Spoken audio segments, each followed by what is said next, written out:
What's good, y'all? This is your boy Internal Sadist, and this is basically going to be a stream about this is going to be a stream about sensitive the rise of sensitive men for all intents and purposes. Sorry about that. So what I'm going to cover today. What's up, Elder Monk? So what I'm going to cover today is going to be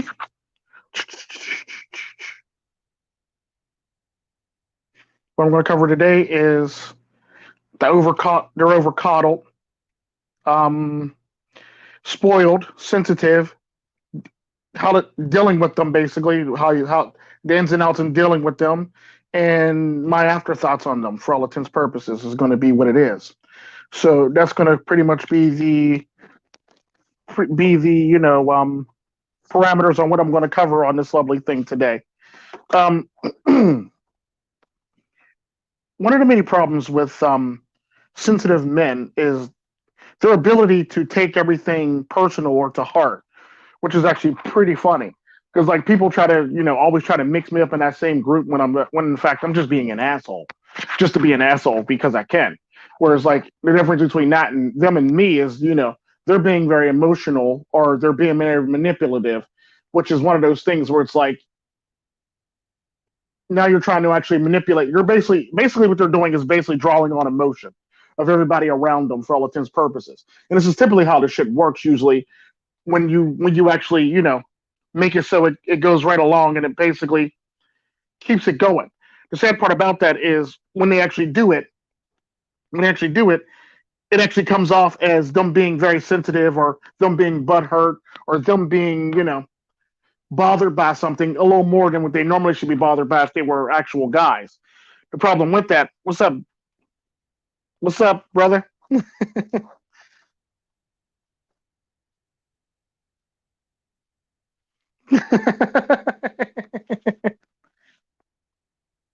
You want in, or are you just stopping through, or what you're saying? Um, but basically, what happens is you end up dealing with a lot of these people who tend to believe or were raised by a mother that they were either over coddled or you know they were babied and pampered or spoiled basically growing up, so they were used to getting their way. So when they get older, they're used to like dragging this over into their adulthood, and it ends up not really panning out for them. So they end up being very mopey and pouty, basically, which is um, which is actually pretty funny. Yeah, I'll send you a link there, bro. Let's see here, but they end up being very mopey and pouty whenever they don't get their way or you don't tend to agree with them for all intents and purposes, which ends up being pretty funny once you think about it, because like it's one of those things where it's like well, this, that, and the other. Well, no, I disagree. Then they get upset and they get mopey and pouty, and it's like pretty funny how that works. So it's one of those things where it's like, as a human being, you have to realize what you're doing, or you would have to understand completely what's going on in the whole entire situation when you're actually dealing with these people. And it's basically like a premise on how to deal with these people. So you basically deal with them the same way you would deal with we'll just say, children, or you deal with them the same way you would deal with the immature man child, or the same way you would deal with a woman. This is the best way I can actually put it to you viscerally. You basically deal with them the same way you would deal with a woman. It's one of those things where it's like you don't. What I mean by that is you don't overcoddle them, or you don't really speak nicely to them. You basically treat them the way that they're acting. So it's one of those things where it's like you have to actually get them or make them understand the whole entire situation around them without being emotional about it. And anything you say to them at that point in time is going to trigger them or make them very emotional to the point where they're always going to act out on their emotions and stuff along the lines of that. And here goes my brother from another mother coming in there. Lovely stream. What's up? My man, how you doing? Pretty good, and you? Good, man. I just saw your notification. I'm like, oh, let me jump in so I can join and talk. But I was like, oh, he might not because it might be your full session when you do it on solo. So thanks for Yeah, having me it's on. fine. Definitely, definitely. You want to add anything to this lovely stream about this Yeah, topic? absolutely, man. That's one of the reasons why I jumped in too. Is everything that you say is on point, dude. Um, And you know what? Sadly enough, I kind of used to be like that, man. Um, Okay, well, it's you. You can usually, if you're Latino, you usually fall into two different categories. You fall into like the machismo one, or you fall into the very emotional one. So it's like it's all about how you were raised in the environment you were raised in, for all intents and purposes. So it's like absolutely. you can fall on each side depending on. It doesn't matter what you were raised by. It's all about how all the cards fell, basically, after it was all said and done. For all intents and purposes, the best way I could put it. No, absolutely true, man. I think what helped me was to. That's why I kind of like the black pill because I black pilled myself. Nobody else did it. It's better if you do things on your own. Yeah. But if someone were to black pill me, I would it still rather be a guy than a chick because when women do it, it'll fuck you up more, you know. Mm-hmm. So like I black pilled myself, and then I was like, you know what? I need a that helped me take hits, you know, like learning brutal truths about the red pill and the black pill where you really rank. That's what made me develop tougher skin. So like when a guy tells me, oh, these bitches don't want you because of this or that or whatever, I'm just like, okay, I don't care. So You're like, it duh, duh. it it helps, yeah, pretty Mhm. much. So The funny it thing makes about that is we talk about women not wanting you because of this, that, the other, but there's that one girl that made a stream talking all about you and wanting you and stuff like that and finding you attractive. And the reason why she watches your videos because you're so attractive and hot. I was cracking ex- up. exactly. I mean, shit. There's proof right there, and Yeah, I and know. there is girls that that do like me, but I'm just the one who walks away, dude. To be honest with you, Yeah. I see it as another rebound. I'm like, just hit it and quit it. But even then, I'm Mm-hmm. like, nah, I don't give a shit about that either. So Mm-hmm. Yeah, it's all about how you manage it. And then I always laugh about it because like I always talk about the emo black pillars doing yeah, that. Well, you're an incel, bro, but this girl likes me. Okay, then they have no comeback for that, or like you'll never get a girl, or you got something your own way. It's like he has like a fan club over there. I'm not sure you understand how this works. Like I'm all about science, but if you're going to try to manipulate the numbers to fit you, I'm gonna need you to do it properly at least, or make it look good while you're trying to lie about it. It's like, yeah, man, you got to be careful, dude. There's a lot of guys that might be subscribed to you and try to take you as a challenge, and I don't know why they do that. They're just wasting their time. I mean, you and me, we're here trying to help guys make better decisions mhm. and be less of a bitch, because that is a feminine trait when you're that fucking sensitive.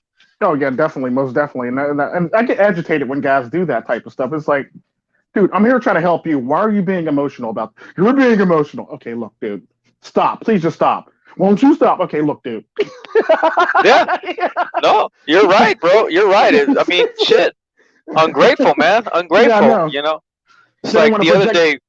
day. Yeah, they always want to project how they're feeling onto you to make it sound like you're the one that's crazy. You're the one that's actually acting this way. It's like, really, guy? I mean, the tone of voice says it all. I mean, you're having a blast, and I keep it calm. But when you hear how they're going off, then they're the ones showing that emotion already. So Oh yeah, it speaks definitely. for itself.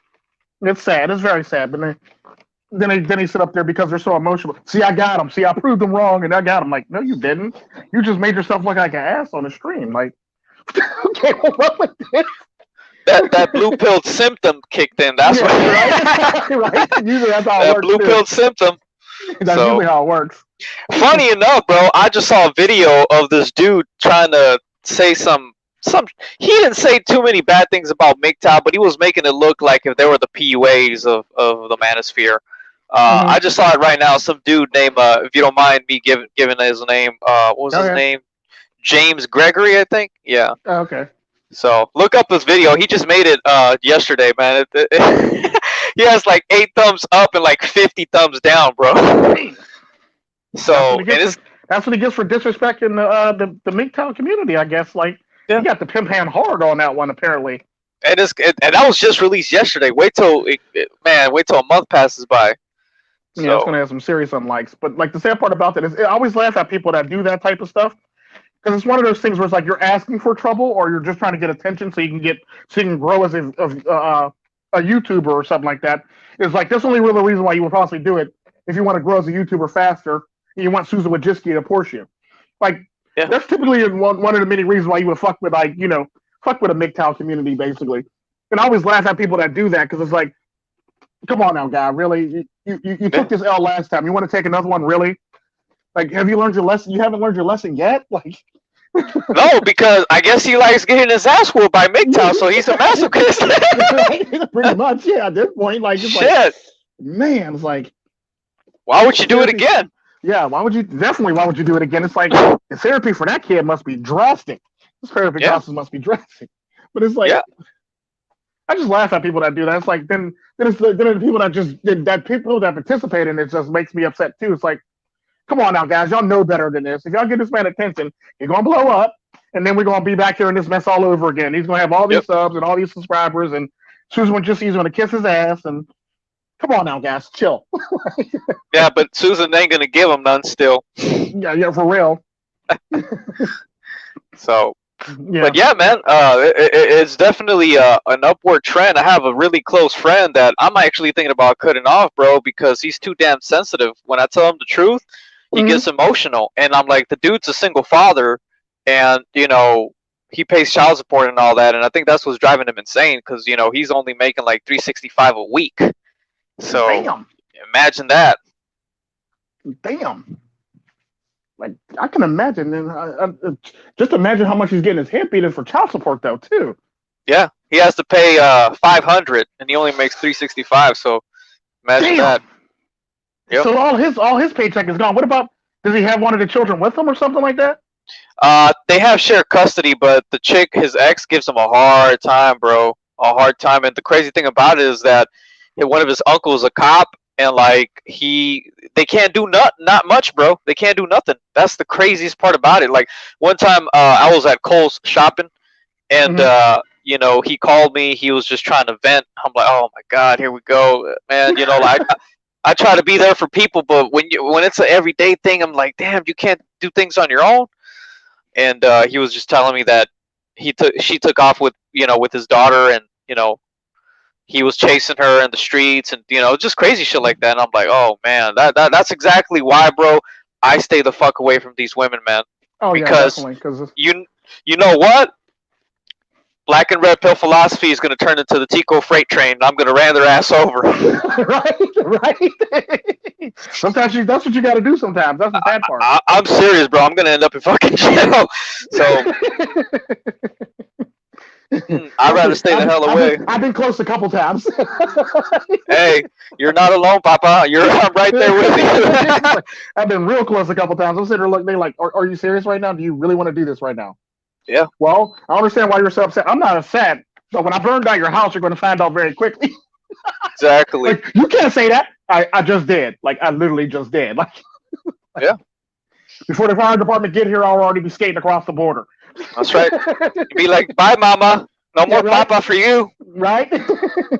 I actually told a story about like the various tight knit communities when it comes to stuff like that, especially when they marry out of their community. Like I told a story about a Jamaican guy that was married to a white woman who wanted to divorce him, and so she got him arrested and got him put out the house and stuff like that. Jesus. So, yeah, so she had him arrested. So that was strike one for her. She messed up right there by doing that to the Jamaican community. First off, she's not a part of the Jamaican community. Just because you have half and half children, that don't make you Jamaican.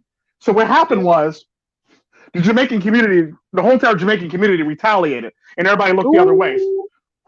So while her and the kids were out and about doing having their day, I think the children were at school and she was shopping. The house burned down to the ground. Damn.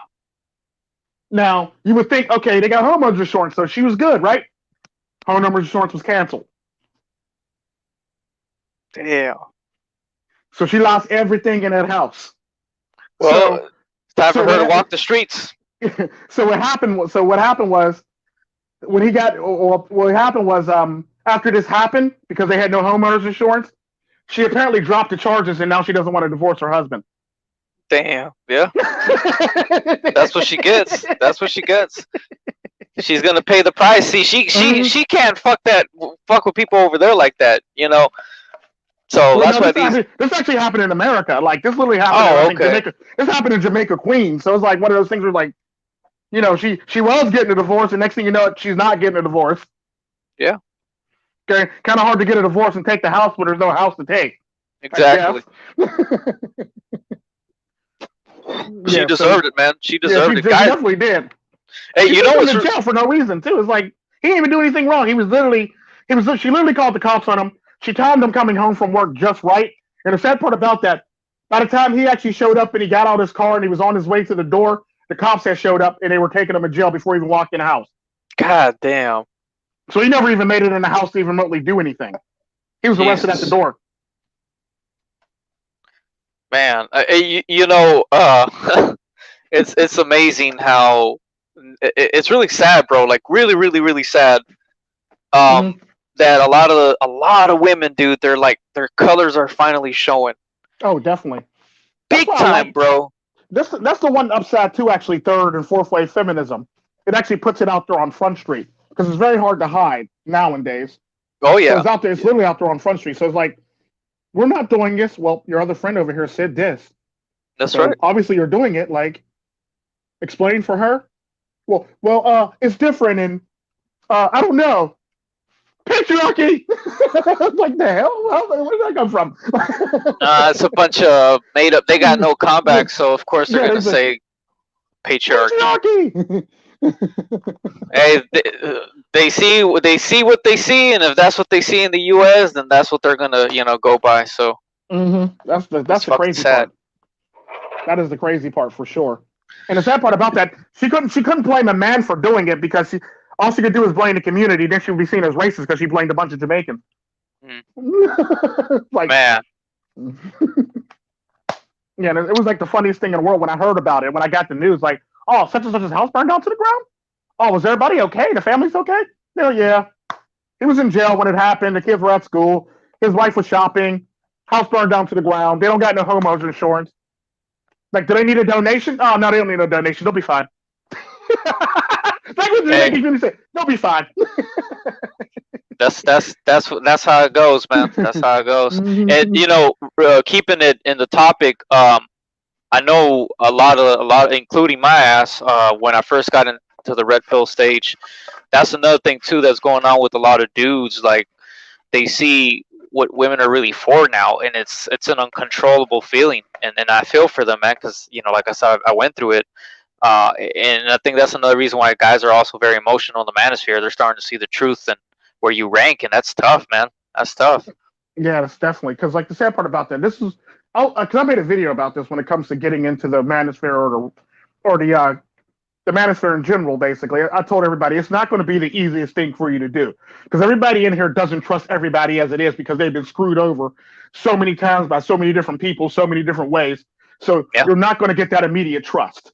So you got to earn everybody's trust in here. And I was saying that's right. basically just because Mr. Elite likes you, that don't mean Hammerhand's going to like you. You gotta kind of sort of warm up the Hammerhand. And then there's like people like various other people in the manosphere where it's like it's very hard to warm up to them. So if you actually get there, like people look at them like, okay, well, if Tico likes that person, obviously that person's good people's. Or like, if Hammerhand likes that person, obviously that person's good people's. But the sad part about that, they're still gonna look at you and test you basically for all intents and purposes to make sure you're not like faking a funk for all intents and purposes. So it's one of those things where you're always going to be constantly tested to make sure you're not trying to use the Yep. community to basically Yep. Infiltrate.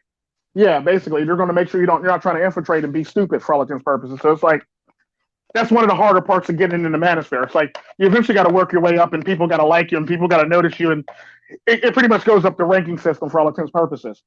Yeah, yeah, it does, man. That's why I don't like. I had a funny. Now that you brought that up, it's funny because I always try to get a hold of Portuguese MGTOW, Uh-huh. and he never replied to me, and I don't know why. I guess he probably didn't feel like I was trustworthy, and I get it, man. I totally respect that. But then that's when I saw your channel also, and you showed me nothing but love. So I was like, hell yeah, man, this is a good guy. I appreciate that, man, and that's why Yeah. I show my face for the most part. So, Yeah. that way you see I'm not fake stuff. No, you're fine. Uh, Trust me, because I found out about you in my comment section because it was like a bit of a mixed communication in the comment section. It's like, wait a minute, what's going on now? What? yeah, So I it's like one remember. of I those still things. remember. You were like, I've never heard of you. I was like, oh shit, does he mean that in a good way or in a bad way? Well, if I'll just leave it up to him. So I just walked. I was like, cool video, and I also saw the one where you exposed those man, those goddamn simps, bro. I know you say you don't want us to get mad at them no more, but goddamn, like the one where all the chicks are spitting on his mouth and stuff. I'm like, oh my god, dude. It's like the sad part about that. You can't even be mad at you can't even be mad at the girls because these men allow them to do it to themselves, do it to them. Like Yeah, nothing can happen to you unless you let it happen to you for all intents and purposes. And that's simply one of those things where it's like, I'm disappointed in you. I'm not mad at you, but I'm disappointed in you as a yeah. man. It's better It's to say that. Yeah, yeah, it's like you can't even be mad at them because like I always say, they're pretty much one rug pull away from being devastated or destroyed and being in red pill rage and coming into the manosphere for all intents and purposes. So it's all about how fast they'll learn and when to actually learn their lesson. yeah, dude. But I've met guys in real life that when I tell them about the manosphere, they're like, man, fuck that red pill. You know, I don't care No, if they're like, yeah, they said that, bro. They said that. I actually lost two friends because of that. Because wow. because I told them Bold. about women, and they came out bold, and they were like, they called me a chauvinist and a misogynist, and they were like, man, we never thought you would be that kind of guy. I said, I'm none of those, you fucking moron. I'm just telling you how fucked up women can be, you know. And he got emotional in relation to this topic. The dude just went off, you know, and he's like, if I'm blue pilled, so be it. You know, men have created most of the wars and the destruction. And I'm like, okay, but men have also made up for that. Medicine, men invented the car, men invented the computer, you know, a lot of very useful things. And man, the maxi pad that women use so lovely, the dishwasher. We're actually gonna we're actually gonna fight, bro. In the job, we're gonna fight because he kept kind of like not disrespecting me, but he kept like what's another good word? How we say it in Spanish? It goes like me seguía, you know, jodiendo. I don't know how to say it in English. So you know, I'm like, okay, bro, it's gonna go down, man, and it sucks, bro, because we're really good friends for like 7 years, man, and now it's gone. Yeah, like basically loosely translate to make it visceral because it's kind of hard to translate to English. I'm going to say the most it is basically you're being very disrespectful. Culturally, you're just being very disrespectful for all intents and purposes, and that's probably like the highest disrespect you can actually give to somebody before like all hell breaks loose in Latin America. That's typically when like heads start coming off, bodies are hanging from trusses, you know, bodies get dismembered. So that's pretty much what it is. Yeah, we Latinos, we're crazy, bro. We're just like we're like the gringos, man. We go crazy. Muy loco. Yeah, that's right. Hey, you know, funny thing about it is we always say "papa" at the end. Yeah. You don't want no papa. That's right. Papa, you don't. No. That's no, right. No. You don't want none of this, papa. That's right, man, brother. I tell you, man. I tell you. Yeah, it's kind of, and it's like, and I always laugh at people, especially if you're like dealing with American. And it's like one of those things where it's like, well, I can't believe we're being misogynistic. I'm like, you do know I'm Latino, so I'm automatically machismo as fuck anyway. So I really don't care what you think. yeah, man. You're not supposed to. That's part of the red pill. You know, the blue pills, they care about everything. So yeah, and that's one of the things I love about our culture, the whole entire machismo attitude. Because like it's like a natural. It's kind of sort of a natural red pill when you're just machismo as fuck for no reason, because culture, and it kind of sort of like paints you in a light where like you look misogynistic, you look chauvinistic, you look all that stuff, but like people respect you in that culture, people follow you, people give you love, people show you respect, it's like everybody loves it, even the women love it. Even the women who complain about it love it. Yeah. Like I hate him, this, that, and the other, then you come around, hi. We're surrounded by beta culture, bro. We really are, man. Yeah, we are. And the sad part about that, there are beta men in the Latin community, but it's like they're not as numerous as they are in what I found out in the U.S. They're not as numerous as the U.S. communities, and it's kind of funny unless you were like, it's one of those things where it's like a lot of times a lot of the ones who are blue pill simpy kind of sort of were raised in America, because you can usually tell the difference between the ones raised in America and the ones that were raised in the old country, basically. And there's like a nice dividing line. And sometimes you'll get some pushback. Every now and again, you'll get like, you know, an American Mexican will have some pushback from an actual Mexican, or Mexicans will treat American Mexicans like they're not really Mexican, or they're watered down Mexicans, basically. So it's one of those things where your community is going to fuck with you. Yeah. But you see, what I love about our culture is that. Ooh, excuse me, I had some chili dogs. That fucking gas. Yeah, man. In the Hispanic community, it doesn't matter if you're Honduran, Salvadoran, Mexican. All of us Latinos, we're red pilled as fuck. The problem is that when you come to the U.S., that's when you start becoming blue pilled, and that blue pill is strong, bro. It's strong. You get very soft. You get very soft because then on top of that, the laws really aren't really catered to protect you as a man in the U.S. like they are in Latin America. So it's like one of those things where it's like it's a gynocentric error. It's a gynocentrism in Latin America, but when you get to America, it's all about the females. So it's like, how'd this happen? Yeah, well, I mean, I'm sure there's videos. I saw a good video from this. What's the name of this fucking guy? Oh man, I forgot the name of this guy. But if you type in on the search engine, type in how Western men became a beta male. Awesome video. It explains there. You might have seen it, huh? No, not yet, but I'm actually going to check that out now. It's good, dude. It's like from some conservative guy in Canada, but it's a really good video, man. It's very educational, and it's like Fight Club. I don't know if I'm sure you've seen the movie. You remember what Brad Pitt said? Mm-hmm. Something about there's really nowhere to any more things to fight that actually keep our alphaness or our masculinity. Mm-hmm. So therefore, that's one of the things I tell women when they're like, oh, because you know me, Papa. I get into it with these bitches in real life too, and when they talk shit about the manosphere or just me in general or men, they're like, oh, there's no real man. There's no real man to lead us anywhere. I'm like, bitch, where do you want me to lead you, man? You already got a first world country. You got AC. You got this. You got that. You got all this. All these goodies and water, you got all these amenities and shit like that. What do you need led to? The bathroom? The bedroom? Yeah. What do you want led to? Like the backseat of a car? Yeah. Like, I'm telling you. Pick your poison.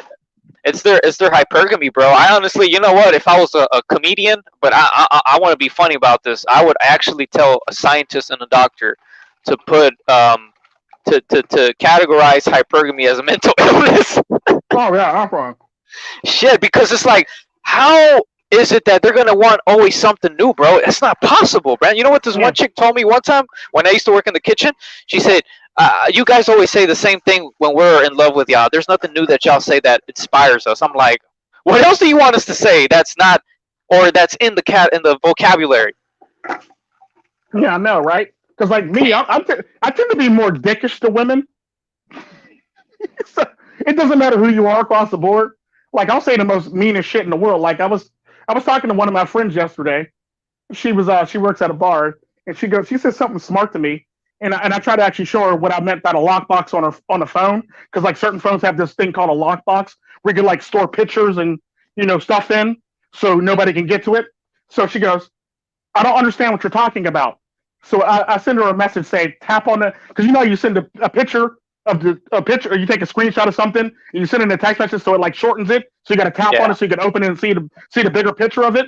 She didn't know how to do that. I go back in your text messages and tap on the picture and look down to the bottom.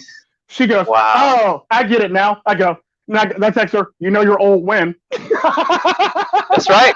That's right. No, you got her, man. You. She goes, fuck you.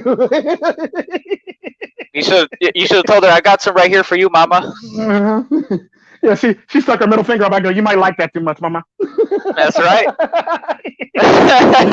I told her you couldn't even handle me, mama. That's right. She could. Yeah, because she knows it's true. She's probably gonna scream. Like, you don't want none, mama. Oh no. That's right. Go sit down over there and make me some guacamole.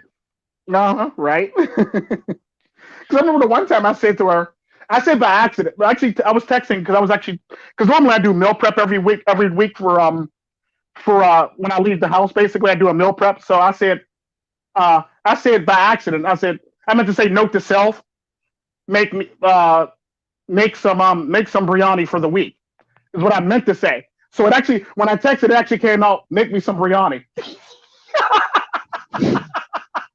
Hey man, as long as you're having a blast. She goes, Hey, and I looked at her like, oh, I fucked up. It's like, I didn't mean to send that like that. shit happens. She says, how about some bougie noodles? I go, I didn't even mean that for you. That was for me.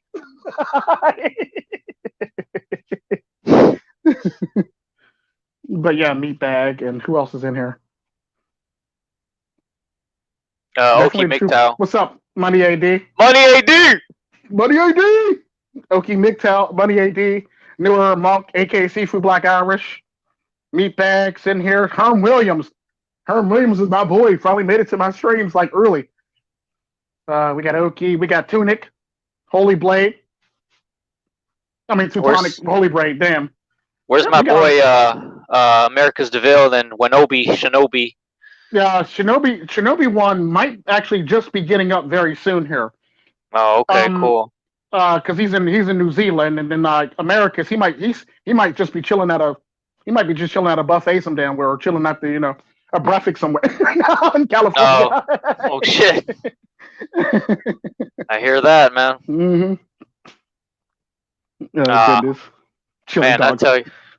Oh yeah, that's right, Papa. Chili dogs con queso and frijolitos. You damn right. Oh man. Icy cold Sprite, icy cold tea, man. Oh man, what was I gonna say? I'm trying to think of anything else in relation to the topic, because that's a very good one, man. I'm glad you brought that up, brother. Because guys need to really develop a thicker skin nowadays, a way thicker skin, even in the red pill community, bro. Yeah, very true, very true. It's like it's like that sometimes. It's like you'll run into people like that. And it's like it's very sad when you run into people like that, especially people that you respect. And it's like, oh my god, now I see you in a different light. Now it's like, I'm gonna pretend like this didn't happen. I'm gonna pretend like this didn't happen. It's like you're almost like in denial when you actually run into people like that too. And it's the sad part about that. Yeah, man. Yeah, I just I like these streams. I hope they're helping other guys that are barely coming into the manosphere. Apart from all our usual guys that have our back and they're cool. But man, I just wish, because this is definitely an upward trend. Like even women talk shit about guys like that, bro. Like I fucking hear them in the stores. They're like, oh, and in Spanish too. They're like, oh, este pinche yeah, shit. He's like, what? We both exploded at the same time. This is gonna be a good one in Spanish, bro. Like what? Like yeah, like I've heard the shit that they say. Yeah, dude, that's like millions of Latinas. They're like, oh, este pinche maricón no aguanta nada, o el pinche sensitive, este güey no tiene, no tiene. Yeah. Man, I'm telling you, bro, this like and Latinas really be going in too. They crack me up when they be going in. I'm like, okay, can you like chill? Like, I'm gonna need you to have like American woman chill. I'm gonna need y'all not to go in that damn hard and shit like that. I mean, I know our culture's savage, but you don't gotta be savage while we're here. At least be like somewhat tame. Yeah. We already got it in ours. We don't need any more of it. It's gonna explode. Because Latinas be really going in on men. Oh yeah, dude. Because I was telling this one guy, I think it was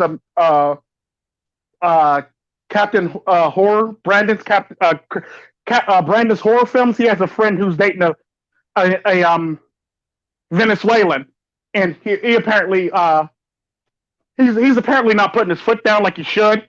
So she basically called his bluff. I was like, yeah, he messed up. He'll never get that power back. He just messed up. I said he should just, anytime she leaves the house, tell her the only thing he can do now is next time he tells her she can't do something and she leave the house, have him tell him to change the locks on the whole damn house and make sure everything's locked so she can't get back in. Then she'll be sitting outside crying and she'll act right. That's the only thing you can do, because change the locks on everything, because now she lost respect for you. There's nothing you can do to get it back besides go like full savage on her now at this point. Yeah, that's all you can do, and hopefully you get away with it too. Yeah, that too. Yeah, because if you don't get away with it, it's America. So if you don't get away with it, I mean, you could get away with it. You could just say lost keys, had to change the lock if the cops show up. Shit, knowing how gynocentric cops are too. Good luck with that.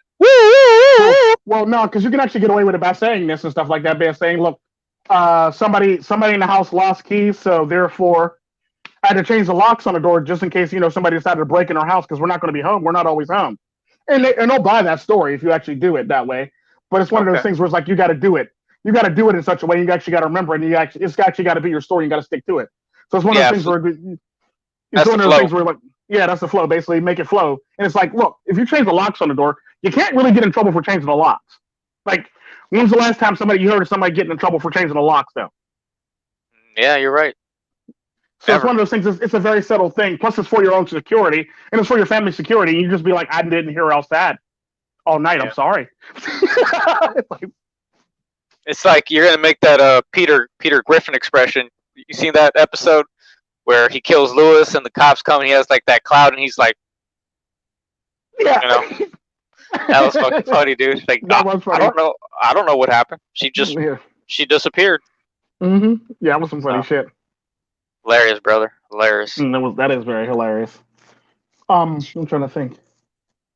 Yeah, like it just amazes me like the sensitivity of men nowadays. It's like it doesn't shock me, but it amazes me for the fact that like there's so many of them that are so sensitive, and it's like every time you say something, you hurt somebody's feelings, or they'll say, "Well, it was this," or they'll blame. Like my favorite one was I did the two videos.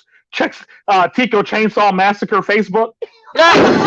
Oh, One and that's two. just funny. So Damn. I actually just started some shit on Facebook and had everybody Okay. crying and falling out in my comment sections, basically under all the videos, basically. And it was like the funniest shit in the world. It was like, oh my god, I can't believe you said this about this person. Oh my god, how can you be this so cruel? I go, well, sucks being that person. And then I put, I believe in Darwinism. Ah, Oh damn. my god, you're so mean. This, that, and the other. I go, well, I'm sorry. If you can't pull yourself up by the bootstraps, or if you can't do right for yourself, then you don't deserve to live. Yeah. I just kept egging them on, and it was like the funniest thing ever. And it's like it was like a series of posts that I just kept posting all day. I think I ended up like posting like over 20 something posts in a matter of like 20 something posts in a matter of like what I want to say like 36 hours. And I was Damn. pissing a lot of people off. I lost a lot of friends that day too. I was like, good. Say something real Yeah. and cleanse your list. Watch your Yeah. friends list clear itself. Yep. That's how you know who your friends really are when you bash on them. They should be able to take that because they know it's coming from somebody that they trust and they like, Mm-hmm. and if they can't handle that, then it shows you that they weren't with you or they're not willing to do the sacrifice for their own good of the information that you give them. You know Mm-hmm. what I'm saying? So, I mean, Yeah. if they could handle it, things would be better. True. And I found out how sensitive a lot of the people, a lot of the men are on social media. Because the sad part about that is, when I actually said this shit, it was mainly the men who actually unfriended me on Facebook or blocked me God, on dude, Facebook. that's The sad. women, like a handful. It was like maybe like 4 or 5 women that unfriended me or blocked me on Facebook. But the majority, I think I lost like a grand total of like 70 something friends on Facebook that day. Wow. And majority of them were men. And majority of them were actually men. I think it was like all of like I would say 10 women maximum that unfriended me and blocked me on Facebook, and the rest were men. It was like that goes to show you how like sensitive men are getting these days. It's like they're more bothered than the women. Then they had this one woman trying to argue with me about this. I can't believe you saying this. What if it happened to your mom? Well, she's already dead, so I really don't care. Like when I say to her, all guys were like, Yeah, that's a black pill for her. he already did, so I don't care. What if your Yeah. something happens to your grandma? She's old. She lived her long life. I'm pretty sure she wouldn't have to She's suffer on happy. Earth anymore. She Yeah. wouldn't have to suffer on Earth anymore. So therefore, yeah. She goes, She's happy. I can't believe you're talking like this. Oh my god! Like, yeah, I can't believe you're triggered like this. Yeah. I felt like Willy Wonka when he posed that nostalgia look that he had on his face in the movie Willy Wonka and the Chocolate Factory. Oh shit! He's like, yeah. What he said? What he say? He said some sarcastic remark to him as he posed like that, and he just got up and walked away. I was cracking up. That was pretty much how I felt. Like, yeah, I can't believe you're just triggered, bitch. Yeah. Yeah, people just, I'm telling you, man, that's that blue pilled agenda, man. They're too. I mean, it's a nice thing that they have good morals like that, but I mean, if when you're saying the truth about something and it's just the truth and it's not personal, why do they take it personal? You see what I'm Yeah. saying? Very So true. Very true. it makes no sense, man. It makes no sense. I also wanted to ask you a couple of things, man, if I may. Like, Go ahead. What are your thoughts on this whole division between the Manosphere? Like, you got the Richard Copers, and you got, MD, then you got like Hammerhand. Because I think guys like you and me, we're more like on Hammerhand's side, or if we had to pick a side, I'd pick his side, because I'm not with MD all the way, and Richard Coper definitely either. But Yeah. Hammerhand breaks it down like realistically what most red pillars really see what's going on. None of this other Yeah. bullshit like Richard And Coper talking about. and he doesn't try to sell you shit in the process of doing so either. Exactly. Yeah. Yeah. So what are your thoughts on that, man? I think the division is very petty, and it's basically turned into a big competition for all intents and purposes. Damn. That's what it's basically turned. It's turned into a big competition because you also got to take consideration too. Reason why everybody always dumps on MGTOW is because MGTOW takes money out of the market. It's typically how it works. So the reason why everybody dumps on them, let it be the PUAs, let it be the emo black pillars, let it be the red pill community, let it be the lost rogues gallery of anti MGTOWers / everything all under the roof. Yeah, like anti-Manospherians. Yeah, they're anti-Manospherians, but they're MGTOW, but they're all about pumping and dumping, but they're all about pickup art, being a pickup artist, but they want to get together some money and they want to go to the middle of Europe and live in a hostel and bang a bunch of bitches type thing. So it's like one of those things where like, really, dude? Is this like am I waiting for the Hellbot comment to come too? Or do I gotta drink the Kool-Aid and wear the Nikes also? And it's like one of those things where it's one of those things where it's like, look, dude, this is not a cult. You're making it a cult. You're making it more ridiculous than it needs to be when you do shit like that. Exactly. Like, there you go. There's a reason why there's a division like this, because you're doing stupid shit and we're trying to keep it simple. You're trying to make it more complicated. We're trying to keep it simple. You're trying to actually add extra shit to it that don't need to be there. We're keeping it simple. This is typically why nobody wants to join and everybody hates us, because we got dumb motherfuckers like them. And it's like one of those things where it's like, if I'm going to have to, because I always say, look, I'm going to be on the fence until I have to pick a side. If the minute I have to pick a side, all hell broke loose. And the sad part about that, it like I said, the minute I have to pick a side, I'm going to have to pick up a gun and I'm going to have to start shooting at the other side. And normally, in all technicality, the side we're going to pick is always going to be Hammerhands, unless Hammerhand does something drastically wrong that makes me change my views on Hammerhand. That's the only way I'll go against Hammerhand. If Hammerhand, as long as Hammerhand stays the way he is and he doesn't do nothing too crazy, he's signed in my book. And the sad part about that is, like, I'm willing to work with any of those people. I don't really care what you got going on, because I'm like the libertarian. I'm the libertarian of the Manosphere for all intents and purposes.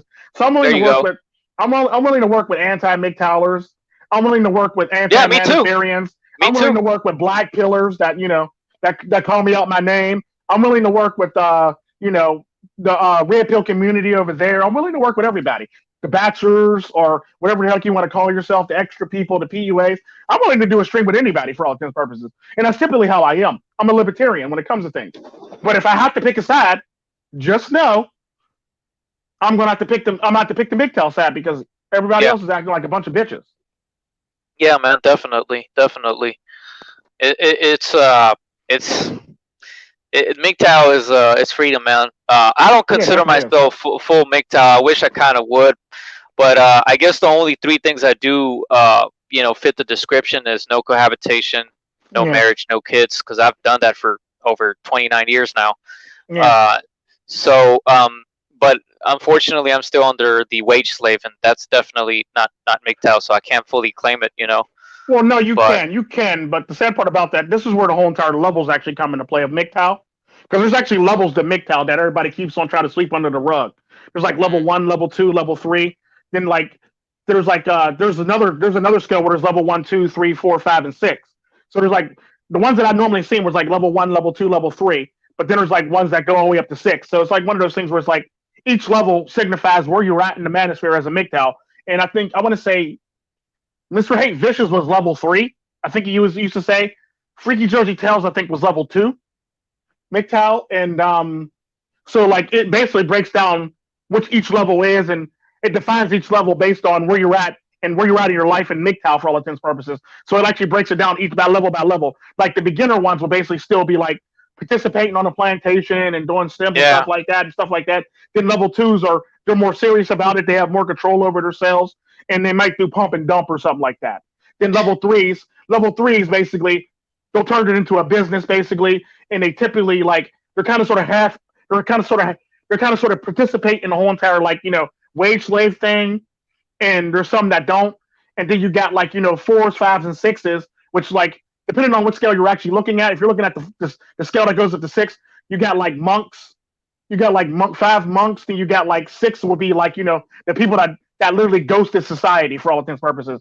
So those are like the people that live out in the middle of nowhere, the mountain man, or the survivalist, and the monks that live out there in the middle of nowhere don't need nothing from the system or society. They pretty much make their own stuff, grow their own stuff, and breed their own stuff basically. So it's one of those things where like at some point you want to be at level 6. At another point, you really want to make it to 5 or 4 because you start getting the monkish when you hit like 4 or 5 days, 4 or 5, and it's like there's 2 levels to monk for all intents. Well, there's 3 levels to monk, but in that scale, basically, there's 2 levels to monk. Then you get survivalist, basically. You get like mountain man type shit when you get that far out. But it's basically like you unplug yourself from the system, and you're basically you still get wages from the system and stuff like that. You're still paying the taxes and stuff like that. But it's one of those things where it's like you try to minimize it as much as humanly possible. So each level you minimize your contact with society for all intents and purposes. All it really is. So it's all about where you fall out in those levels.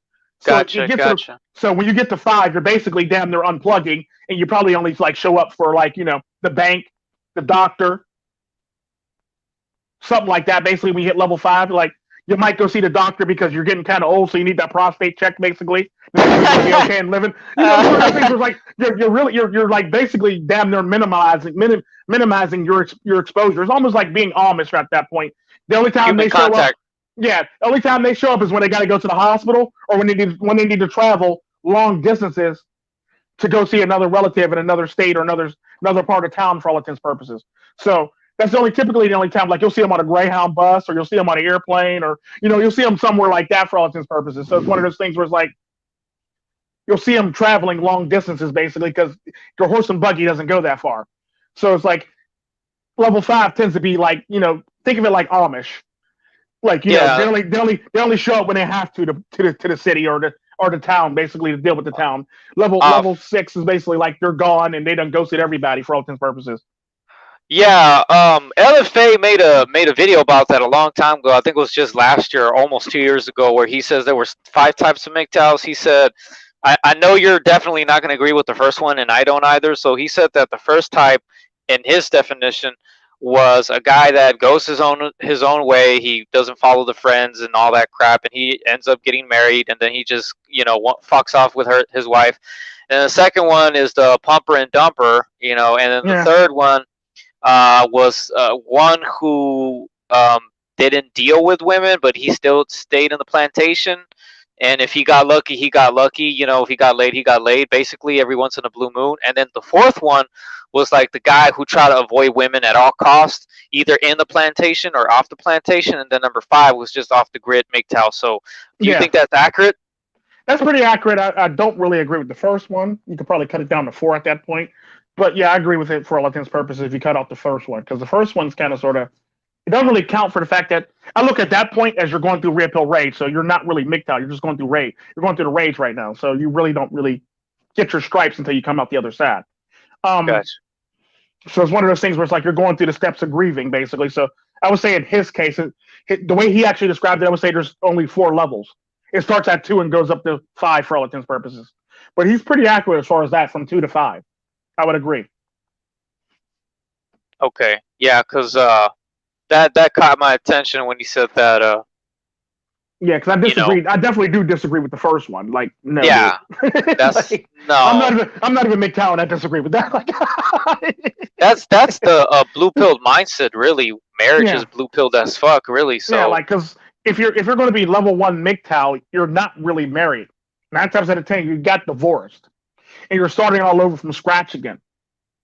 Yeah. So why would you be married and be level 1 MGTOW? You can't be married and be level 1 MGTOW. It doesn't work like that. Can't be MGTOW and be married. Because the base rules are no marriage, no cohabitation, no children. So yeah, I've always heard that. If you're married, then you're not really fitting the definition.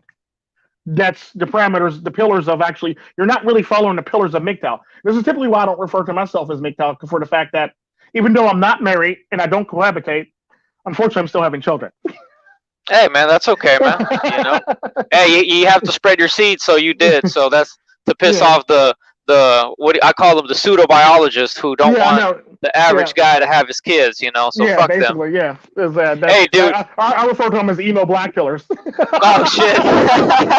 Damn. Hey, trust me, bro. I can spread my seeds too if I want, Papa. But I'd rather. Yeah, Hey, let me it's ask you, bro. What do you? I can't wait. I gotta ask you, man. What do you give the crazy girl from a scale of 1 to 10? You know who? what you say? I call her You the crazy girl. heard the cartel princess? No, no, no, no, no, Oh, not oh, her. The oh, girl who's always following me. You seen her in my comment section. What do you oh, give her from yeah. scale to 1 to 10? Looks. Yeah, Um, I'd have to give her a Colombian 4, which would be what like an American 3. would be like a Colombian 4 would be like an American like 8, 7 or 8, 9. What? For real? Yeah, yeah, Colombian 3 or 4. I would give her. Um, because Colombian, because like they actually see the scale for Colombians, like there's a lot of Colombians that don't really make it over fives, basically. So it's like one of those things where if you're a Colombian 5, you're still hotter than an American 10. It's like, but it's one of those things where it's like, so I give her like I would say I'd give her a Colombian 3 or 4, so I'll give her like a 7 or 8 American. Um, You think which she's means pretty? I don't think she's pretty. I think she's not ugly. She's just crazy. Oh, well, that's obvious. She's crazy. So it's one of those things where it's like, but like they say, the crazy ones are tend to be really, really good in bed, and I can attest to that because I am dating a cartel princess. So Oh shit. Well, be careful, brother. yeah, Be I careful with am. that, man. You know, Yeah. I would hate to So hear something goes yeah, I know, wrong. right? Yeah, like so they are the crazy ones are very good in bed and they're very sexually active and are very, very sexually giving too. So it's like it's one of those things where it's like It, damn near it's a anything goes. it's So a if you fulfilled sexual lifestyle. Very very yeah, fulfilling. yeah, if you're dating a crazy chick, but the problem with dating a crazy chick is if you do something It's over. yeah, no, if you do something now she's if you smile at somebody wrong, it's like, oh my god, you're with that bitch. I know you're dating, I know you're sleeping with that bitch. We just met her today. No, Yeah, so you next don't thing you know, she's gonna be like, "I'm gonna throw you in a bath of acid. Get in there. Get your ass in there." right, literally. So it's one of those things where it's like, if you're dating a crazy girl, she has to you have to if you're dating a crazy chick, she has to understand or know or says some knowledge of what your type actually is. Like a good example of that is even though I'm dating a cartel princess and people like always come up in my face and women always come up in my face and always do simple shit, it's one of those things where she actually knows my type. Listen to you, them chili dogs getting to you. Yeah, big time, bro. I was trying to hide it, but I Yeah, couldn't, I know man. you're fine, but like it's one of those things where when women roll up on me, basically, she knows my type, so it doesn't bother her. So it's one of those things where Oh, okay. oh, that bitch ain't no threat to me, basically, and she just goes back to doing what she's doing for all intents and purposes. She'll glance over, look at the person, assess the person, and go back to what she's doing. Like, bitch ain't no threat. So Yeah, it's that's one of those good. things where she knows my type. So it's like one of those things where it's like she knows she's not going to be outdone. The only way she would be outdone, unless it's like a even more hotter, attractive Latina, which is kind of hard to get, or if it's an Indian woman. Oh yeah. That's the only way she knows she's getting beat. So if an Indian woman walks up on me, she's probably gonna be ready to fight. Damn. Hey, I like Indian women, and most of them are like pretty unattractive, but I've seen some very good looking ones. So I see some very good looking ones too. yeah. Um, I see some very good looking ones too, and it's like one of those things where it's like you just got to basically pick and choose, like whatever denomination of Indians they actually are. Like depending on what they are, they age differently and gracefully depending on what group they've come from. Like I know Santali women tend to age. I think they age one of the best out of all the Indian women.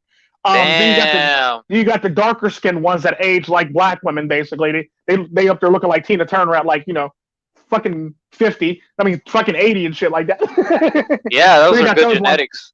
You You got those know, ones. yeah, I'm gonna ask you because you definitely are the man's as you travel a lot. I don't know if you ever been to it, but one country that gets my attention a lot, and I don't think they really have the best looking women, but just to travel. What are your thoughts on Sri Lanka? Sri Lanka. Yeah. Um, it basically used to be a part of India. So it's one of those things. Was like it's India. Oh, okay. So it's no It's same India. shit. It's India. It's India, its own country though. So it's like one of those things. It's kind of like Pakistan. No, is it Pakistan? I think. What's the one that's right next door to India? Is it? I think it is Pakistan. Yeah. Yeah, it is I Pakistan. Yeah, I so have to. it's basically one of those things. It's like Pakistan. It's like basically it's Arab. It's basically like Muslim Indians basically that live in Pakistan. Oh, okay. Whereas in Sri Lanka, it's basically like Indians that didn't get along for some odd reason, so they wanted to be their own thing. But it's all Okay. technically India at the end of the day. So they're Oh, all kind of like Indians. yeah. It's funny you brought those kind of like what's that country within inside of Italy? Vatican or Yeah, something like same shit, right? yeah. It would be like a good example of that. It would be like if you went to China. You got Hong Kong, China, and Taiwan. There It's you go. basically the same damn thing.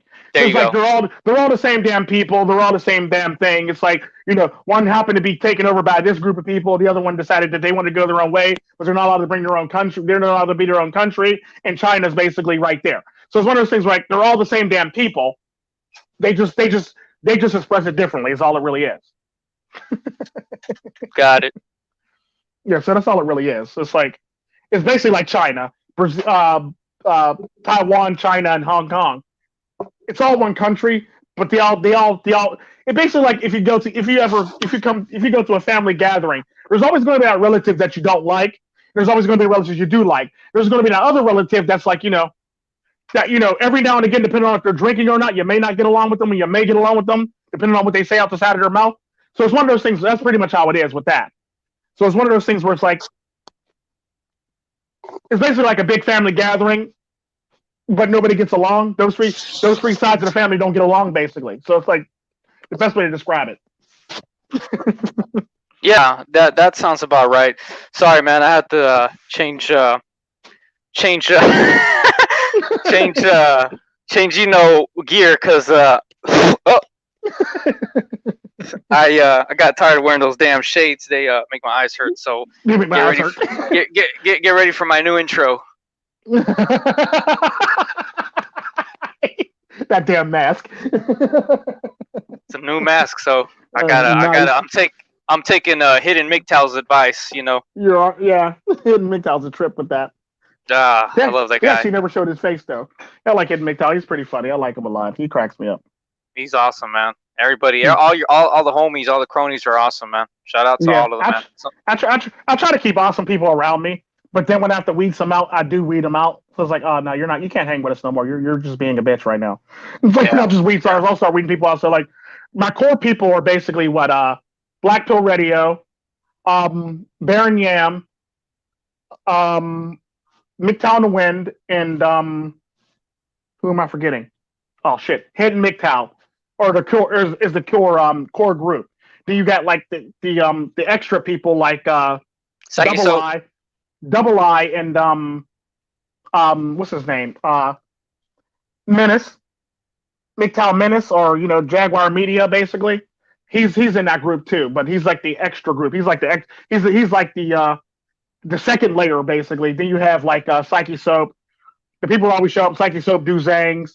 Mr. Forma, True Sherm, basically, or they participate in the channel. It's one of those things. Where, as a matter of fact, you're actually in that group too. You're in that group, and Sigma's in that group along with one other person's in that group too. So it's like then you got those people. Then it's like there's another group of people. So it's like It's like onion layers when it comes to my channel. Basically, it's like we got the core people. Then we got the other layer. Then we got the outer layer. Then we got another layer. Then we got another layer. Then we got another layer. it's all So it's good, like man. It's yeah. hierarchy. Got to work It's your not, way it's up. not really hierarchy. It's more or less the fact that it's all about who actually puts in the most work at the channel, basically. Oh, okay. So who's there the most, basically, versus who's not really there. Because Mr. Foreman is mostly over here a lot too when he does the True Sherm thing or any other random thing. You got like True Sherm showing up over here every now and again. You got Psyche Soap showing up over here. You got Do Zang stopping in every now and again. So it's like basically based on the people who stop through the channel quite often, and then that's that group of people. Then you got like Psyche Soap shows up more than the rest of them. Then you got you and Psyche Soap, and you got like you Psyche Soap. I want to say you Psyche Soap, Menace, and Double I. Then you got like the rest of the people who are there all the time, like MGTOW the Wind, Hidden MGTOW, Baron Yam, me, obviously, because I ain't got no choice. You're the leader, man. Yeah, I got a choice, and you got Black Pill Radio that pretty much shows up too. So it's like that's who it is. And Yeah. I try to keep reasonable people around me, but I try to keep people around me that's not going to always agree with me. At the same time, it's like I don't want to be sitting there like, well, see, they all agree with each other on Tico's stream, and we can't really listen to them because they're all like just drinking the Kool-Aid. No, we all disagree with each other quite That's often. why, like, I want to bring him up, man. I was Go thinking ahead. about interviewing him, just me and him, so he could get a good impression, so he don't see that I'm trying to be, devious or anything like that. But I mean, I watched some of his streams, and he has some good points. You already know who I'm talking about. Yeah. Um, I just don't understand, if you don't mind me asking. This was like 4 or 5 months ago, because I Yeah. remember Mr. Elite started his live stream with successful endeavors and all them, and then all of a sudden it stopped. I don't know why that they stopped that. And then Homeboy, had the incident with Hammer, and I'm like, man, Mm-hmm. what's going on? And then I saw the video where he said that he this actually relates to the topic of emotional guys, because he tends to be a little bit emotional. Oh, So I'm he's like, definitely a little bit. Shit, that's an yeah, understatement. a lot. Oh, yeah, that's right. That's an I was being understatement too of the year. nice. Yeah, there you go. I was being too nice, but yeah, big You're time, fine. dude. Like, So, I mean, what are your thoughts on him? Is he really legit, or is he like undercover? Because like there was some guys on LFA's comment section saying that, hey man, this guy is fake. He's actually on the left and all this other stuff, and he's just using the um, acronym. he So is. I would say, to be honest with you, I don't mind him, but he does do a lot of shit that bothers me. Like he's very emotional, and that bothers me when it comes to people because like I typically tend to be against people that are emotional. And if you don't want to help yourself, you don't want to help yourself, and I'm not going to help you. So it's one of those things where it's like I don't mind him at all for all intents purposes. I just don't like the fact that he sits up there and lies, and then he'll sit up there. And the sad part about that, a lot of the stuff that he actually says in his stream, he literally ripped from he ripped from other content creators. So yeah, a lot of the stuff that you hear him saying, and it sounds really, really good. All you got to do is question him about what he said, make him elaborate on what he said. And you'll find out very quickly that he stole it from somebody else, and it's just a talking point. It kind of sort of yeah, reminds you of feminism, where they say, well, this, and this, and you kind of tell them to elaborate. They go patriarchy, or they'll say something stupid that has nothing to do with it, or they'll just start reading and stuff like that. And it's like one of those things where it's like, okay, you really can't elaborate on that topic. So obviously, that's obviously, you why. Yeah, I didn't want to make the mistake of trusting him, so that's why I no, kind of no, I don't trust him as far as like a throw him. And it's one of those things where it's like I don't got a problem with working with him though, but I don't trust him as far as like a throw him. As far as like I wouldn't really call me personally, I wouldn't really consider him MGTOW. Even though I'm not MGTOW, I would honestly not consider him MGTOW. Um, because usually how it works is with a lot of people, and this is like an inside running joke when it comes to me. They call me like the red pill sheriff. So because of my temperament with people, so like you typically people know my thoughts on people based on how I interact with them or based on how I treat them in my streams.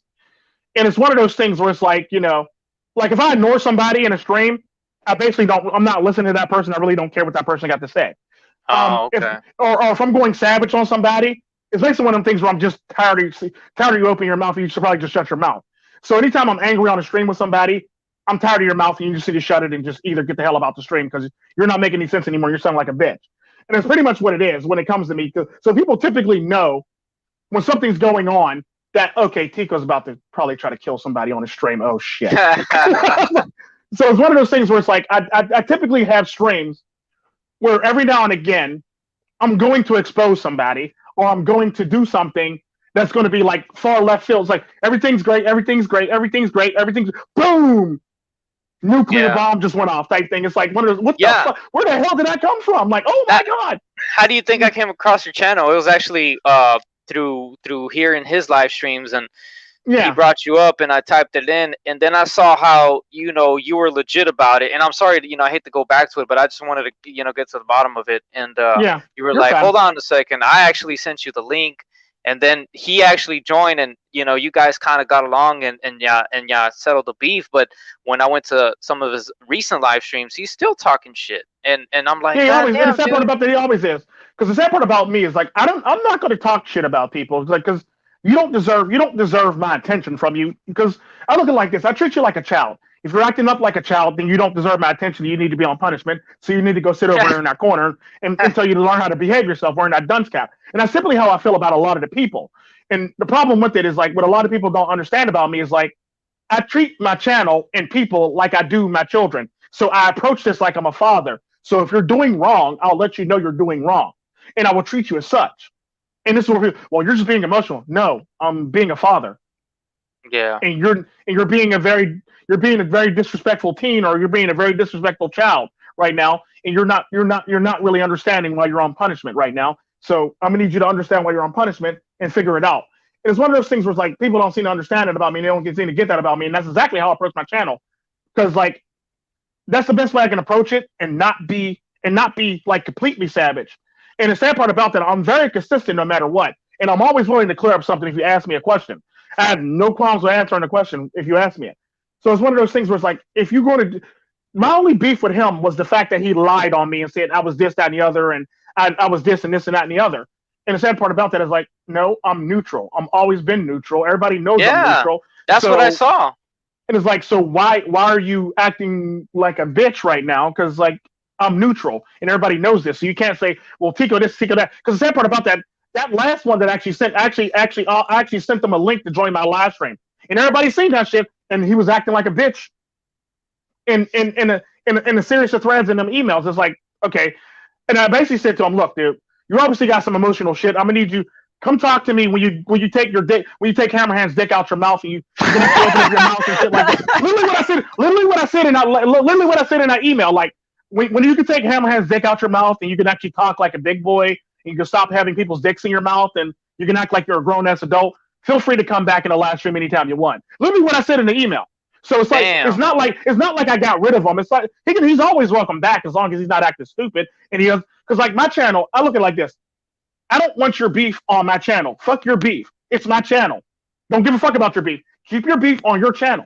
And that's pretty much how I feel about it. Like if you got beef with somebody, keep it on your channel. We're gonna leave their names out of our mouths for all intents and purposes. And it's one of those things where like a lot of people can follow those rules, but apparently there's some people that can't follow those rules. And it's one of those things where it's like I literally had my 6-year-old make up the rules for the live streams, and it was like don't respect everybody on the panel. If the person's not here to defend themselves, don't talk about them. And the other one was what's the third one? There was a third one. I forgot what it was. But then we made up another one because he's the one that actually made us make up the fourth one, which was don't disrespect people's kids because he was actually bashing Hammerhand's daughter at the time. It's like no. so it's like he got real disrespectful. So it's one of those things where it's like, really, dude, really. So it's one of those things where it's like he got real disrespectful to other people. So my son actually had to come up with a fourth rule that actually stated, don't bash other people's children. Children have nothing to do with this. So it's one of those things where it's like, he's the one that basically got himself into that mess. And actually, if you go back and watch the live streams, you actually literally hear it. Like he's broke every single rule under the book. It's like, dude, no, you can't do that. You cannot do that. Yeah. And it's sad when you actually got to make rules because you have stupid people on the stream literally doing it. Now you got to have a 6-year-old make the rules because you kind of figure if a 6-year-old can make them and follow them, a grown ass man can make and can follow them for all intents and purposes. And boy, was I wrong. So apparently, grown ass men can't even follow 6-year-old boy rules. So it's one of those things where it's like that's the thing that bothers me about him. It's like I ain't got no problem with him coming back to a stream or not. I ain't got no problem with anybody coming to a stream. All I want you to do is check your beef at the door, or as the feminists say, check your privilege at the door. That's right. That's right. Yeah, because I've always questioned. I was like, man, why does he have the least subscribers? And man, I mean, like I said, I liked him, but now that I see what's really going on, I mean, I kind of stay away from him now. But I mean, it's just sad because I think he had good intentions at one point, and then he just definitely is like, Mr. Elite said, he just started changing what it really originally was meant Yeah, to, mean. So I yeah. agree with that. Yeah, because I remember when that first, very first, when Mr. Elite basically said that, and he actually made a video. He goes, "Dude, you're really messing up. You got the red pill community roasting your ass right now. You are really fucking up when the red pill community is roasting your ass." And the sad part about that, he was actually talking about me because I made like those 12 videos about him throughout the whole entire day. Literally, I was like, because I remember I saying something that I was talking to somebody, and I go, you know what? This nigga want attention. I'm gonna give this nigga all the attention and love and affection that he want today. So I literally had my son Laszlo, my 6-year-old, literally like do all these videos on him every hour on an hour. We at the Tico Trend channel gave him love and affection, all the love and affection that he really wanted. For every hour on the hour, we literally gave him love and affection. And the sad part about that was my 6-year-old uploading these videos, and I literally paid my 6-year-old $25 a video to upload each video. Nice. So even the email one at the end was actually uploaded by my son Laszlo. He actually edited, put it together, and uploaded it. So it's one of those things where every single video was all those videos were, except for the first one where I literally like was talking about it when I said let's talk facts 1. Yeah, I like that one. The one where you actually show your face. And by the way, nice fucking shirt, dude. Nice fucking shirt, bro. Yeah, I like that shirt. And it's like it's one of those things where it's like I show my face when I do that for the fact that look, now I've got to be serious because now you're being a bitch, and I hate when motherfuckers act like bitches.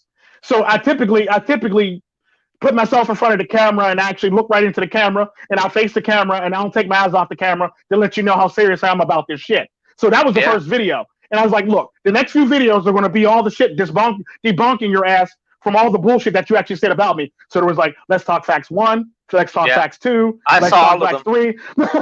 3. That's when I saw that, I was like, man, this guy is the real deal, man. And shout out to you, man. That's why I'm glad I came across your channel. So yeah, and it's one of those things where it's like, look, you're not going to sit here and lie on me. Because with everybody, because people try that a lot when it comes to me, and they forget the fact that I always tell the truth. There's more out. I put more out there about myself than any other person can ever put out about myself. I've doxed myself multiple times, so there's no way you can do anything to me that I've already done to myself. And there's probably a video, and there's probably a video in loading waiting to go up that'll dox myself again. So it's one of those things where I don't really care. There's nothing you can do to me. I've took away every single power about me that you could possibly know about me, and I pretty much put it out there on Fun Street. So, and if it ain't out there yet, there's a video waiting just in case my channel goes down because of a strike. There's videos waiting to go while I'm on strike, basically let you know who the hell I am. And the sad part about that, I always pride myself on telling the truth. That's the sad thing, though, dude. It's like when you dox someone, that's just fucking pathetic, bro. It's like they can't control. They want to hurt you, so they can't do it in front of you. So what else to do it other than that? That's a really stupid policy that YouTube has. Nobody should get doxxed, man. Yeah, and I've always been like that. Like, look, I'm always going to tell the truth no matter what. It's going to be the cold hard, unadulterated truth. If you don't like it, that's not my fault. That's something that you work on yourself. And that's simply how I face it. So it's like if I hurt your feelings, they're not my feelings; they're your feelings. That's something right, you do. That's something you need to work on within yourself, pimping. So that's basically how I approach it. Like if you get your feelings hurt on my channel, then it's not my fault. It's your fault. Who are you talking about that said all this shit about Hammerhand's son? Oh, I mean his daughter. That was MD. Yeah. He's always. I was basically telling the story. But the sad part about that, the story actually started. That whole entire thing actually started with liking theory. The whole entire tiff and beef actually started with liking theory. So what had happened was something that happened with liking theory where he was going through something with a girl that he was dating, and basically he made a video about it, complaining about it. So Hammerhand literally went in his comment section and like tried to give him advice. So liking theory actually went and then actually said to him, "Oh, you've lived your life, old man. Let me live my life." This, that, and the other. He was basically being very disrespectful to him. Wow. So that whole entire thing was kicked off by liking theory. Because the sad part about that, I actually made a video during New Year's talking about New Year's resolution. What do we think is going to happen in the new year? I said that purple pillars. There's going to be a big, huge purple pillar fallout fight, and I predicted that when that actually happened with the whole entire Hammerhand thing. Then I also said there's going to be another red pill. There's also going to be another red pill MGTOW dispute. Then there's also going to be a MGTOW dispute. Jesus Christ. Too. So I actually predicted all that shit in that live stream. So it's like one of those things where it's like, well, there's always one. I guess it's going to be worse this time. It's going to be worse than what it normally is. It's not going to really go away, and it's going to be there's going to be a lot of animosity after this for all intents and purposes. And I was right. I was right in that stream. So it's like one of those things where like I predicted it. Hello, Yeah, so, yeah, it came true, man. It came true. And then the first thing that happened literally was the purple pills dispute, and it was Lycan Theory versus Hammerhand. So that happened, and then as that was unfolding, MD decided that he wanted to be in Lycan Theory stream, and they made like a big ass, long ass stream just talking shit on people. Like, yeah, why would you spend 6 to 8 hours talking about one person? Like, oh my god, who does that? Like I might have long ass streams, but we talk about a lot of shit. We shoot the breeze. We get simple. We actually get off subject too. Yeah, we actually get off subjects and we act a fool. Like we're not talking about somebody for 8 hours. We're talking about like so that lets me know when anytime you can do a stream for hours on end and you're talking about the same thing and the same group of people over and over again, that lets me know that you're an emotional son of a bitch. Yeah. You're an emotionally weak bitch. And that's exactly how I look at people because I'm in psychology, so I can read these things and I know these things. You're an emotionally weak bitch if you can actually talk about somebody for hours on end in a stream. I don't need that I don't need that much time to talk about somebody. Give me 3 minutes in a Cypher and I'm ready to roast somebody in a rap battle. It's that simple. Like, or give me a video, give me a script, and I'm pretty much tearing somebody apart. That's pretty much how it works. I don't need a whole entire 6 hours to do it. I can do it in like 3 minutes, 2 minutes. Hell, I've even done videos where I've done it in under 2 minutes. So I don't need that kind of time. I really don't. So for you to need that kind of time lets me know you're extra emotionally invested in this person, which means that person got into your head. So now that person's in your head and he's actually living in your head for free. And if you're gonna be living in my head, bitch, you better pay some rent. That's exactly how I feel about that shit. Oh man. Because I have this quote where I say, I don't hold grudges or get angry at people because I'm not willing to, that's time and mental space I'm not willing to donate or donate for anybody for free for all intents and purposes. And that's simply how I feel about that. I'm not willing to donate mental space to somebody for no fucking reason. Yeah. Yeah. So it's one of those things. Cypher in the house. That's why I didn't join his streams or any of that because I'm like, man, this dude, you know what? He talks about it for about 8-9 hours, and everybody on Tico's stream seems honest and legit. So Yeah, because I try to keep everybody on my stream honest, and even if shit and like I'm the type of person like if shit's unfolding in a manosphere, I basically go back and investigate it and see where the hell it started at. Yeah, I'll find out where the hell it started at, and I'll basically work my way back. Basically, after I figure out where it started from, and I'll basically see how the hell this shit all unfolded. Basically, so I'll go all the way back to the beginning where the shit actually started. Then I'll work my way back out. So anytime I say something about somebody, I've already did my research, and I pretty much know where it started. Like the Jamie Lycan Theory thing, really started in Jamie Lycan Theory's. Was it Hammerhands or was it? It actually started in Jamie Lycan Theory's comment section where Hammerhand was merely trying to give him advice. He just gave him advice like, dude, you might want to not do that or this that, and the other, and he just got very disrespectful, and that's pretty much how all that transpired. So it's one of those things. Then it transpired. Then it was streams and back and forth and roasts and stupid shit like that, and it was like all that shit. And the sad part about that is, I never was involved in a whole entire MGTOW dictionary thing. But like the thing about it was like I remember Hammerhand literally came to me. Like Hammerhand was like the only person that actually ripped from my actual stream. That stream, he actually asked me. He actually came to me and asked me like a man, can he borrow some of my stream to actually make a video about it? I go, yeah, whatever you need to do. I really appreciate you coming to me because we got this goofy ass motherfucker over here ripping my shit, and taking it out of context. So I appreciate you coming to me like a man and actually asking me, can you borrow my shit? Well, whereas this motherfucker over here, he just took my shit and ran with it. Then he edited and cut it to make it fit his narrative. But the sad part about that, the editing and cutting part was so bad that it still made him look bad. It still made him look bad. Like, how do you edit and cut my stream to try to make yourself look good and you still make yourself look bad? Like, do you need to borrow? Do I need to give you like Lazo for a day so we can actually make it better for you or something like that? It's one of those things where it's like my 6-year-old can edit better than that and actually make it look good. So what the fuck were you doing to actually make it? And the sad part about it, he said, "See, this is what this and this." It's like, no, dude, you actually still look bad. You try to edit it, and if you still look bad, you still look bad. You still look like the bad guy. Because the Hammer actually came to me, and he actually took pieces of the stream, and he didn't take any of the stuff out of context like he tried to. Like Hammerhand basically took a chunk of the stream, put it in his video, and he actually responded to it. Then he went on to another chunk of the stream so he can keep it all in context. And he talked about it. Then he went to another chunk of the stream, and he talked about it for all intents and purposes. So he actually kept everything together, so everything was in context when Hammerhand put out that video. Whereas this motherfucker over here tried to cut it, recut it, cut it again, and cut it again to try to make me look bad. Meanwhile, back at the ranch, he made me look good and made himself look bad. Because I'm typically one of them people. I have situational awareness, even in my own stream. So it's very hard to make me look bad in my own stream.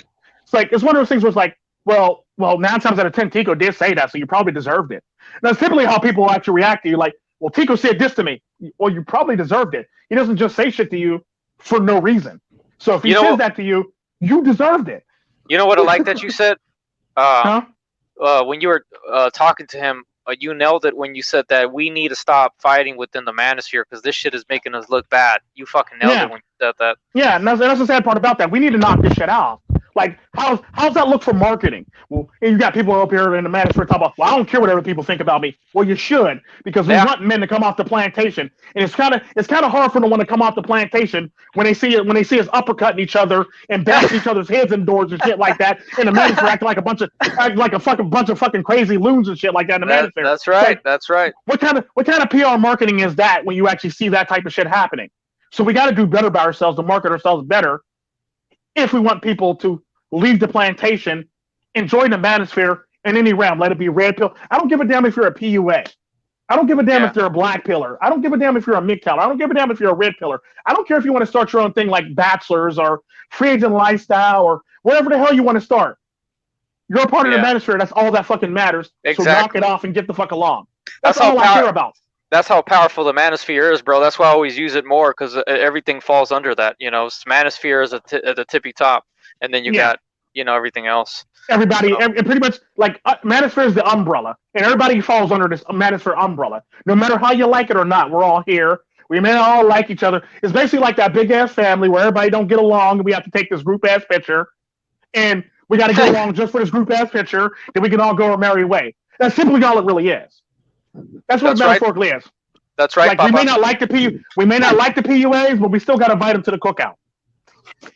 We still got to invite them to the family cookout. And we got to tell them too. That's right, Papa. Yeah. What is PUA? Pickup artists. Oh, okay, those guys. All right. Those guys. I don't like them. Yeah, I was like, said that. Those guys. I was like, I've seen PUA. Like, I know like red pill and manosphere and all that. Like, I understand that, but I couldn't remember for the life of me what the hell PUA was. Yeah, because a good example of that is like there's also survivalists in the manosphere, and matter of fact, Cypher is actually will fall in that category. He's more of a survivalist basically. So he's actually a survivalist under the manosphere umbrella. And you got like MGTOW, you got your red pillars, you got your purple pillars, despite the fact that we may not always get along with them and we may not always agree with them. We got them guys too. You got your monks, you got your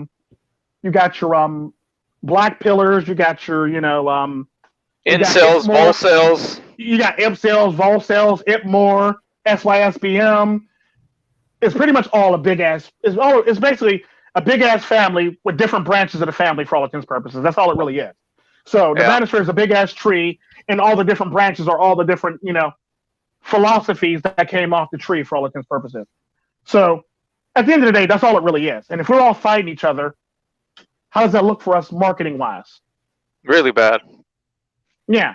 Who wants to join us if we're all fighting each other? Like, people are going to be like, man, you see those guys? I thought I was going to join them, man. They're full of crap. Fuck that. That's not what we want. They're killing each other. They're fighting each other. They're lobbing RPG rockets at each other. They're decapitating each other. It's like the cartel wars over here in the manosphere. It's like, why would you want to join something that's a cartel war? Like, that looks like a cartel war. So it's one of those things where we actually got to get better with that. you can kind of see this in motion because we could say all this and that, infighting causes people to gatekeep themselves. We could say that, but we could also look at a real world example. We have right now, especially now, Democrats are infighting like you wouldn't believe. Oh yeah, they definitely are. So many splinter cells of different Democrat like types because it's all a bunch of intersectional this that and the other thing. My opinion trumps yours. Blah blah blah. My opinion's better than yours, or yeah, no one is joining them. People are leaving that group. So this is a good exemplary like model that's currently in play that you can look at for this exact thing that you guys are saying. So we don't become like them. Yeah. We don't want people leaving, or we want people staying no matter where they are. Because like I always said, like if I have to leave the Manosphere, I'm basically going to make my own little niche in the Manosphere, and I'm going to refer to it as the Internal Sadist. And I'll be over here in the corner. Whenever the hell the outside to get along, I'll be happy to work with you guys. That's simply how I say stuff. That's simply how I view all that stuff. Like, let me know when y'all want to work together. I'll be over here. I'm just gonna sit here and wait till y'all done fighting. And that's the thing though is a little fighting is good for your health. A little bit of fighting. Yeah, fighting's good, health, but you don't. But you don't not too much fighting. You don't compromise your core values. There you go. Yeah, never compromise your core values. Never. You can infight all you want. You can, but as long as you have an unspoken understanding and an agreement and core values that you hold till the day you die regarding that, train of thought, modus operandi, that mindset. It's like one thing I like to say is you won't know who you are. You're not who you think you are until you're on your deathbed. Yeah. That's a good way to put it. True yeah. Story. Or you don't know who you think you are until you're put in a situation where you got to learn more about yourself, or got to overcome something, adversity, or whatever you want to call it. So it's one of those things where like you always got to learn. That's why we keep on saying. That's why I always drive at the end of my videos. Learn, always improve yourself, improve upon yourself, and always be willing to learn new things about yourself. So it's like one of those things where like, go ahead. No, you go ahead, brother. I'll wait.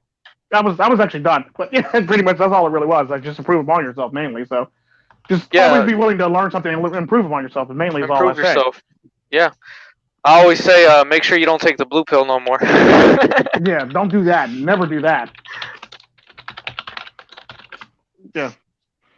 So it's kind of sort of crazy at the end of the day. It's like you got to be able to discern. You also got to be able to self-reflect on a regular basis.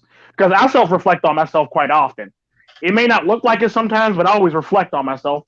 And the sad part about that, I even do spot check reflections on myself in the middle of a stream, after the stream, before the stream, while I'm quiet in the stream, I'm reflecting. So like I'm always reflecting upon myself because like I'm always looking to better myself or improve myself for all intents and purposes. Because that's the only way to do it. If you don't reflect on yourself and see and actually check to see if you're doing something wrong, then you won't ever approve yourself because you'll just think you're doing right all the time when in fact you're doing wrong. And this is typically like I always joke. People think I'm joking about this when I say this. This is typically why like my 6-year-old's always next to me while I'm doing live streams, so I can put my mic on mute and go, "Or you understand this, Lazo? Did I say something wrong? Or do you understand it?" No, Daddy, you sound about right. I don't hear anything wrong coming out of your mouth. I mean, you were kind of mean to him, but nothing wrong coming out of your mouth, Daddy. So like I'll go back and go, okay, yeah, Lazo's on my side, so obviously I'm not doing anything wrong. So I always spot check myself with Lazo, even still. Because the sad part about that, even though he's my son, he disagrees with me drastically when I do something wrong. He'll let me know I did something wrong. And that's the thing I love about my son Laszlo. He's 6 and he'll let me know I did something wrong. Hey, he's not afraid. Chico, who do we have on the stream right now? We have Cypher, we have Amanely Load, and Amanely Load. Yeah, he's Amanely Load mainly does. I'm eating right now, man. So I'm on mute. He's always eating. He's always eating. And Cypher, he's a part of my team too.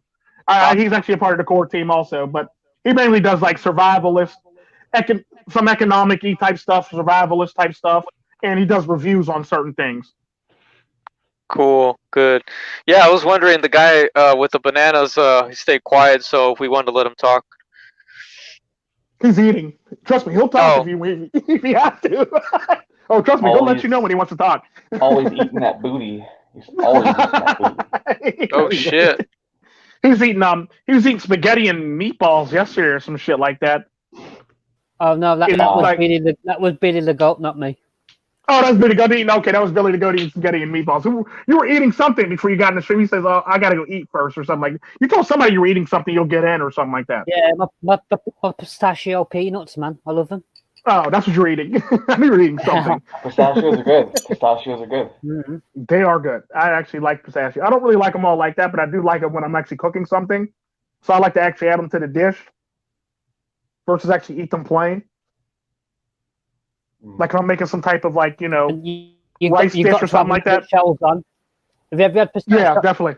Have you ever had pistachios with the shells off? They're just not the same. Not the same at all. You got to crack the shells, man.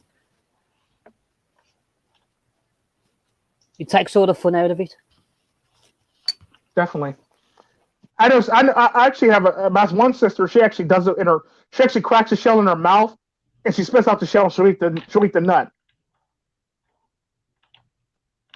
Like I was like, one of these days you're gonna swallow that shit and choke on. I'm gonna laugh at you.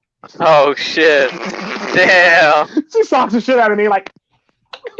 Yeah, bro. Calm down, Evander Holyfield. Tell her not to do that, man. That's fucking dangerous, bro. Yeah, I'm serious. Like you gonna choke on that. Sometimes when I chew on a nut, there's a rogue shell in there. I feel like I've broke a tooth. So fucking hell. Yeah. Yeah, I hate when that happens too. Oh my god. Yeah, but the topic was mainly about like people getting emotional. We didn't really get off topic because we're actually talking about all the shit that actually transpired from the whole entire thing. It was so. You were talking about MD, wasn't you? Just. Yeah, we were talking about him too, but we were talking about other people that got emotional and like He fits that description perfectly. Yeah, with like they got very emotional for all intents and purposes. Well, like sensitive, because the main topic is the rise of sensitive men for all intents and purposes, so sensitive males. And we're talking about various things that they did and said and stuff like that. Because like, there's a thing about me that people don't realize. Like, I won't retaliate on you as long as you don't lie on me. The minute you start lying on me, then I'll retaliate on you. So I'm not going to just be making random videos about you just to make random videos about you. I don't do that. That's other people do that shit. So if you actually the minute you start lying on me, you can talk about me all you want to. I don't give a fuck. You can call me names. You can call me a slave. You can call me coon, or you can call me any fucking thing you want. The minute you start lying on me, now I got a problem with you. Now I got to make videos about you. And that's pretty much how it works. So I don't just make random videos just to make random videos because it's fun. I make random videos if I feel as though you're lying on me, and you are lying on me. It's simply how it works.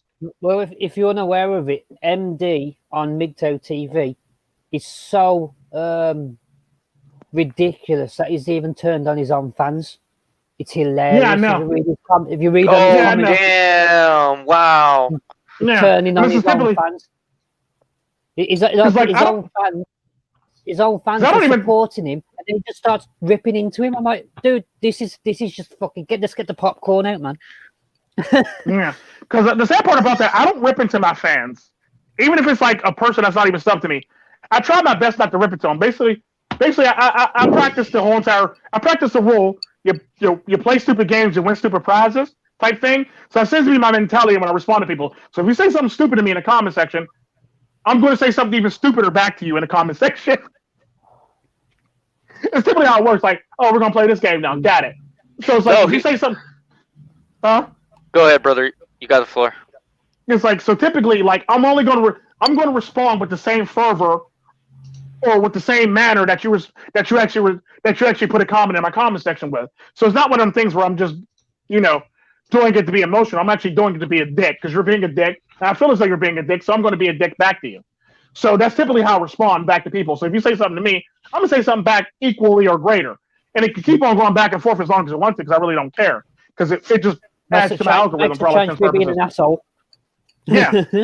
Yeah, like at least I can admit I'm an asshole. I mean, I ain't gonna lie about it. I'll tell you in a heartbeat, I'm an asshole. I'm an honest criminal. I'm an honest criminal. I'm an asshole. Yeah, I did go to MGTOW TV I think it was last week, and I did see his comment section, and he was getting into it with some guy, and I forgot the other guy's name, but he was just saying you're taking this too serious, and then MD was saying you're afraid that I'm exposing them, and I'm like, you're not exposing anybody, man. You're just exposing yourself. I don't get it. You took it too serious, man. Because the sad part about that is he always exposes himself. He thinks he's one of them people that he's one of them people that'll try to pull that gotcha moment on you, and meanwhile it's not even a gotcha moment. Like you see, I got him. I'm talking bad to him. You're not coming. You're not responding. I'm beating them. Like no, you're not winning, dude. You're losing very badly. So you can't even say you're winning. But yes, he's just crazy like that. He's crazy, dude. He's crazy. Like I said, I liked a lot when I first heard about him, but then I started seeing all the stuff and the evidence, and I'm like, yeah. Oh well, that sucks. Jumped onto him as he was pulling his little baby tantrums, and so I've only seen the bad side of him, to be honest. Yeah, that sounds about I've right. never seen any good from him at all. I've never seen any good from him at all. No, you're right, man. I agree with you. He rants pretty much for 8 hours straight.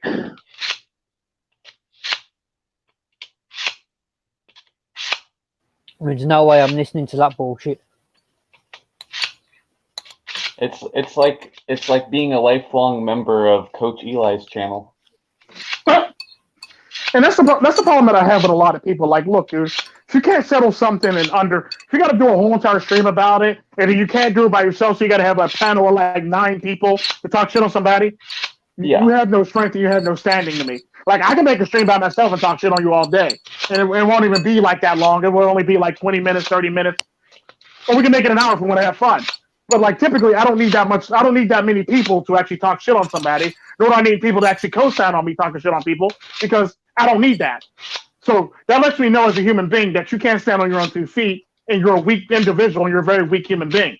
Anybody that hears that, who the hell is that? Oh, you're sharpening your knife.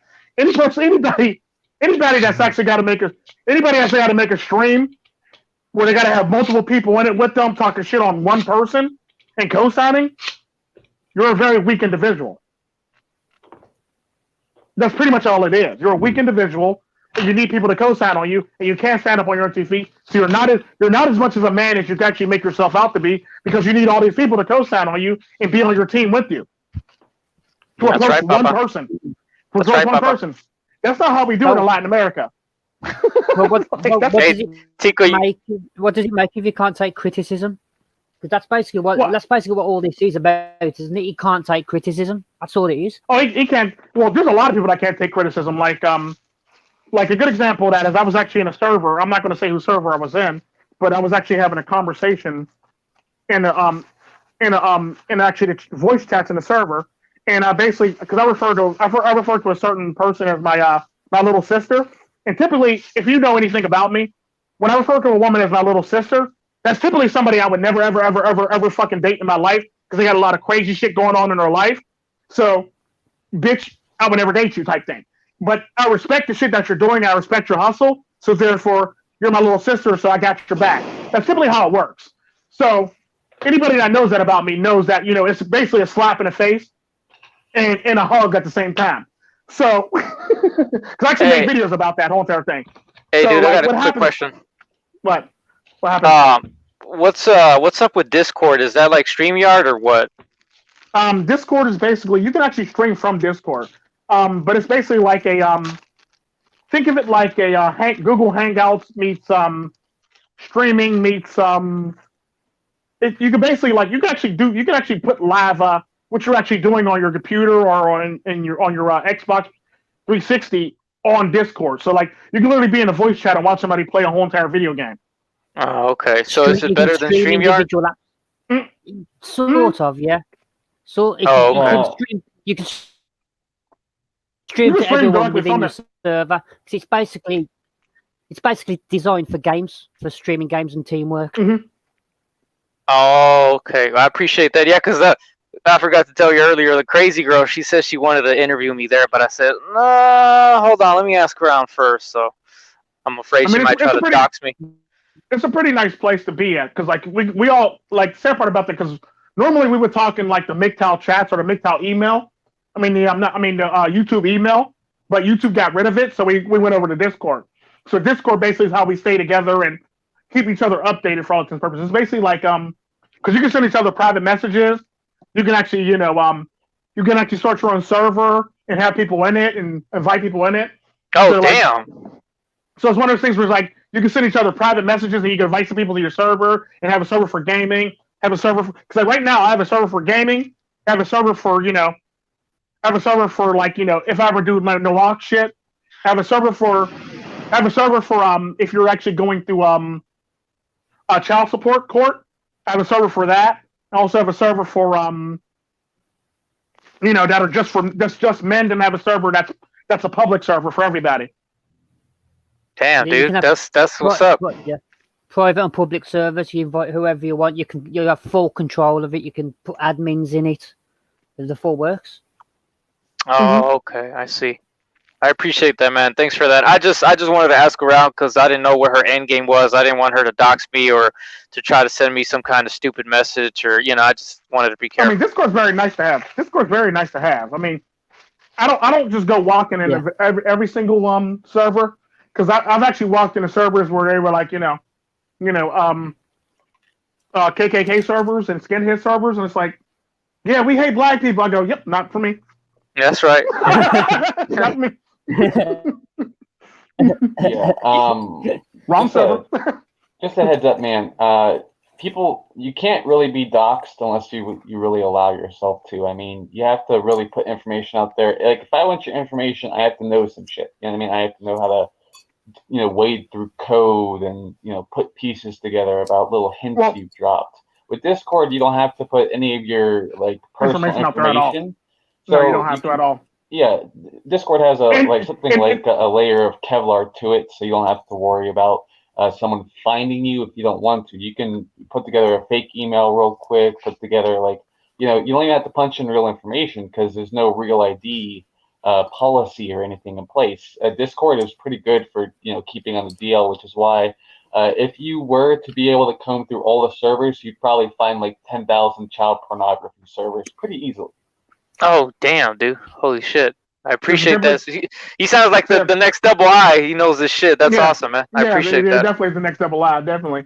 But the sad part about Discord is, the neat thing about Discord is like you can literally talk to each other in voice chat. So you can have like 6 people in voice chat. Y'all can have whole entire conversations for hours on end. And then on top of that, if you want to go to like the private chat, you can actually call each other from the private chat in each other's private chat, or you can send each other messages in private chat. Especially like you ever been on Facebook Messenger? No, I stay away from Facebook. Yeah, well, it's basically like all the different platforms and under one roof.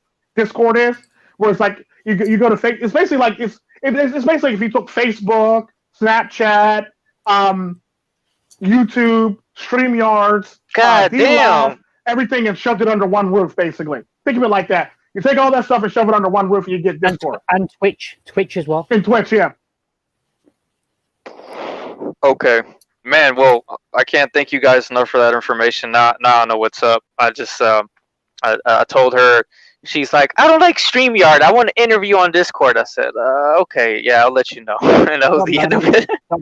Mm-hmm. I would say that if you're really concerned about privacy, don't put your face on Discord anywhere. Mm-hmm.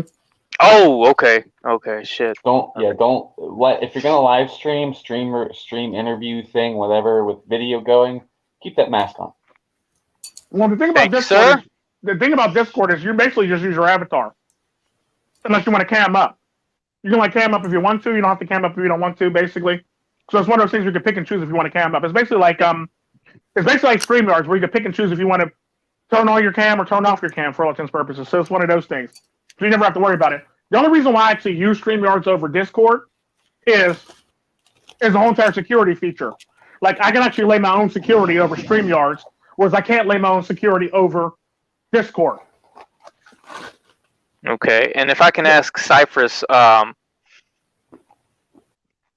when you said that kind of got my attention. And if I get doxxed, I can't do nothing about it. I'm not really that worried about it. I'd just rather be more professional. But it's like when you said that, it makes me think that it's a lot more dangerous than StreamYard as far as showing your face. I mean, you kind of have to break it down. Well, why is Discord worse?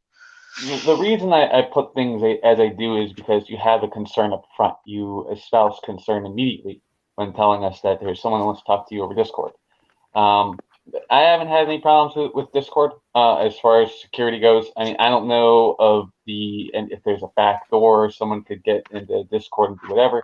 I don't know about the actual how secure it is. I just know that it's much more secure than pretty much just about any social media site you could be on. It's more secure than YouTube as far as I'm concerned, because okay.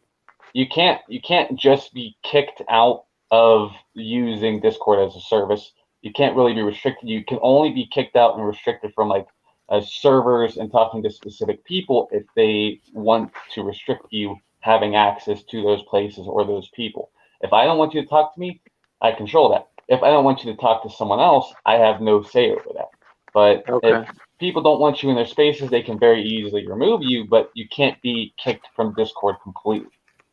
Actually, you can be kicked from. You can actually be kicked from Discord completely, because I actually got kicked from Discord completely. Really? But that was actually due to my one server that I had over there. That was actually displaying some off the wall crazy shit. So if you're the owner of a server, here's the problem with being the owner of a server. If you're the owner of a server, if your server gets banned, that owner of the server goes with it. Oh, damn. Wow. Okay. So it's one of those things where if the server gets bombed, the owner goes with it. Well, sometimes they'll let the owner stay, but most times they get rid of the owner too. This is typically why I have because I always say, if you ever talk to me, I have multiple Tico Trend accounts ready to go just in case this shit happens. So I've already lost 7 Tico Trend accounts in Discord. Damn.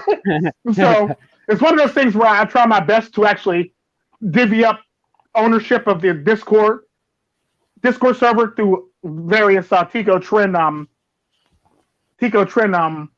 accounts, basically. That way, if one server goes down, I still have control over this server for all intents and purposes. Because the sad part about if the owner of the server goes before the server, nobody else has really full access to the server without the owner. So I can't transfer power. You can't transfer power without the actual owner of the server, which really sucks. And that's actually happened to me once or twice, and I've had to get rid of that server and remake the server all over again. So it's one of those things where so if you get kicked from Discord, it's Discord kicking you themselves. Okay. The only reason why I got kicked from Discord, because I actually had a server with free speech, and let's just say the free speech got a little too free. I had this one dude in there. His name was actually John the Nigger Hater. I shit you not. His name was John the Nigger Hater. I shit you not. This is how accepting I am of people. And so I had John the Nigger Hater on my server. I had somebody named Jew Slaughterer or something like that, Jewish Slaughterer.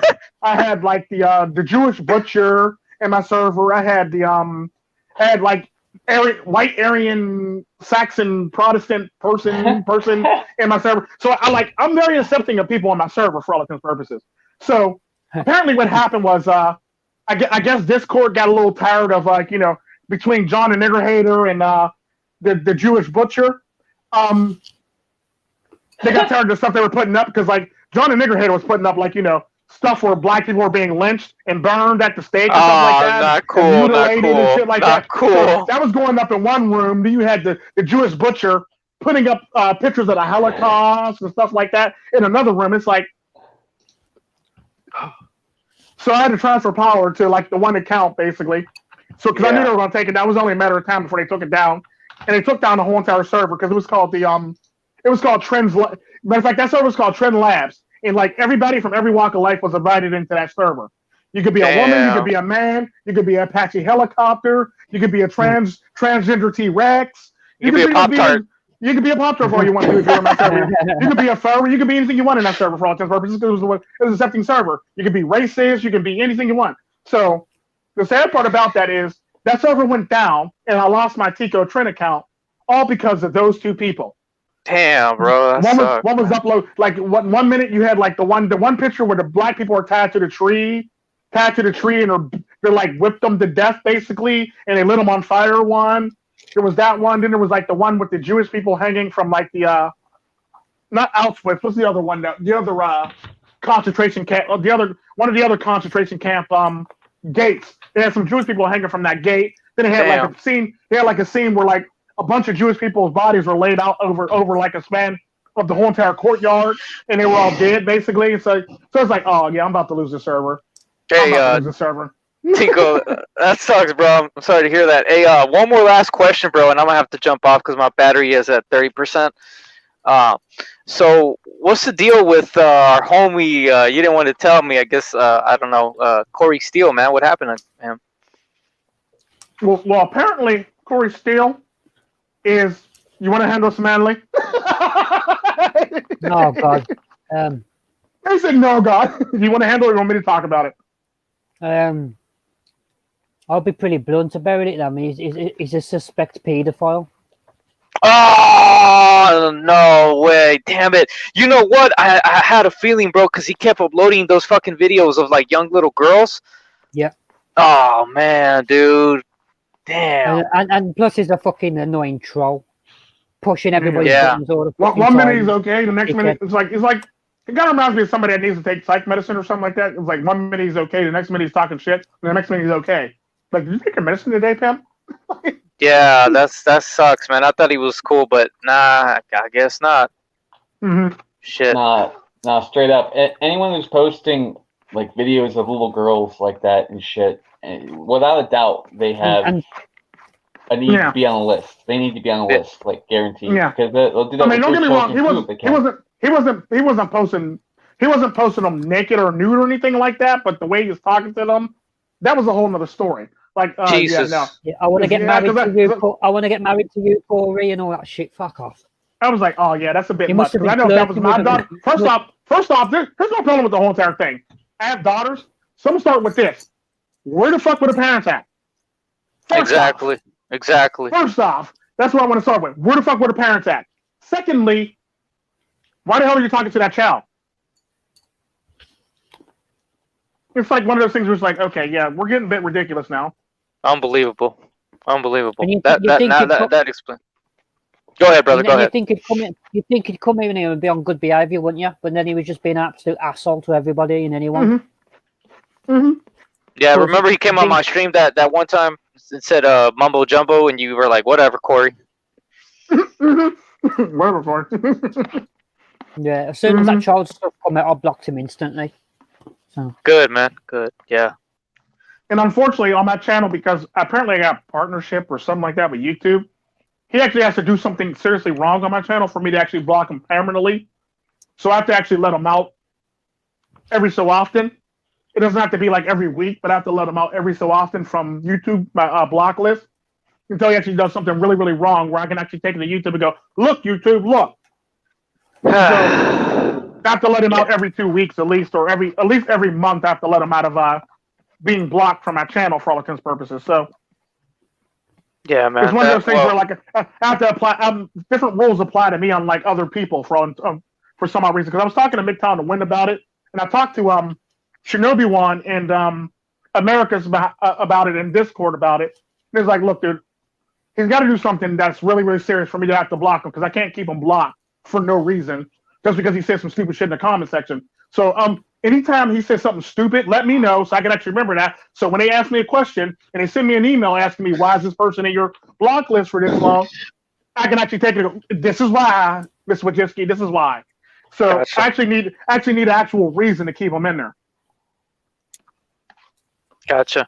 Well, shit. All right, brothers. I hate to jump off, but I'm gonna go ahead and jump off, and I'll join the next Friday Night Blaze, or you should call it the Tico Train Freight or something like that. Now, I'll eventually make a live stream called the Freight Train. I will do that eventually. Tico Freight Train. But yeah, like I'm eventually gonna make one of those streams up because I'm actually losing the Relentless stream until True Sherm actually gets.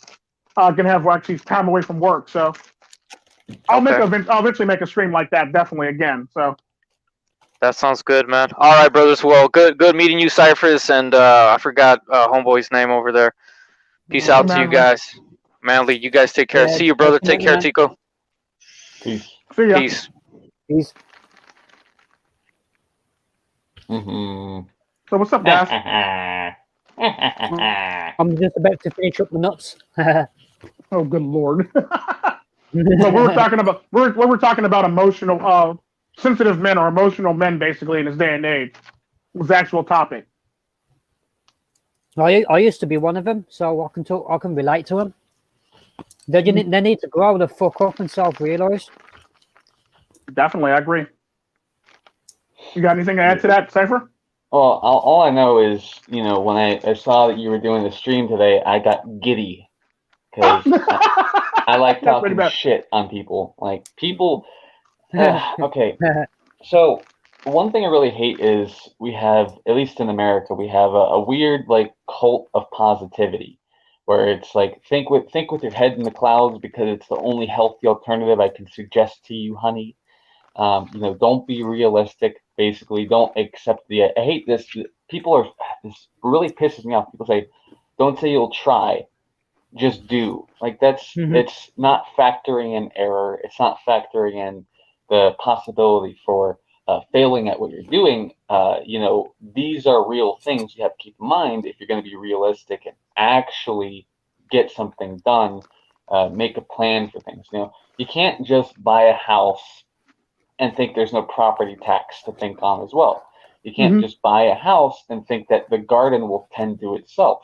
You can't just get a dog or get married. Some people will say it's the same thing, but you can't just do all this and not think, well, what happens if I get divorced? What happens if I have 2 kids and I get divorced? What happens to the lawn if I just keep dumping trash on it? What happens to the earth if we keep polluting? So it's one of those things about weakness that I really hate, that it's not caring to be realistic, or it's not caring about why you're in the position you're in. If you don't care about the position that you're in and you keep on and you don't factor in any negativity, any bad shit that could happen to you because of the situation you're in, you're going to be weak. And I hate that shit. People say like being angry is a bad thing. I'm actually at my happiest when I'm angry, as a matter of fact. I'm actually at my most productive when I'm actually angry. Yeah, and I found a way to really make use to like weaponize negativity. I've had a load of fun thinking these topics over and picking them apart, and it's a load of fun. And what people don't realize is your weaknesses are sometimes either your greatest motivators to become strong, or things that will be your greatest strengths if you focus on them and really work towards making your weaknesses into strengths. And once you realize your weaknesses, you can realize your value in society, in someone's life. When you start to work on those things, when you realize what you could work on most that can make you better in the long run, working on the things that you're good at, great, good, awesome. What about your failings? What about the things that keep you in place? Those are the things you should be working on. You shouldn't be working on just honing yourself so that you are very good at specifically one thing. You should try to elevate yourself and make yourself more well-rounded instead of being like a crude arrow. Sure, you could shoot this crude arrow. There might be a point, and it could kill someone, but the point of the arrow is to be not so crude. You have all the parts. There are all these working parts. You have to really concern and consider before you go through with firing this arrow, because for all you know, the crude arrow could explode when you go to loose it from your string. For all you know, the arrow cannot fly very far. All of your strength has just been wasted on this attempt. If you are a train conductor and you're taking this train and all the cars attached to it to a place, a location, hundreds of miles down the road, but you know for a fact several of your train cars have fucked up wheels, fucked up axles, and you don't care to deal with that, you're going to derail yourself on the way to the goal. True story. That's actually a nice analogy there. And that's a very nice analogy. It fucking pisses me off because people think they can just pretend they're in La La Land and they'll be there. There is no fucking La La Land. We are in hell, okay? And our purpose as people is to struggle. Every aspect of life, every aspect concerns some amount of struggle. If you aren't willing to do the hard work, you don't deserve any fucking pie with your dinner and your coffee. You don't deserve any of that because you don't care about doing the hard work. This is why so many people are poor. There are ways to make a lot of fucking money, but no one wants to do the hard work. And that's why we're poor. A lot of us out here. Very true. Very true. I agree with that 100%. That's some really good analogies, too. Definitely. Because you definitely have to put in the work so you can actually improve yourself and improve upon yourself. And that will require you to actually reflect upon yourself to actually be able to do so. So if you can't reflect on yourself to actually see where you're fucking up to improve, you're going to stay fucked up, basically. And that's actually very true. What's up, Billy the Goat? And what's up, Baron Yam? What's up, George Lopez? What's up, Sos? No Sweetheart? And America's DeVille. And if everybody else is still here, Meatbags and Money AD and everybody else, and Elder Monk. How y'all doing? I'll give everybody a shout out. Yep. Rolling B. I'll be back, right? All right.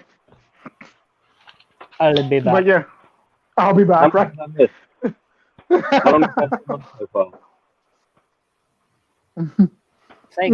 Yeah, Cypher has a point there. Now it's like you have to improve upon yourself. You actually always got to be willing to do stuff. You can't always have your head in the clouds, because having your head in the clouds is going to get you fucked up, basically.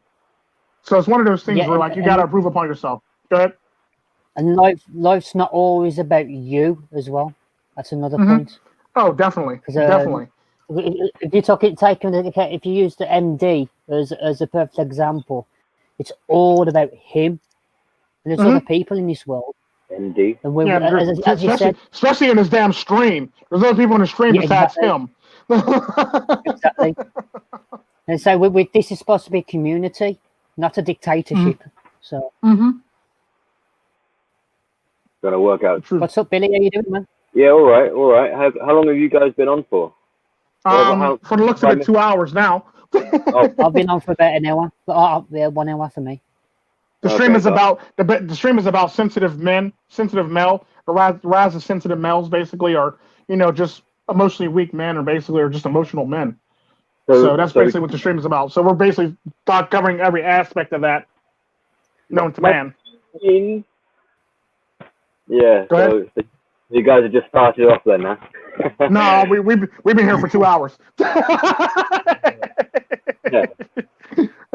Well, I've been here for 2 hours, and what I'm say, Amanely's been here for about an hour now, and and Cypher's been here for almost about an hour also. Yeah. I was on Mig to Absolute Knowledge streaming, and we noticed Tico was online, so we hopped over onto that. Oh no, y'all gotta stop that shit. Y'all really gotta stop that shit. You don't have to come over to me for doing all that stuff. Now we sort of reached the end of it anyway, Tico. We was on there for how long is it? Gotcha. We was on there for 2 hours as well, so. Gotcha. Yeah, but like, you want to add to that, Billy the Goat? What, sensitive males? Like it can be a personal experiential one. It could be your own personal experience. It could be anything, or your hot take on it. Basically, anything about it. Well, so yeah, I mean, we're experiencing a lot of people getting triggered, and they get flared up and agitated and emotional. So a result of being sensitive.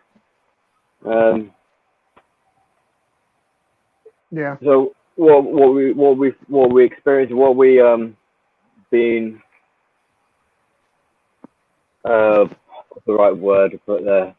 What we're experiencing with these guys, low emotional IQ.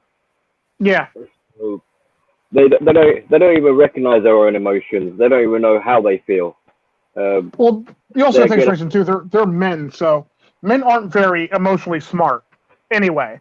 As it is anyway, they can control it, but when it takes them over, when they're overcome by it, they can't really do anything about it. Whereas women understand it, but they pretty much use it to their advantage. Whereas men don't really understand it, and it basically makes us look weak, and it basically weakens us and cripples us for all intents and purposes.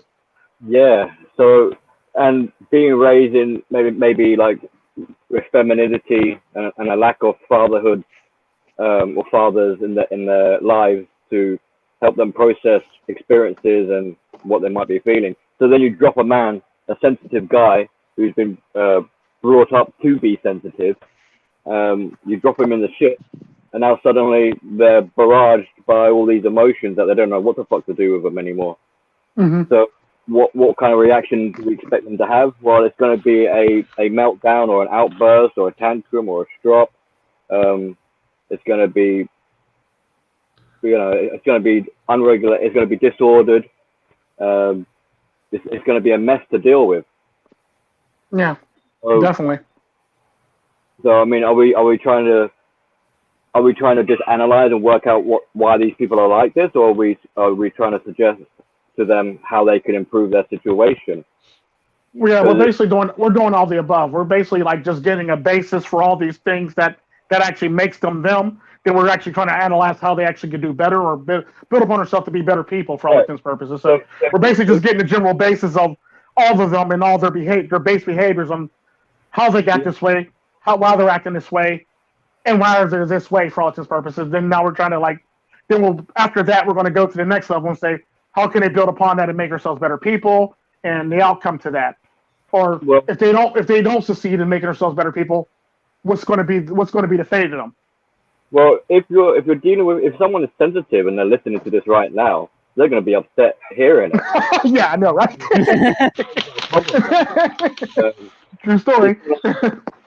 It's like how are you going to treat someone or give them advice when they're already offended or on the edge of having they're going to break down and cry. It's like no good. Have you heard that kind of like that Chinese sort of piss take where it's like be a man kind of thing? Yeah, I like that, dude. Be a man. Be a man. Be a man. Be a man. I mean, what the fuck's that going to do?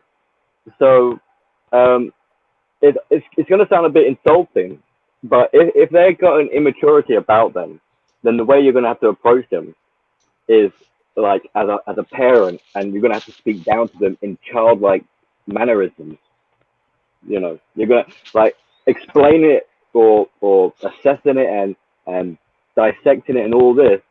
A kid is not going to understand that, so you've got to make it kind of relatable and dumb it and somewhat, kind of like dumb it down for them. Yeah, sadly.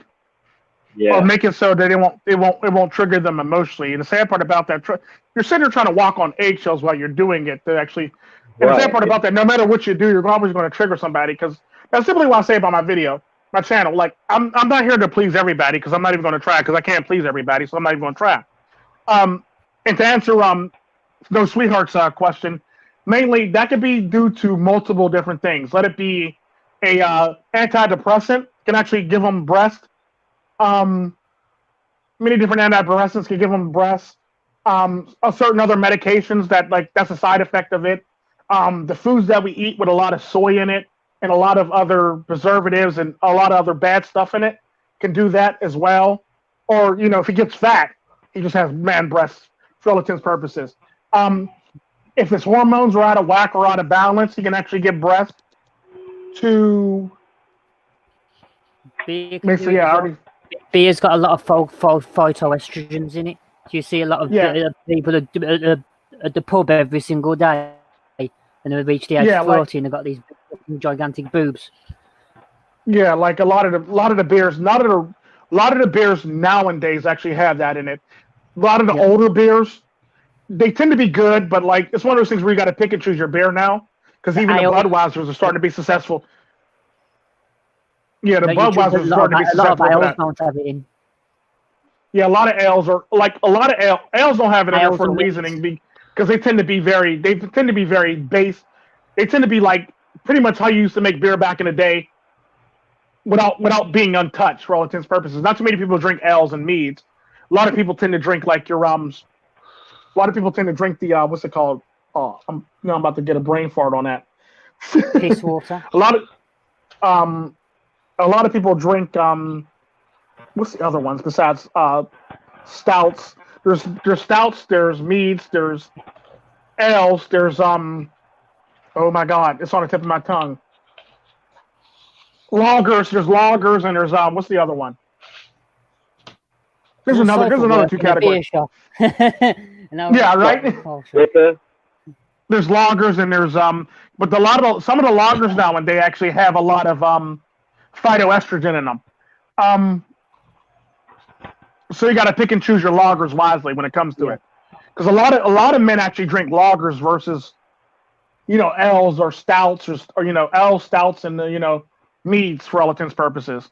Plus, a lot of men drink a lot of IPAs, and a lot of the IPAs nowadays, or the microbrews, have phytoestrogen in them.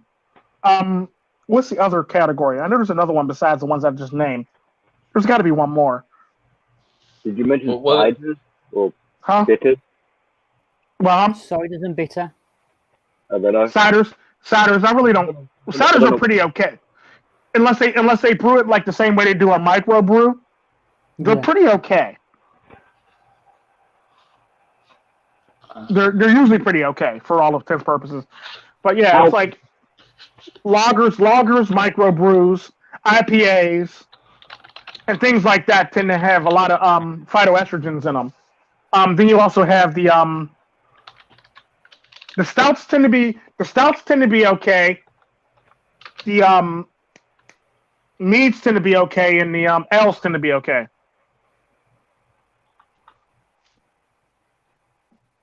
The ciders, it depends on who makes them, who the brewery is, who makes them for all intents and purposes. Because I heard that the Apple's ale thing, I heard that they have a lot of phytonutrients in them, or phytoestrogen in them.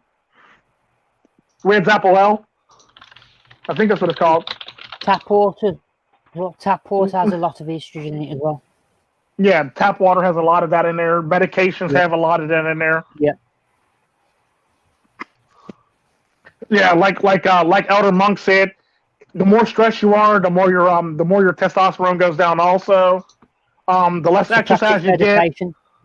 Yeah, if you the less exercise you get, the more likely your testosterone is going to drop. It could be anything. It's all about your lifestyle for all intents and purposes.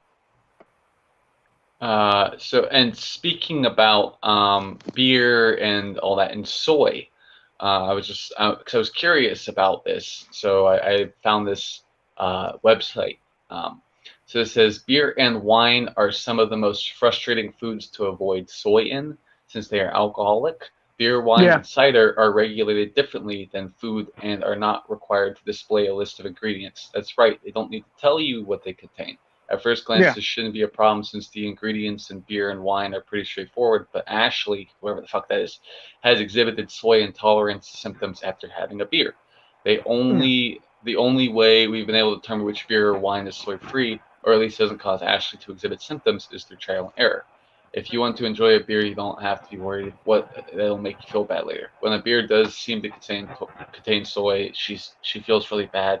Therefore, we aren't eager to try again to confirm. So they're basically making this lady drink beer and hoping she gets allergic so they can write about it, which is kind of funny. Yeah, that's what it sounds like to me.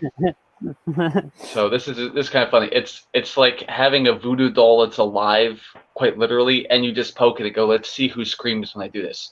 Like, yeah, literally. What the fuck, dude? Yeah. That's basically how people do studies and stuff like that. That's the sad part. You should probably have a control subject. You probably have like multiple people doing this with Ashley, so they can actually get a proper analysis on that whole entire thing. I love this pseudoscience that people do nowadays. Oh my god, it cracks me up. But yeah, it's like at least when I run research, it might be illegal, but I run it on a large amount of people without them even knowing I'm doing it. I take like a large sample size, but then on top of that, I don't just take one sample size. I run it through a bunch of different. I run it like if I take 100 people, I run it through another 100 people. Then I run it through another 100 people. Then I run it through another 100 people. So I basically do it 100 people at a time for all intents and purposes. So, and I think the biggest number I got was like over 1,000 people. Somewhere over 1,000 people. Sometimes, every now and again, I'll get like between, I say 1,000 to like 3,000 people involved in the whole entire thing and don't even know they're involved. Just for research sake. No. But yeah, it's for science. Yeah, but it's one of those things. But like, I hate when people just take one person or two people and go, "This is what the studies have shown." Like that's not how it works. That's really not how that works. Like, come on, guys. But yeah, like I know Modelo for sure doesn't have phytoestrogen in it.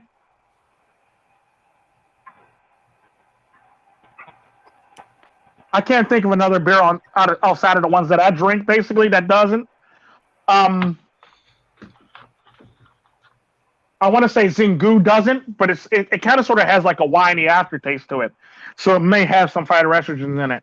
I can't really think of too many other beers that don't, unless it's like lager wise. That is, I can't think of too many other beers that don't. But stouts, ales, and meads tend to be okay.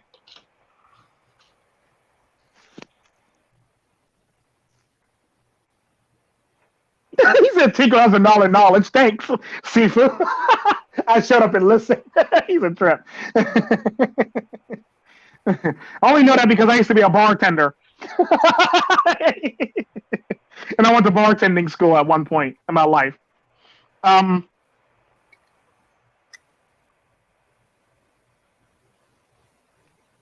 I used to do a bit of bartending. I learned something new from Tico every day.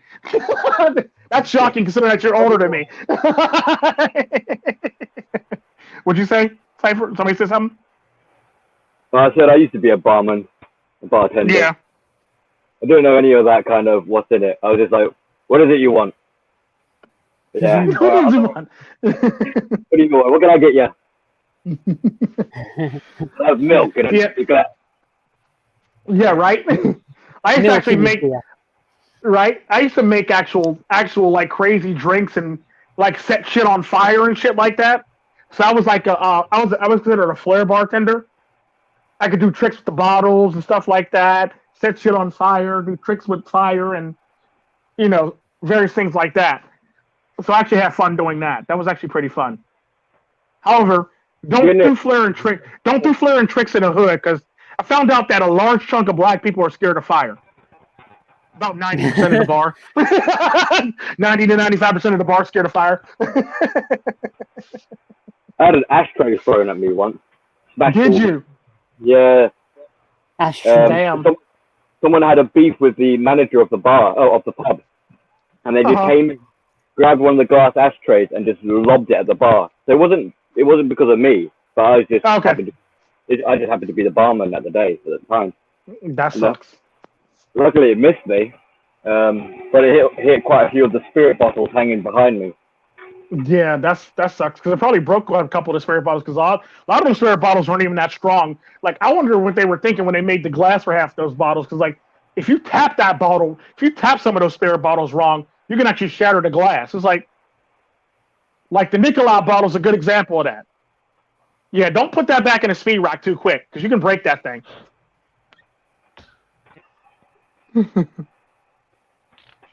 Yeah, the Nikolai bottle's very, very chintzy, and what's a couple of the other bottles that are very chintzy? Well, the way they're racked, you got optics. Did you have optics over there? What happened? Optics. The way they put the bottles on the racks, they're quite flimsy on their own, really.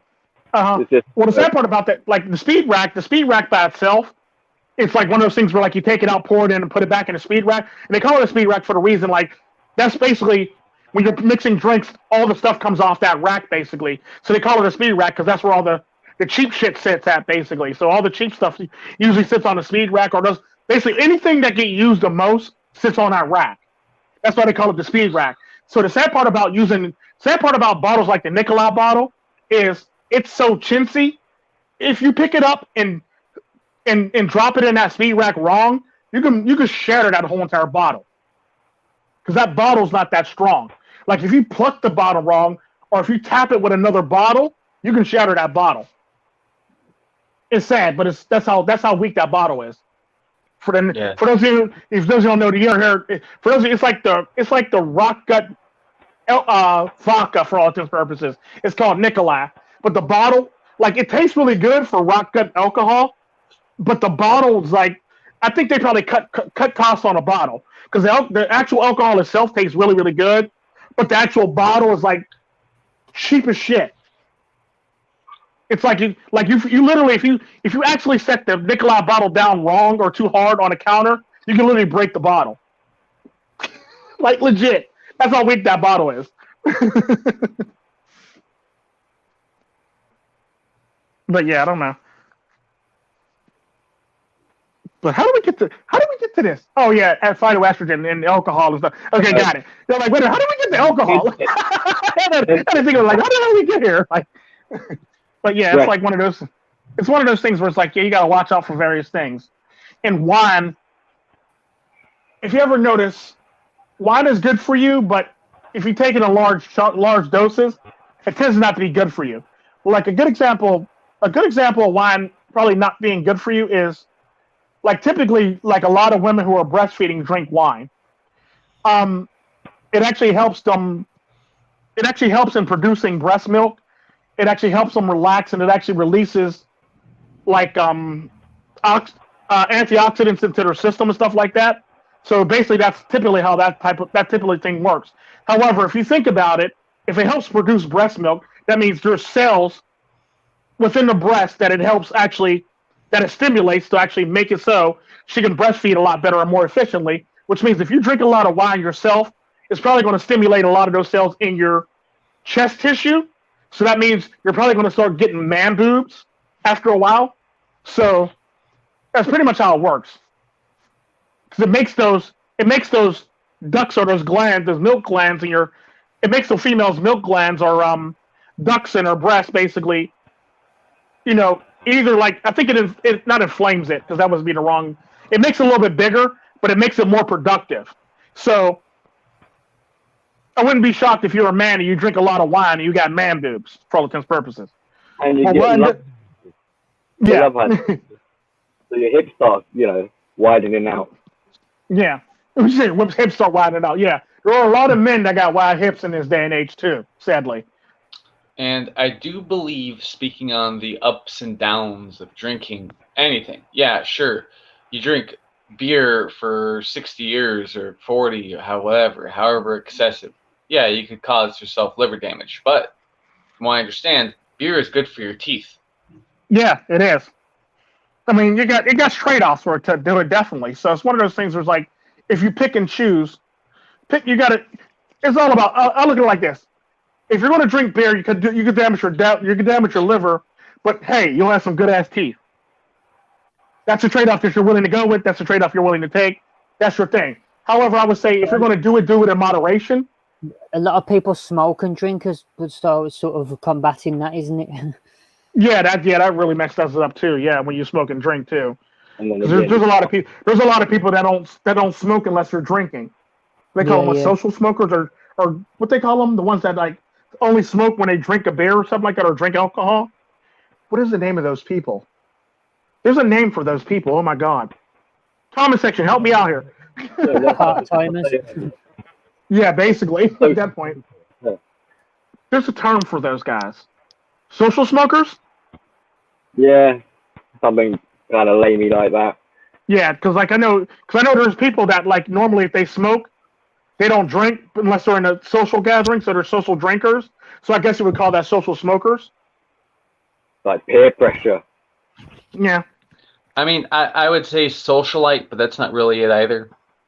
I would say social. I'm gonna go with social smokers because they got a term called social drinkers.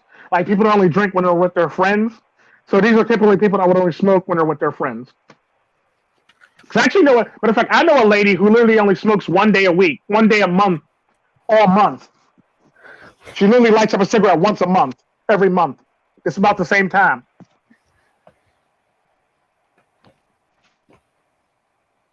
Once a month. Yeah, once a month. I don't know. That's her thing. I was looking at her like she's crazy. And they do say like what do women do once a month? Well, no, she's not on her period though. But like normally, that's her thing. Once a month, she'll light up a cigarette, and it's the same day. It's literally the same day every month. So if you ever notice what a lot of if you deal with the women, that thing can actually change throughout the month, and it could be like early, depending on if the month ended with like 31 days or 30 days or 28 days basically. So that thing actually changes based on month to month. But she literally, I think she smokes like the 16th. The 16th, The 16th of every month, she actually literally lights up a cigarette. Every single month on the 16th, she lights up a cigarette. And that's even considered an addiction. And she only does it once a month, and she's considered to be addicted to cigarettes because she does it once a month, the same time every month. So she might have some type of deficiency, they believe, that makes her light up once a month.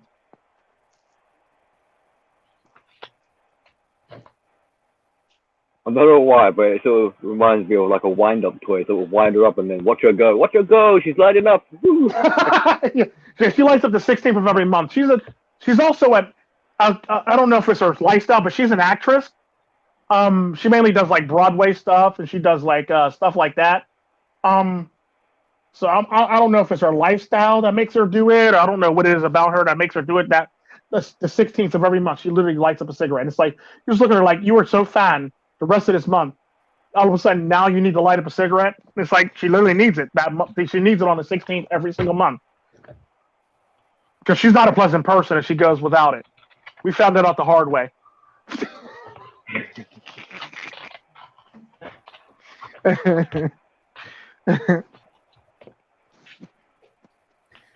The Hidden MGTOW and Shinobi one's in the chat.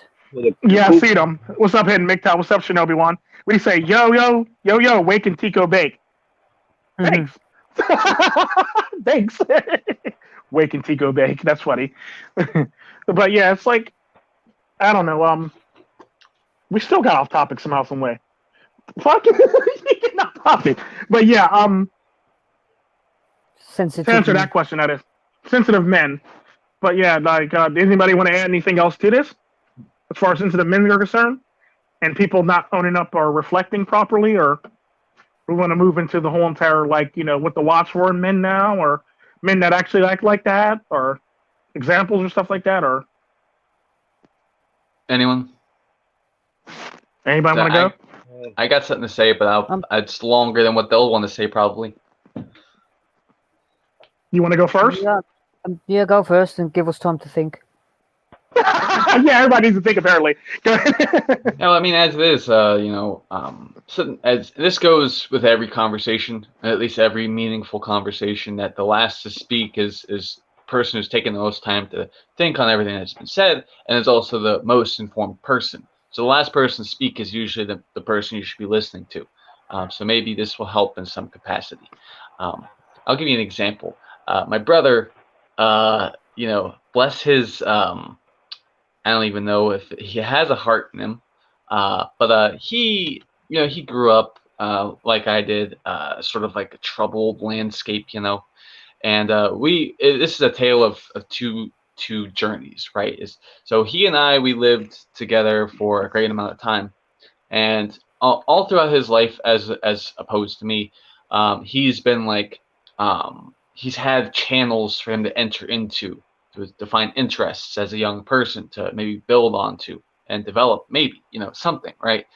So he did the sports thing, and then he found he liked instruments and stuff, and got into like stage musical stuff. Cool, whatever. I'm happy for him. And then that carried him on to a point where he was getting into like college for the arts. At least that was a focus. At least pretty much all of his reason for being there, he was the arts.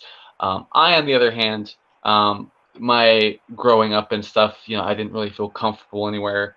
My parent guardian figures weren't very good for me, that kind of thing. So I became something of a recluse, but in my time, because of what I endured, I took to studying people.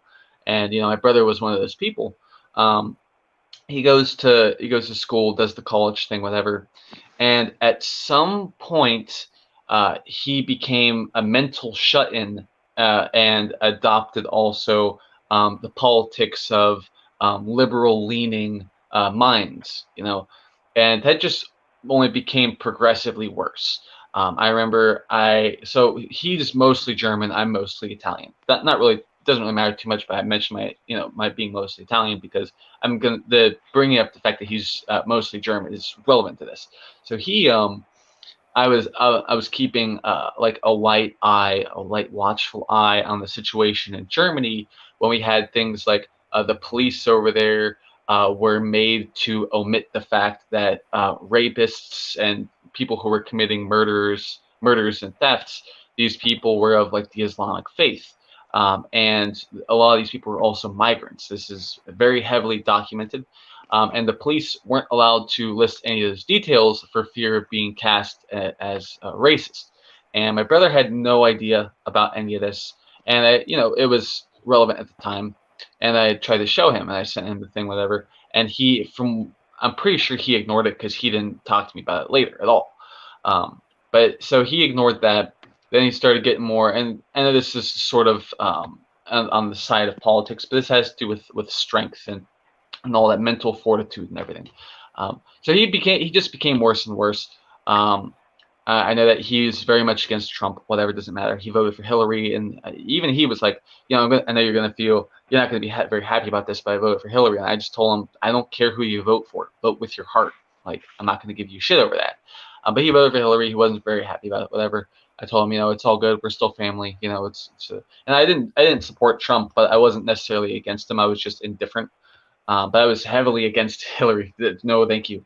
But then other shit was coming out after that time, and you'll start to pick up if you follow like I have as a witness to all this firsthand, that he was just slowly becoming worse and worse and adopting like an echo chamber, right?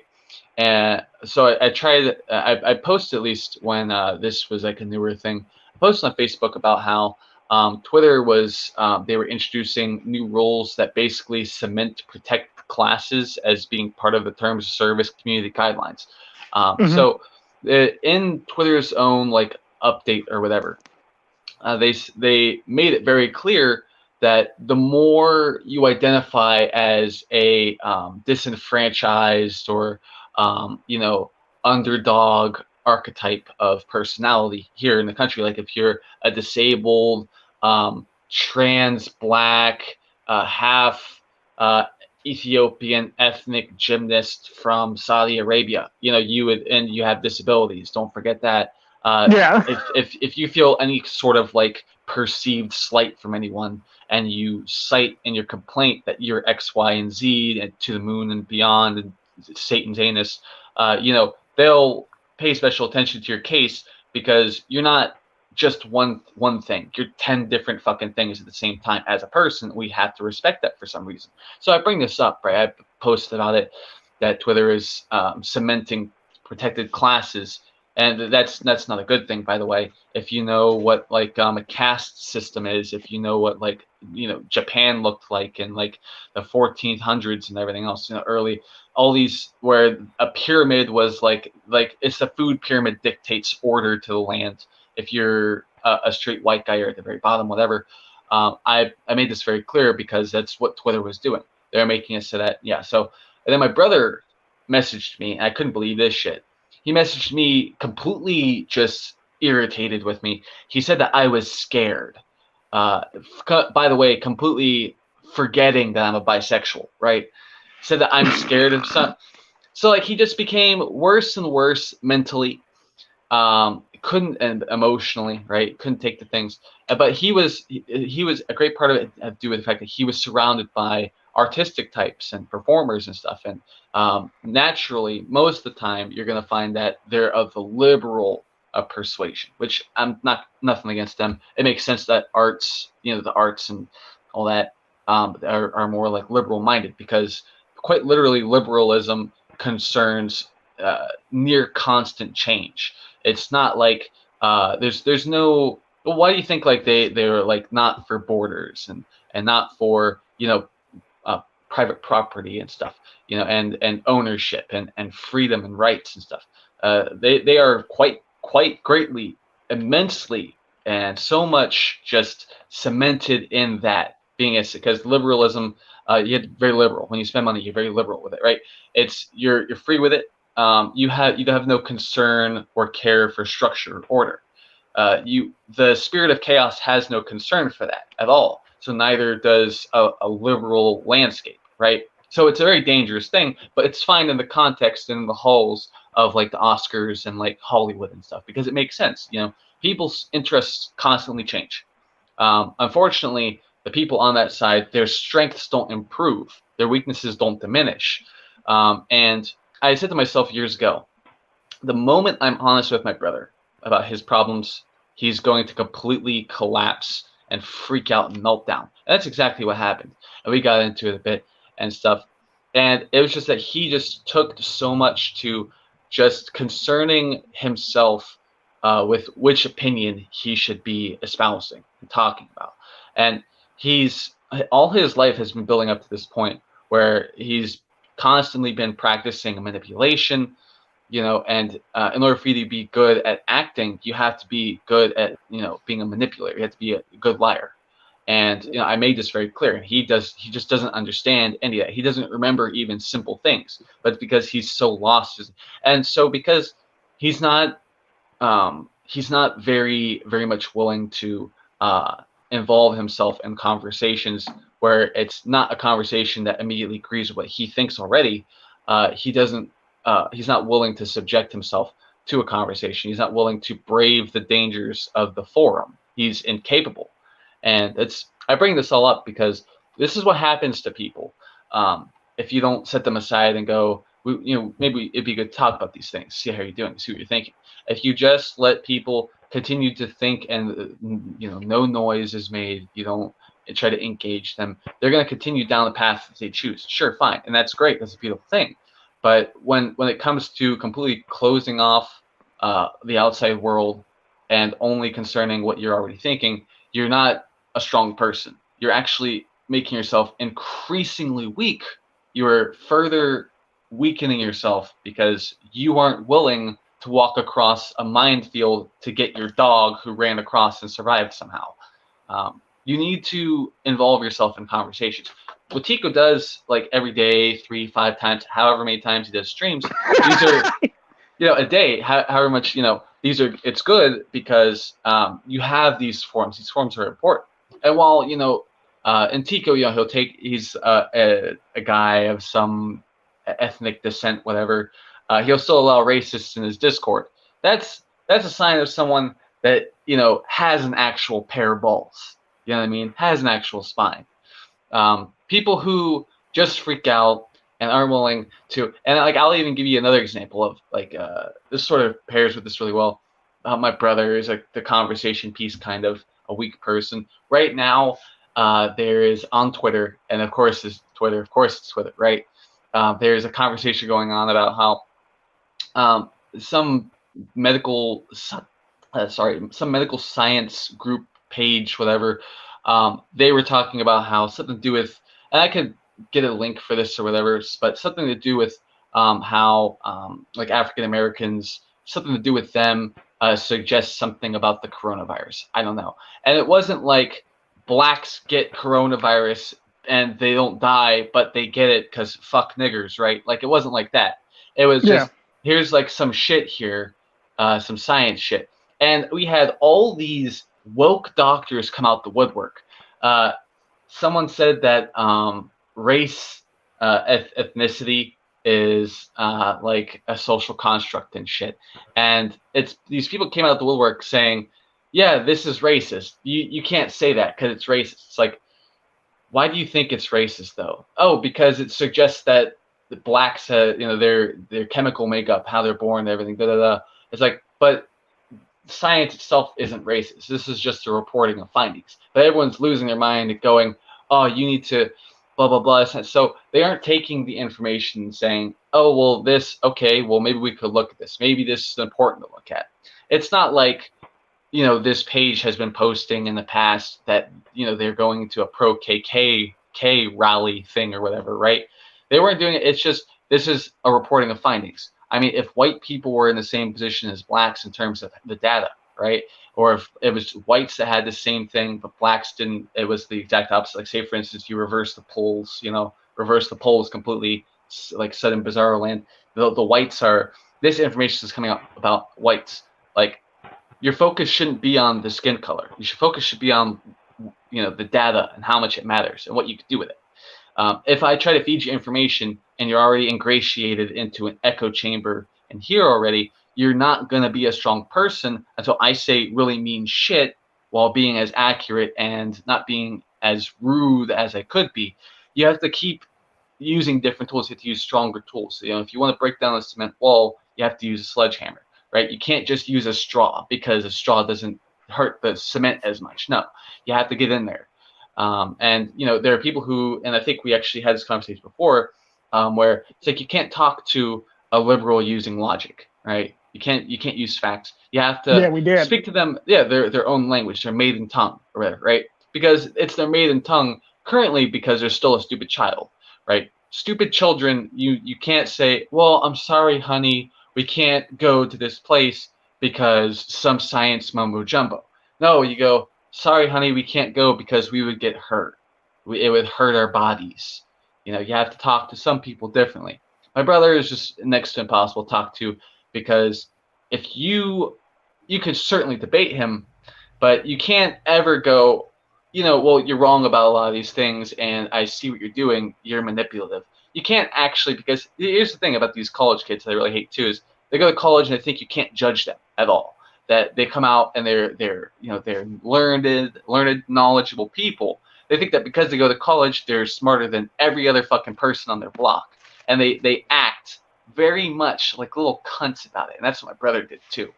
You adopt this false sense of security, this false sense of inner strength. That if you are a strong person, you don't need to tell me you went to college. You don't argue from a position of authority, right? You're not going to win me over. All you do is present yourself as yourself. You don't present yourself as having higher ground. You just present yourself as yourself, while at the same time deluding yourself into thinking your little titles and the little things you hang on your wall in your office fucking tell us anything about you actually being superior in this conversation. Yeah, if you tell us my background is I'm a doctor guy, whatever, don't say it as an attempt to completely shut down conversation. Say it as, well, I might have a little bit of experience with this. This is what I understand to be the case. You don't go, well, I'm a doctor, so I know better, so shut up. No, it's just because I suffer a gunshot wound doesn't mean that I can complain more or less than the guy who lost his foot. Okay, so I don't know. There's my rant thing, but it's very frustrating, very fucking frustrating. I hate weakness so goddamn much that I had to bring up my brother. You see how bad it is? Yeah, don't feel bad. I hate weakness too, because I tend to go off on people that I find very weak in my stream, and I just don't like weak people. So because I always look at it like this: if you're going to be weak in my stream, I'm going to be a predator. And if I'm going to be a predator, I'm going to eat you alive, and I'm going to tear large chunks out of you to the point where you're going to either hobble away or you're going to die. That's typically how it is, because that's exactly how I am. The minute I smell weakness, I'm going to go pounce on you. That's pretty much how it works. You come in here, you're dealing with grizzlies and wolves, okay? There ain't no fucking around in this. This house ain't for children, okay? We don't have a roof on this bitch for a reason. We like the rain and the cold. Hey, come to Africa. I'm blessing the place. Right. But like you were saying about the whole entire thing with the whole entire thing where people want to act smart or be smart and pretend like they can argue everything or know everything about it. It's typically what I say about the whole entire argument stance. Never argue your point to somebody that's not listening or not willing to listen, because all you're doing is weakening your argument. You're making your argument weaker. The more you actually try to present it to that person over and over again, you're making that argument weak and null and void for all intents and purposes. No matter how much logic you got there, no matter how much facts you got with you, no matter how much all this stuff you got there, you're weakening, you're water down your argument the more you try to pitch it to the same person who's either not listening or not willing to receive it. What we're discussing at the moment, to me, and Amanely might be mind reading me here a little bit, but it's reeking of narcissism. Yeah. And there's a whole bunch of key words I'd like to add to. Is it Cypher? Cypher, yeah. Cypher, hi Cypher. As you were describing your relation and upbringing with your brother, certain, what's the word they use? It's like when you want to throw in like a fancy word to sort of get attention, but some terminology that's quite common in narcissistic communities when they're discussing. So you're talking about how the world has been shut off. That's very a narcissistic trait where there is no external world. The world has become internal. A lot of insecurities, a lot of you mentioned manipulation. You mentioned how trying to use logic doesn't work because they're operating on magical thinking, and it becomes frustrating for you.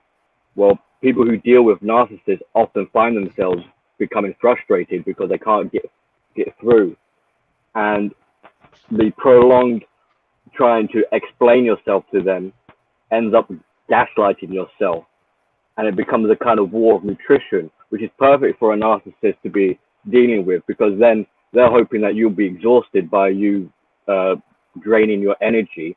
They're feeding off that, by the way, and that you would give up your argument and case, and therefore by default, well, if you've given up, they therefore win. And this is kind of going back to what sensitive males are, because the sensitive male is essentially a wounded person. They are hurt so much that any slight thing you might say to them is perceived as a threat. You are, and you're talking about delusion, you are threatening their sense of their reality, their delusion. They can't let that go. If you break that down and destroy it, that's a psychological death. Their sense of reality no longer exists. And if reality doesn't exist, that brings into question of, well, who am I? Do I exist? So this is why it's like it's a death grip they have on these magical thinking narratives that they're running. They can't afford to let that go. So no amount of evidence, no amount of persuasion, no amount of anything, talking, or all of this will make any difference, because it's literally a matter of life and death for them. You are killing them by exposing them. Yep. Very true. And the narcissist Very is true. the narcissist is a deeply wounded soul.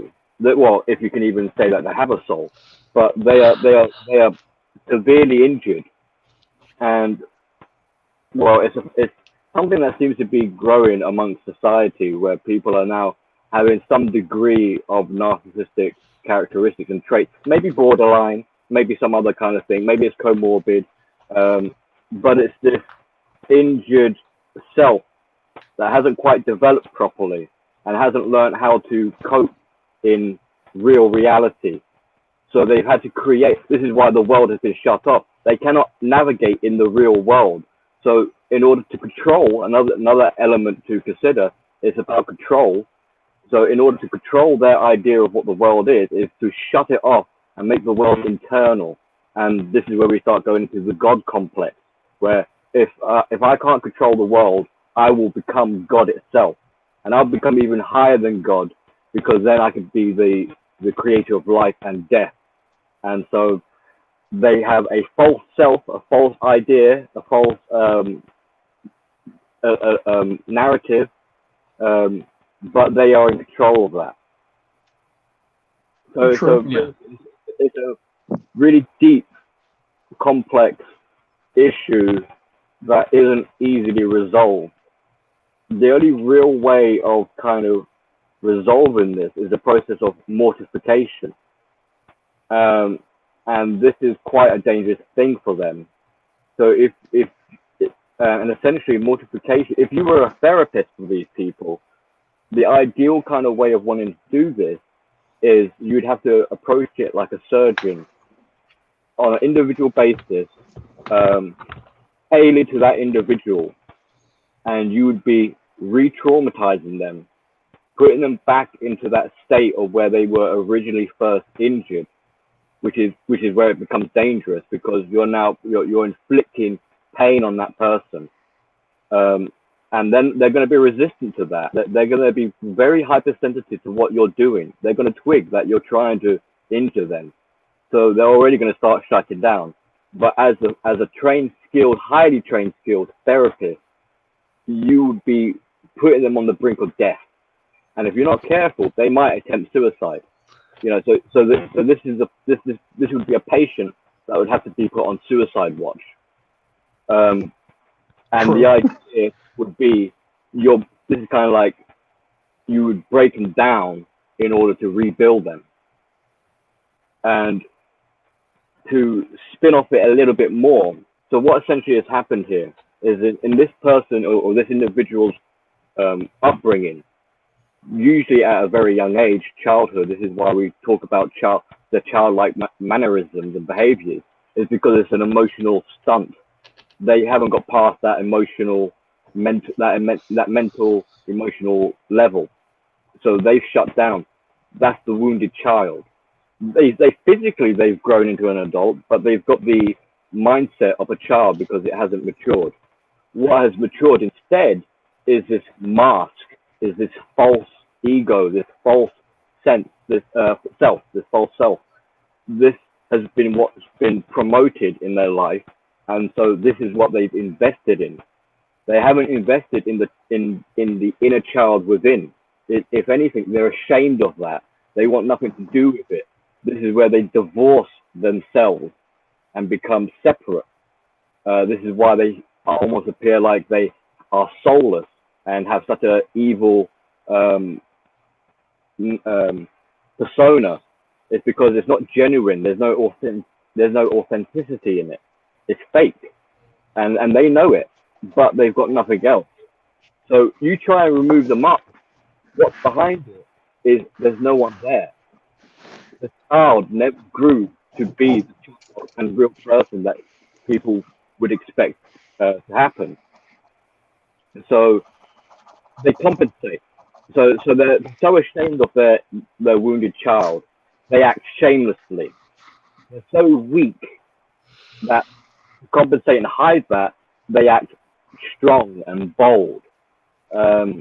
They project, and the kind of classic signs that we see, like blame shifting, projecting, no accountability, no responsibility, and etc. They're trying to get away from that wounded child, and what they've done, which is their true self. This is the real self, but they hate it. So what they've done is they've cocooned it, they've put it in the trunk of the car, and now the fake mask is in the driver's seat.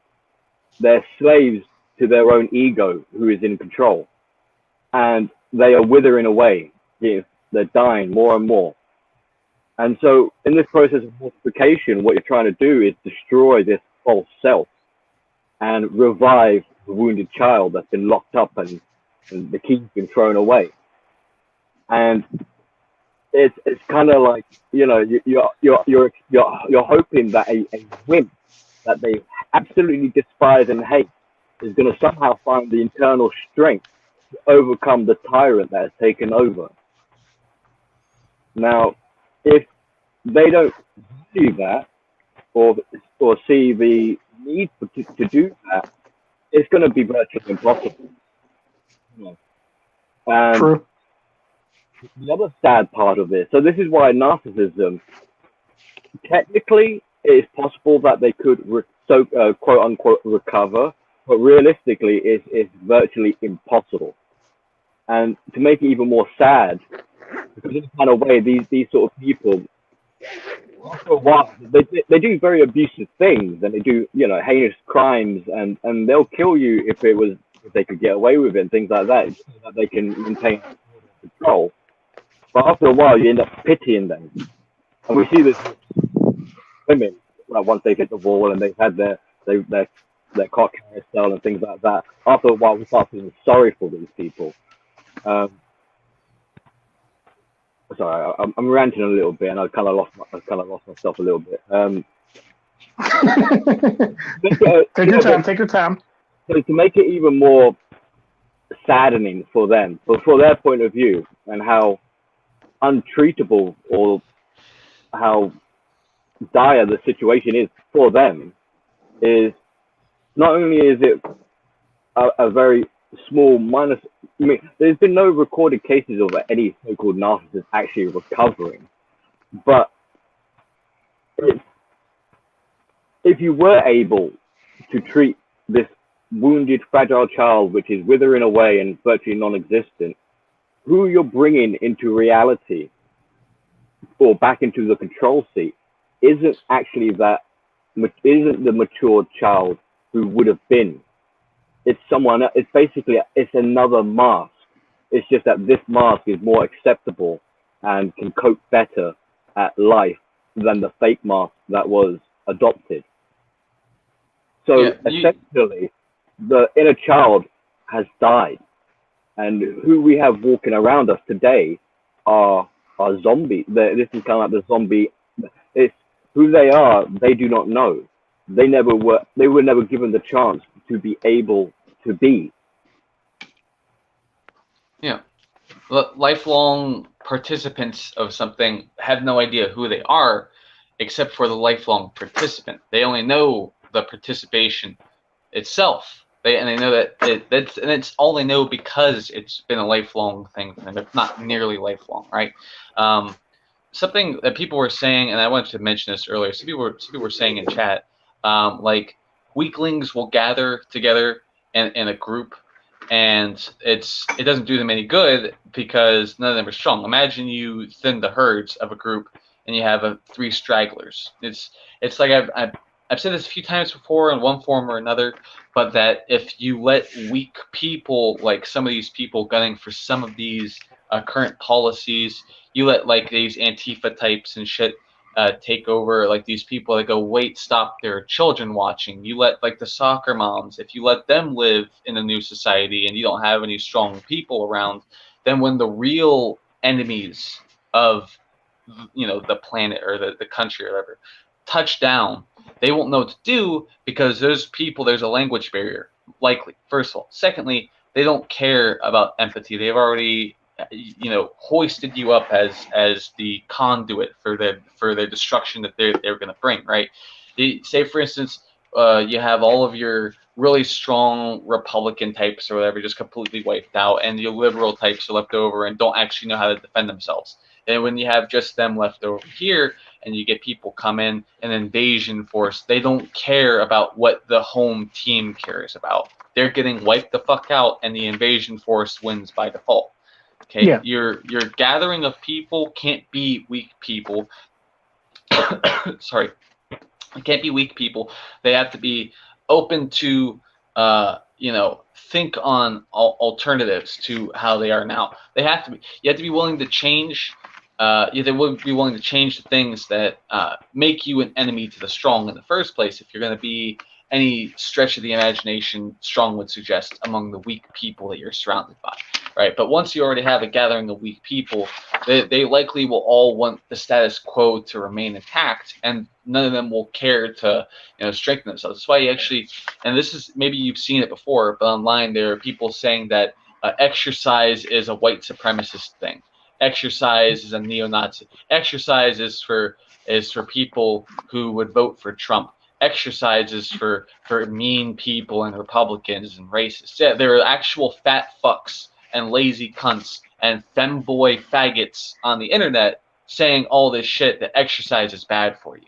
See, you want to know the funny thing about that is that they say all this stuff, but statistically, most of the people who are exercising who are bodybuilders tend to lean more towards being gay. Yeah, no, I don't doubt that at all. I don't know that for sure, but I don't doubt that. Yeah, so you can't say that it's a white supremacist thing when majority of the people who are actually exercising the most tend to be gay guys.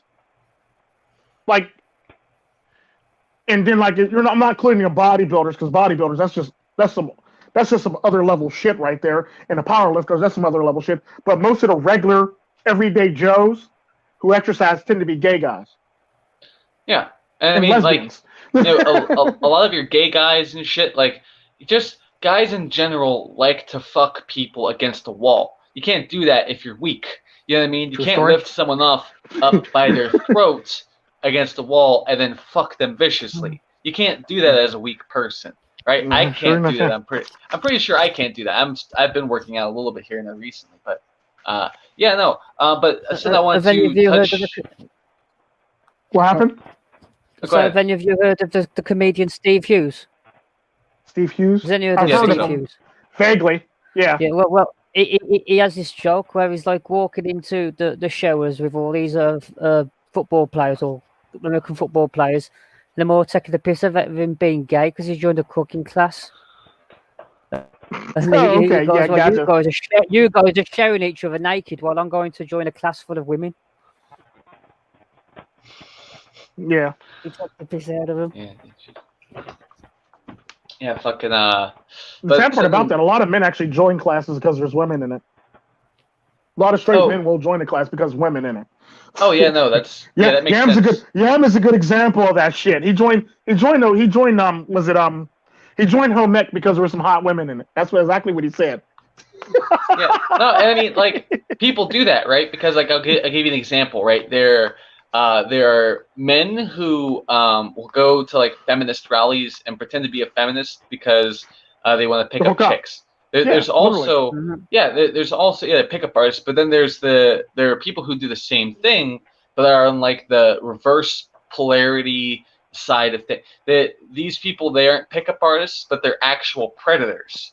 And it's like only men that are doing this, really, as far as I know. It's mostly men, at least. I'll just say mostly men, just so it's not a fucked up thing. But yeah, it's mostly men that will like join the feminism and shit to either pick up chicks or because they're predators. It's one or the other. It's never neither, right?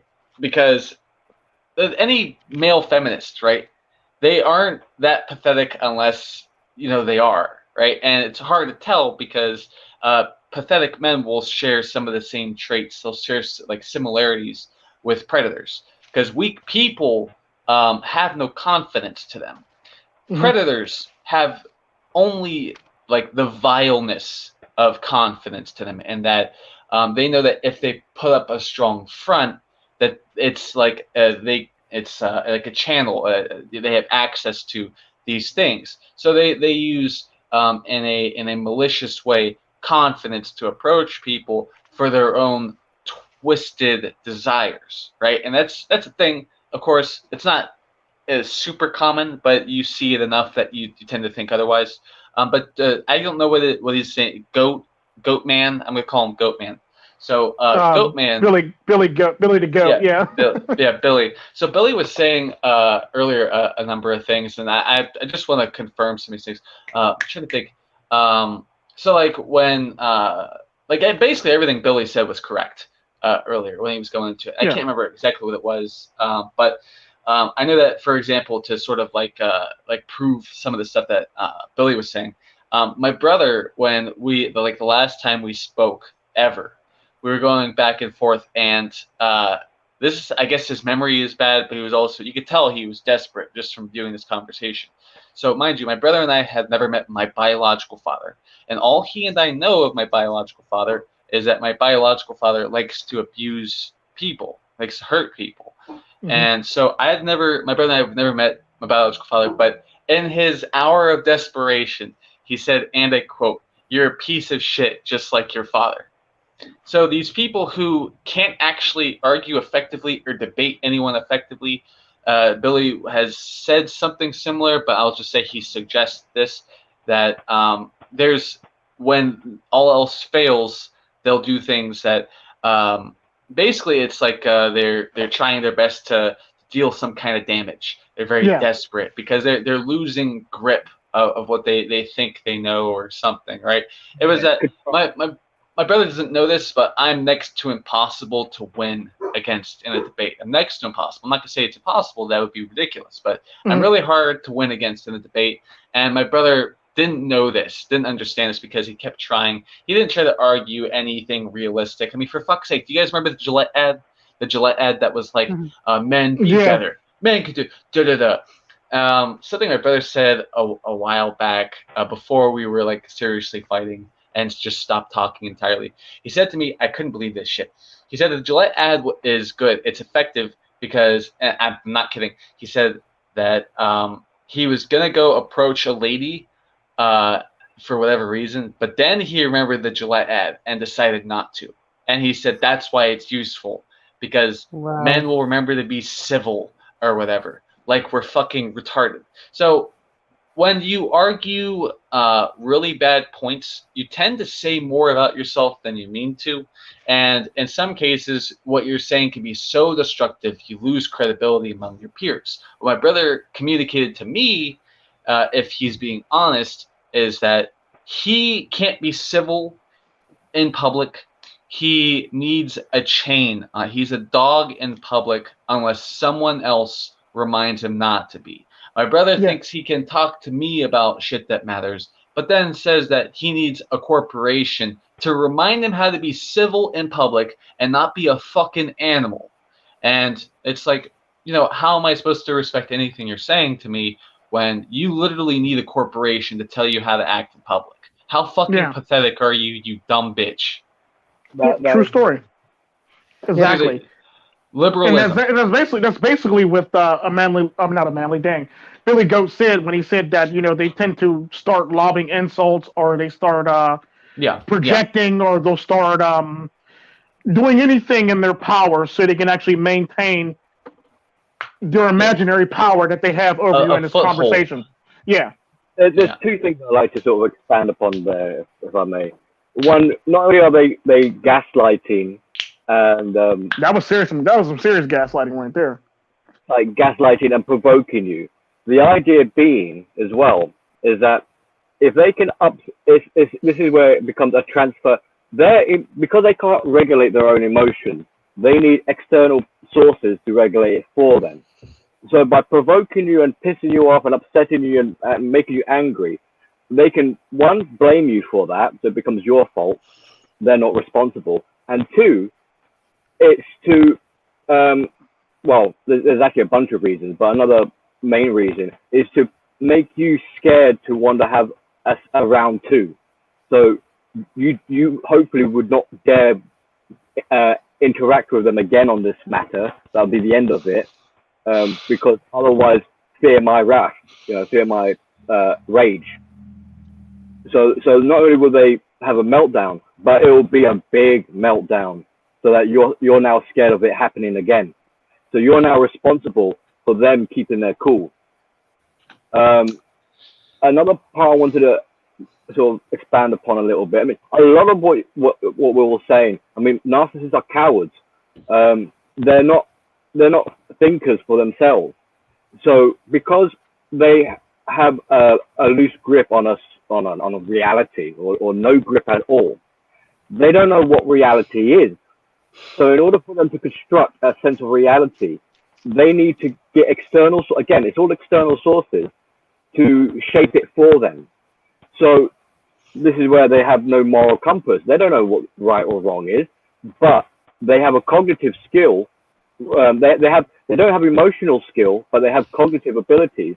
So to gauge what's right or wrong, they'll look at society and they'll see, this is appropriate behavior, and therefore I should copy that if I want to integrate and blend in, the wolf in sheep clothing. So, for example, a good way of catching them out is say someone fell over in the street and they broke their face and they got run over and they died. They might giggle.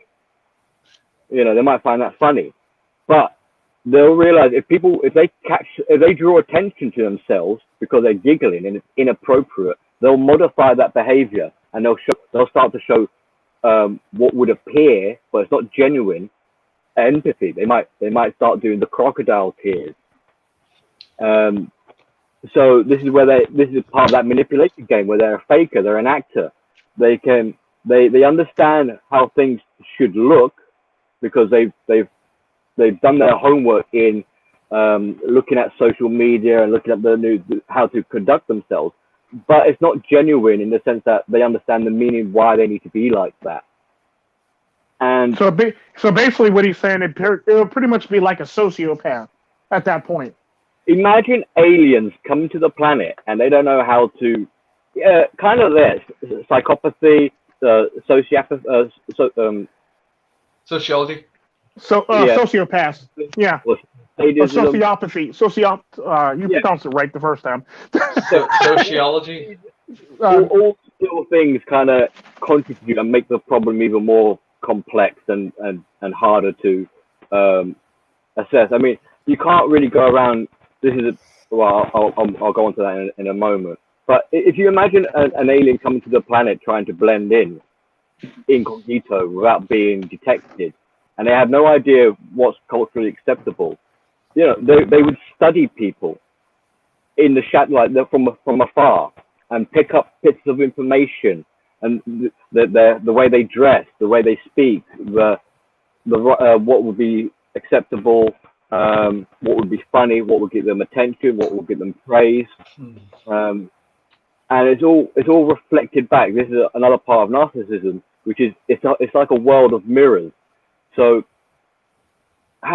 because they can't understand their own emotions, a bit like the sensitive male, they need to feed off other people's emotions in order to feel how they. So it's like if they're feeling frustrated and angry, they will provoke that in you to get a response from you, and then they can internalize that anger and get it in a roundabout kind of way. But this is where it's like they're not very good learners in the sense of experience. So they're maladaptive. They live in the present. They can't have the foresight of the future or reflect back on the past. So it's every second, every moment of the day is a constant stressor for them. This ramps up their adrenaline, so they become adrenaline junkies. Every moment, every heartbeat they have is an adrenaline fueled like buzz on their mind. So this pushes in later years. This pushes them into psychosis because, you know, imagine being on the edge, non-stop. You know, up until they fear death. So when they're going to bed, they're worried that their world, their dream, their fairy tale is going to come to an end, and time has stopped for them. And when they wake up in the morning, time resumes. They live out. Not only do they live outside reality, they live outside the boundaries of time itself. They're not in this dimension. So it's this kind of out of body experience where they're never quite sure if anything is real. That they always feel under threat and danger, and their life is on the line at every single moment of their existence. So it's a maddening idea to try and imagine what it's like to be like this. So it's amazing in some ways how they even managed to survive so long. But it's that kind of the edge kind of they're in survival mode. Narcissism itself is a defense system. It's not like some way of life, a lifestyle that they've chosen. They've had to adopt this because of the threat of survival, of death. So they are very scared. They are very cowardly. But they'll pretend they're not, because obviously they don't want a wounded animal wouldn't want to draw attention to itself that it's wounded. So it will, you know, you try and approach a wounded animal, there's a high chance it will snap and attack you and bite at you in self-defense.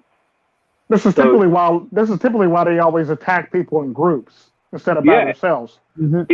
Even if you're trying to help them, they don't recognize that as help. They think you're coming in for the kill. Mm-hmm. So as a self-defense, they're going to go for your jugular. And they have a lack of boundaries because their boundaries were destroyed. So they won't hesitate to, or they won't see a problem with doing low blows. And in case of what Cypher was saying, making comments like, "Oh, you're just like your father," you know, it's kind of like they don't see a problem. Or doxing you, or getting you fired from your job, or cancel culture altogether. Yeah, so it's like one of those things where you run into that problem with a lot of these people where So with no boundaries, you also get no limitations. So this, like you said, like doxing, and then they'll take it further. Like that's not enough. They'll take it further. We'll get your kids removed. We'll get you arrested. We'll get you to the point where it's like, well, if I can kill you, heck, and then dance on your grave, great. That gives them the sense of, well, I'm now the controlling factor of life and death itself. I'm higher than God. So not only have I crossed your boundaries and I've won up over you, because another thing with the narcissism, they destroyed your life too in the process of doing so. Also, yeah. I mean, it's kind of like a competition, because again, competition is a bit like survival. The strongest survive. So they will use you as a stepping stone, and because of lack of boundaries and limitations, they will never be satisfied. It's not just like they have to be above you; they have to be above everyone, because they are the world. It's not they live in the world; they are the world, and they have to be the ruler of that world. So they look at everyone as inferior and beneath them. So they'll never be. And this is like the Terminator analogy, where it's like, they can't be reasoned with, they can't be bargained with. They just will not stop ever until you are dead. But they're worse than the Terminator in the sense that even in your death, you will be denied rest in peace, because now that you're incapacitated, there's nothing to stop them smear campaigning your name and destroying your reputation and legacy into the into the foreseeable future. Kobe Bryant. They literally destroyed him while he was dead after he died. They literally tried to destroy him and tear up his legacy after he passed away in that Kellerhouse accident. Yeah, and it's like they're living in a movie, and we are all actors and participants of the stage. They're in the limelight, focus point. Life is their personal movie. The world is part of that. And we're just participants of it. If we don't conform and praise them and support their narrative, they'll discard us easy peasy and get a replacement. We'll find someone else to fill in that role. So we're all dispensable, worthless to a large degree. And it's just crazy. It's just it's part of that fantasy. And to add to what sorry about that, to interrupt you. Also, to add to what you're saying, this is typically why you can get like them always infighting and attacking each other for this reason, because they think they have to be better than the next person, or they have to be the most. It's like the victim Olympics for all intents and purposes. They're the victim of their own story. So therefore, even if the other person's a victim too, and they're their friends, they would attack their friends and their families and other people like that, basically around them, that's helping them. And this is typically when you get the infighting and the bickering and them destroying each other for all intents and purposes. Well, kind of this whole entire mess. It's a bit more insidious. It's a bit more. They will team together. Narcissists can recognize other narcissists. Well, no, I'm talking about the moments when they start infighting and actually start trying to destroy each other. But and it's but although they'll work together, they still loathe each other and hate each other and will backstab each other at any given moment. But they are opportunists and usury, so they might not compete immediately until it's needed. But what they might do is form an ally to make use of these people. People are objects to them, and to each other they're objects as well. So yeah, eventually they'll compete and despise each other. This is why you see a lot of mothers hating their daughters, and then the daughters hating their mothers later on, because they're just in some ways just like them. Because a narcissist is a terrible parent, so that the children are bound to suffer. Yeah. Yeah. I'm gonna go here in a little bit, but I just want to. Oh, there's my tablet there. So I'm gonna go here in a little bit, but just to add on to the back of what Billy was saying, again, more that sort of solidifies this as the real deal. So just a few examples. So I'm gonna, because my brother's a great punching bag. He's he's great to bring up this kind of thing. He's also kind of a chubby fucker, so punching him is kind of a good idea. Hey, Cypher, tell us how you really feel about your brother there. Why don't you? Oh, I will. Don't worry, I'm getting there. Yeah. Sit out. Hold your jizz, okay? Hold your jizz. You'll have an opportunity. He's like, hold my beer. But no. So like, mind you, so we used to work at Amazon together, right? We used to work at Amazon, and we would ride together to work, both he and I. And he had to take off early, and so I was like, well, well, what about me? Like, you able to help me out with get back home or some shit? And he told me straight up that I'm not his concern, right? But then when we were getting into our beef or we're fighting or whatever, for the last time that we spoke, he said, well, one of the last times we spoke, he said that he complained that I didn't contact him when he was like in the hospital and going through some stuff. It's like, you never told me any of that happened to you, yet you're complaining to me that I wasn't there for you when anything happened. You don't tell me anything. I'm always here for you, and you fucking know that, right? This kid, right? Because he's a kid. I'd have told him. I'd have gave him the same response he gave you. You're not my responsibility. Oh, yeah, but he wouldn't get it, right? He wouldn't get it. At the time, I wasn't thinking about that, but then it all hit me later, right? But no. So this kid, he's not a man. Okay, I know adults, like 16-year-olds that have a car and a job already, right? And you could consider them adults, men, right? If you wanted to. Just because you're over 25 doesn't mean you're an adult. I don't care, right? But so mind you, we grew up together, right? We knew each other 25 years. We grew up strong, 25 years, and he was willing to throw all of that away because his big brother was honest with him about his problems. And as a result of my brother crossing the line you never cross with me, which is comparing me to my father, if you don't know me or my father, I actually, on Facebook, I put out like 5 videos that are like 50 minutes long each that go over all of his flaws. So that was the result. That was the prize he gets for his foolishness. Is he gets a 5-part video series spanning 3 hours talking about every single one of his problems, every single one, to the whole wide world. And at the same time, when you're trying to tell me, you being a manipulative person, that we can talk these out and debunk anything I've said when I'm only going over the facts and you can't even remember simple things, I have to wonder if there's more to it. My brother, when we were young, we lived in Italy. I have to wonder if there's more to when we were so young, when we were over there in Italy, when we were at school and even other places. What he would like to do is he would like to catch lizards, because lizards were all over Italy. They were just running around the place, whatever. You could find lizards just about anywhere in Italy. At least this was in Naples.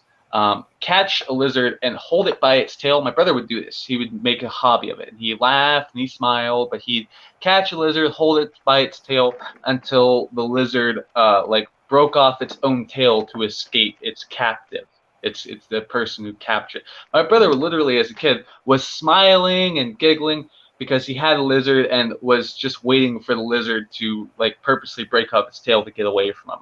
I have to wonder how much precedence and how much that says about you when, as a kid, you would torture animals. How now I should think that it's possible for you to debunk anything I've said about you when I'm only presenting the facts. That pretty much makes him a psychopath at that point.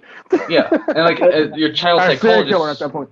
Your child psychologist will tell you that from an early age, if you are torturing creatures and smiling about it and making it a hobby, you have psychopathic tendencies. It's no wonder my brother and I are. But it's of course this is all to supplement Billy's point that people who have something off up here, the weak people, when you take down the world brick by brick, it's a done deal. They can't recover.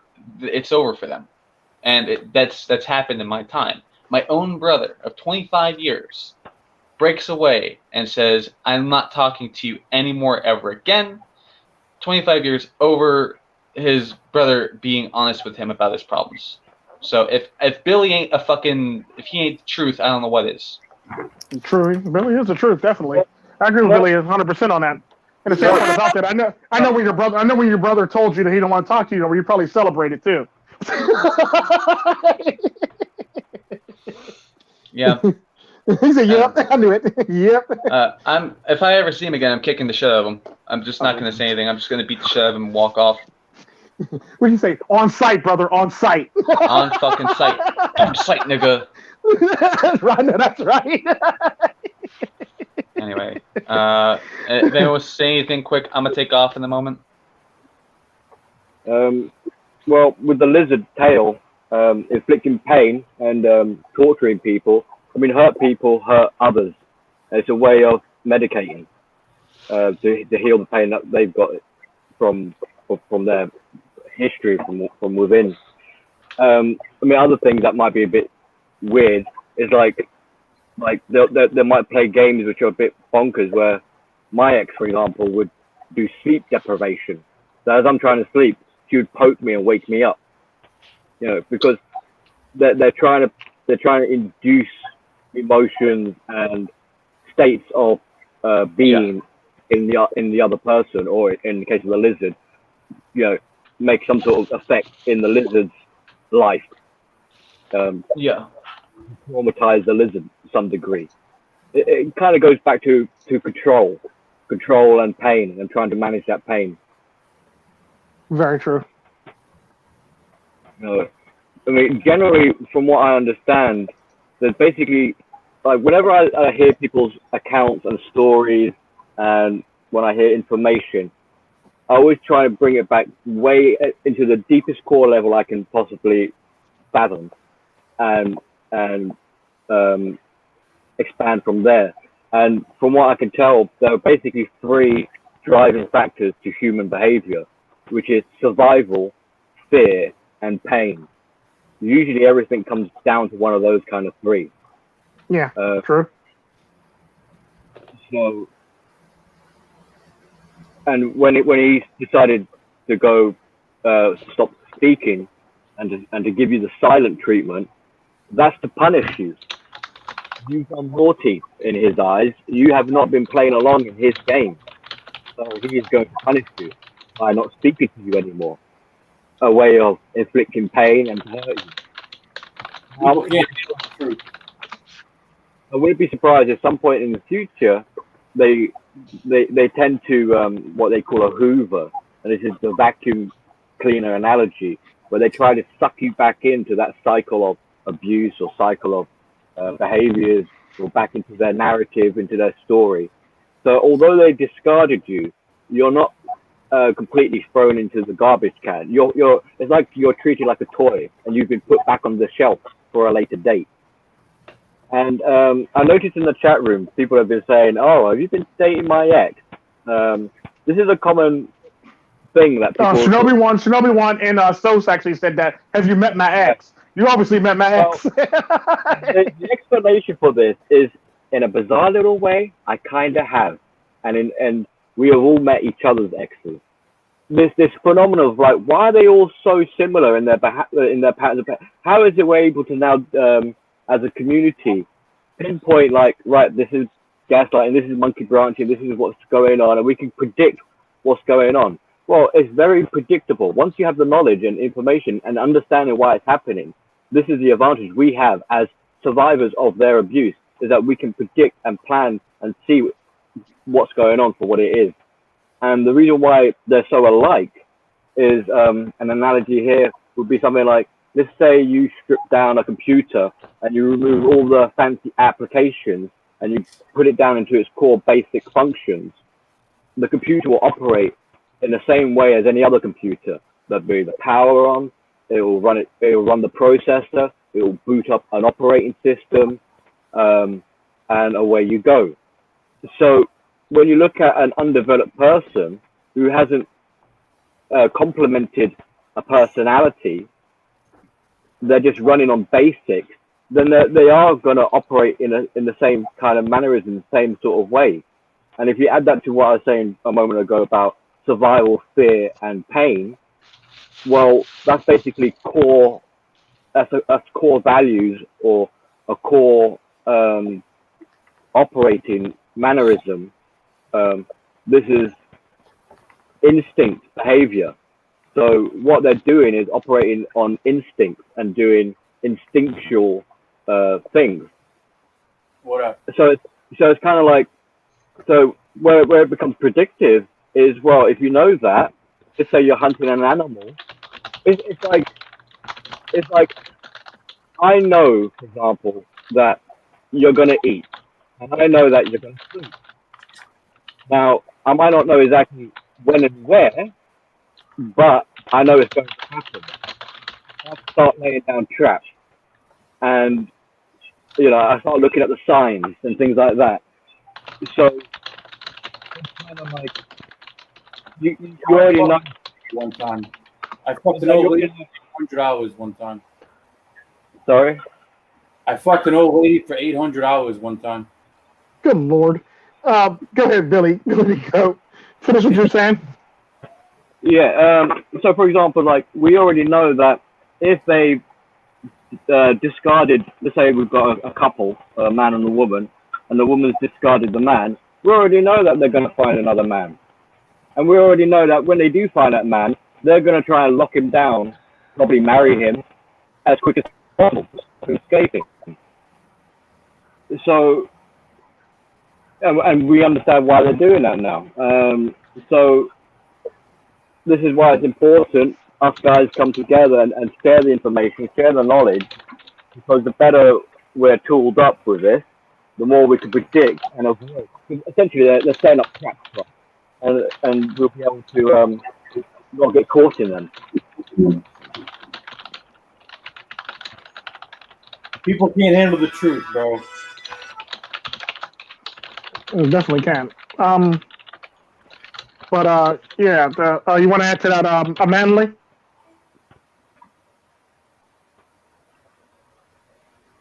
Amanely, a damn man. All right. I'm gonna take the time to say hi and bye real quick. I gotta go, but hey, it was nice being here and nice talking to y'all. Great conversation. All right, see you, Cypher. Thanks for joining us, man. Cypher, man. Good meeting you, man. It's always a pleasure. Don't get too naked without me. We'll try to keep her clothes on. Amanely. You must have went to go eat something again. Yo, I banged a 46-year-old woman for like $800.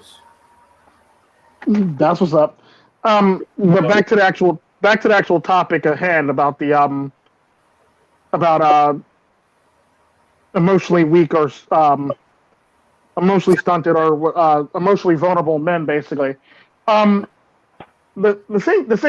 thing I'll also add to what BillyTheGoat said is, like I was saying, this is typically how you get a lot of the infighting on the left and a lot of the stuff, because they're malignant narcissists. So it's like, they're working together. It's basically like, it'd be like, how they say, the enemy of my enemy is my friend. Or you're willing to work with your enemy to defeat a common threat or a common enemy, for all intents and purposes, that you're both your enemies. So it's one of those things where it's like, if you're willing to work with your enemy, but then when everything is done and you go back to normal, you're willing to attack each other. So if you're willing to attack each other, then what's that say about your character and the group or the movement or the people you run with, for all intents and purposes? That would be like, that would be like, what'd you say? There can only be one. Yeah, there only be one, like it's Highlander and shit like that. Yeah, there's only be one. So like, y'all work together. Then all of a sudden, after y'all conquer y'all common goal or y'all common enemy or your common theme. But then now y'all are going after each other and killing each other now. So it's like, it's kind of like what they call it, eating each other. Basically, are eating each other or eating your young, basically, whatever you want to refer to it.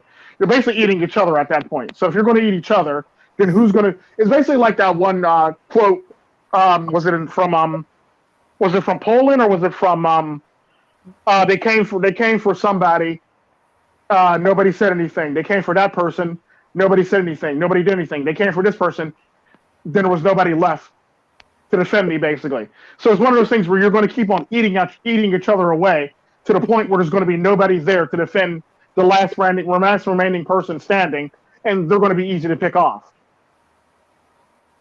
But at the end of the day, if you're a narcissist, you're not going to care about that. And the fact that you can actually do that without really fully thinking that through lets me know that you're not a sane person and you're not a very actual, based in reality type person, for all intents and purposes, if you can keep on picking off people and not really think about the outcome or the results of what you're doing. It's basically like when in Germany, was it Germany? Yeah, it was like basically like in like Germany when they actually started killing off. Who was it? No, it wasn't Germany. When they started killing off all the smart people, they started killing off all the smart people. So when somebody actually needed an actual doctor to heal somebody, they had like all the people that weren't so smart. You talking about MD? No, not anymore. No, we're talking about this stuff in general. We're talking about just the whole entire attitude and the whole entire premise and mindset of these people now. So typically that lets me know as a human being that, you know, if you're willing to do that to the smart people, then you're obviously not as intelligent as you believe yourself out to be, or you perceive yourself to be. Because you're willing to try to, you know, kill off all the smart people, then you're going to have a problem when you actually need a smart person to actually get you through to the next stage or state. Or let's just say if it's a doctor, if you kill off all the smart doctors, there's probably going to be a problem when you actually need the actual smart doctor to actually heal you or make you better or make you whole again. So that lets me know that, one, you lack empathy, you lack empathy, sympathy, and logic and reasoning beyond what you actually claim you have to actually process the fact that if you get rid of this person, this could be the end of you, or this could be your downfall. Yeah, and they'll try and drag you down with them. Yeah, and they'll try to drag you down with them as they're going down too, which is really sad. It's like they can't go down by themselves; they got to take everybody with them. And it's like that's kind of sort of bitch think at that point. So you might want to cut back on the bitch think and actually think more logical or more rational, because there's a lot of people that just can't do that. And the sad part about that, sometimes when you actually think logical, that requires you to also sometimes, every now and again, reflect on yourself. And if you can't do that, then like that lets me know that you're not willing to actually look at your flaws and or your weaknesses to remotely better yourself or make yourself a better human being. And if you can't do that, you're going to stay stagnant. You're going to stay stagnant and remain who you are as a human being. Well, not only do they have the inability to self-reflect. I mean, they do kind of self-reflect, but that process causes them pain because they hate who they are. They're trying to get away from definitely. that. So definitely. You know, you suggested one of these people to self-reflect, and that's like no way do I want to do that. I mean, it sounds stupid. That'd be like me asking them to set themselves on fire. Basically, yeah. Yeah. It's the leap of faith, and you know they're too frightened to do that, so they're not going to. But instead, what they do is they'll deny. They deny. This is why there's this huge denial aspect to them as well. Is because the real world is so scary to them that they've shut it off. They've blocked it out. They've gone internal. They've denied the world. The knock-on effect is, well, they're going to deny the facts. They're going to deny the evidence. They're going to deny self-reflection. They're going to deny even their own behaviors, responsibilities, accountability. It's the no answer, the no to everything. I can't handle this. I'm going to stick my fingers in my ears and just scream, no. Or la la la la la. Like, I love when children do that shit to me. La la la la la la. Like, dude, you can still hear me. You're not getting loud for no reason. You can still hear me. So I know you can still hear me for the fact that you're actually getting louder to me. Yeah, it's like, go ahead. It's a huge no, but it's like no and never again. I will not allow myself to be hurt ever again. This is a defense system. So they'll do preemptive, you know, in future, if they get a sniff of danger, it's going to be an automatic cut that off and deny it. Now, the funny thing about that, like, now that you actually mentioned that, is I often wonder why, if a woman can be hurt, why can't she think that rationally so she can actually avoid being hurt later again down the line in the next relationship? Because if a lot of women suffer from this, and then it makes me wonder about women on why they can't actually make that next leap or fully think out why this actually is the thing. Well, because they don't know, they weren't shown love, real true love when they were growing up. So all they know is hurt, and it becomes familiar. There's something they're used to. This is why they'll cause drama in relationships, because they're so used to being adrenaline-fueled junkies living throughout their life that it becomes the norm and comfortable. So if you go into a relationship with one of these people and it's actually quiet and peaceful, that's a real irks them. That really bugs them. That's really uncomfortable. You try and show, the more you try to love these people, you're actually inflicting pain because they're not used to it. No, they're definitely not. So they're going to shit stir you. They're going to cause drama. They're going to destroy. They're going to do something to restore that kind of comfortable feeling, what they perceive as normality. But to us, we're like, what the fuck are you doing? It's called trauma bonding. Trauma bonding. Yeah, there's that, but usually trauma bonding is usually what a woman does to a man. Stockholm syndrome. There's also Stockholm syndrome too. Yeah, there's that one too. There's another name for that they're trying to think of. There's another term for that. Love them. Yeah.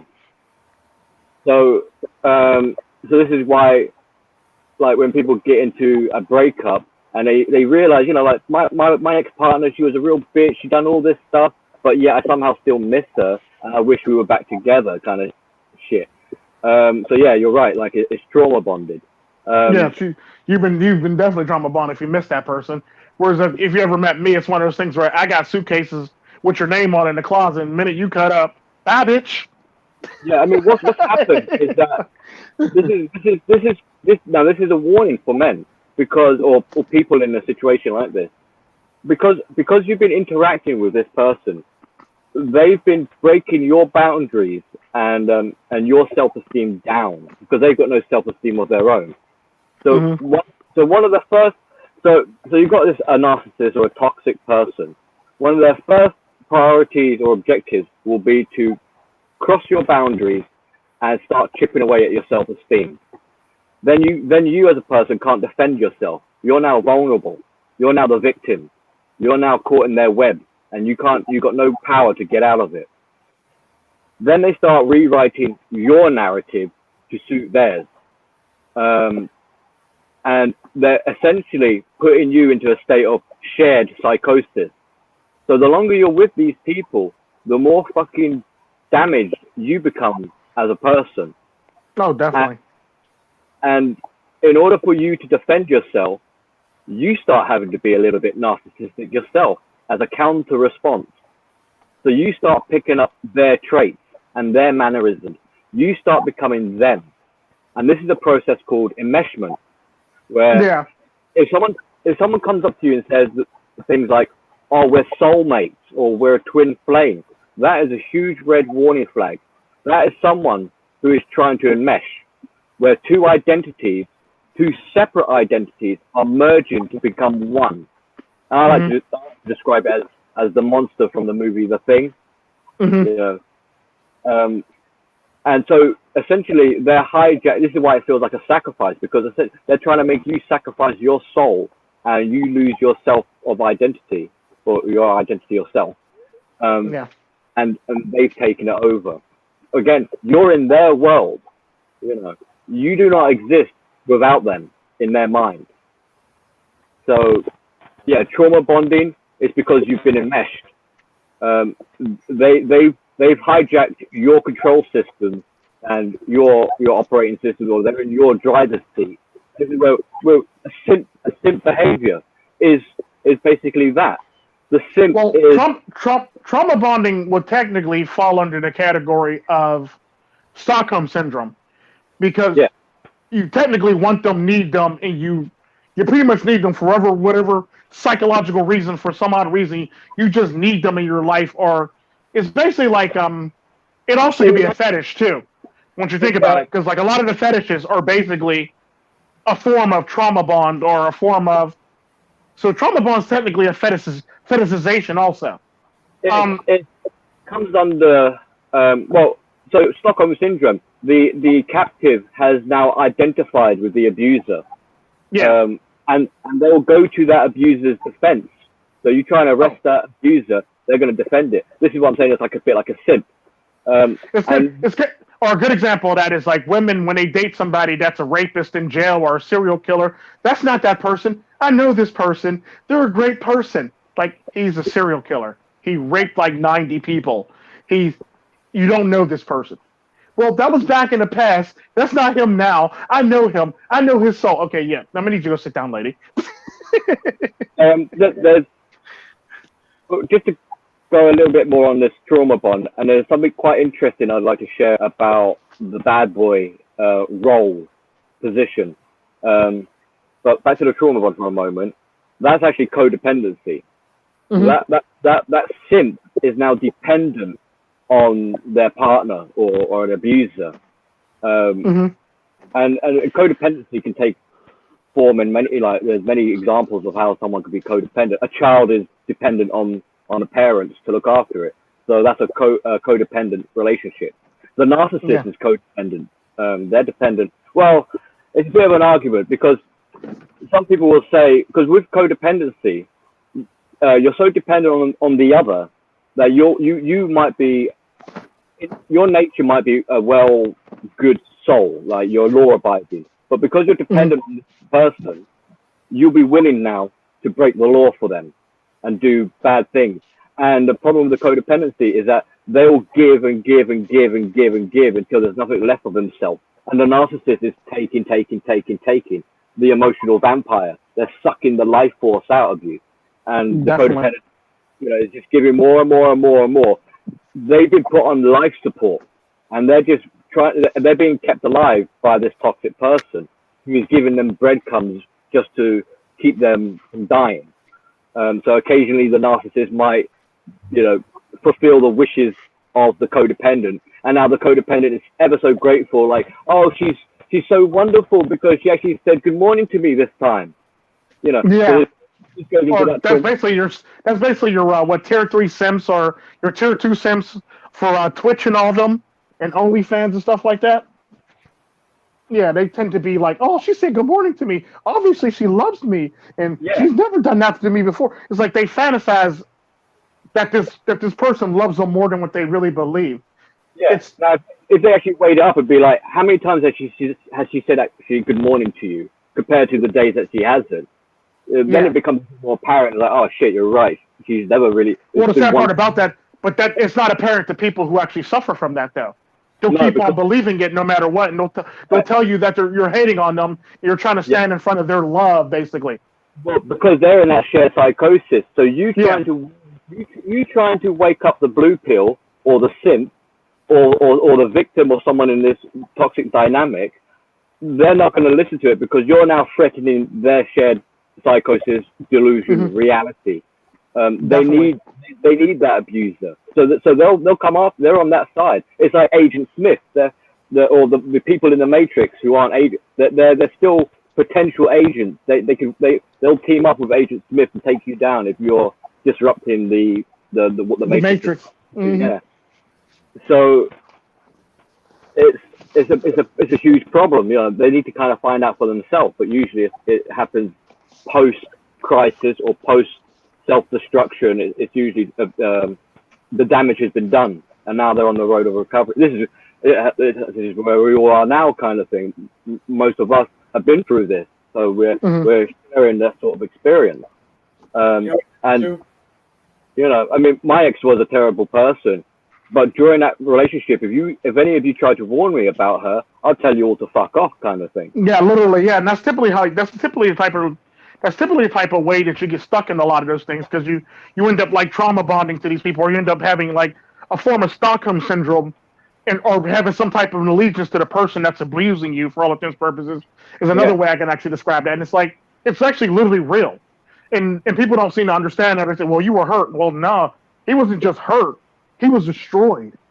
So it's not one of those things where you were hurt. You were literally destroyed, emotionally, mentally, and physically to some extent too, because you actually needed that person. And if you didn't have that person, it'd be like if you were on drugs, basically, and you were going through withdrawal.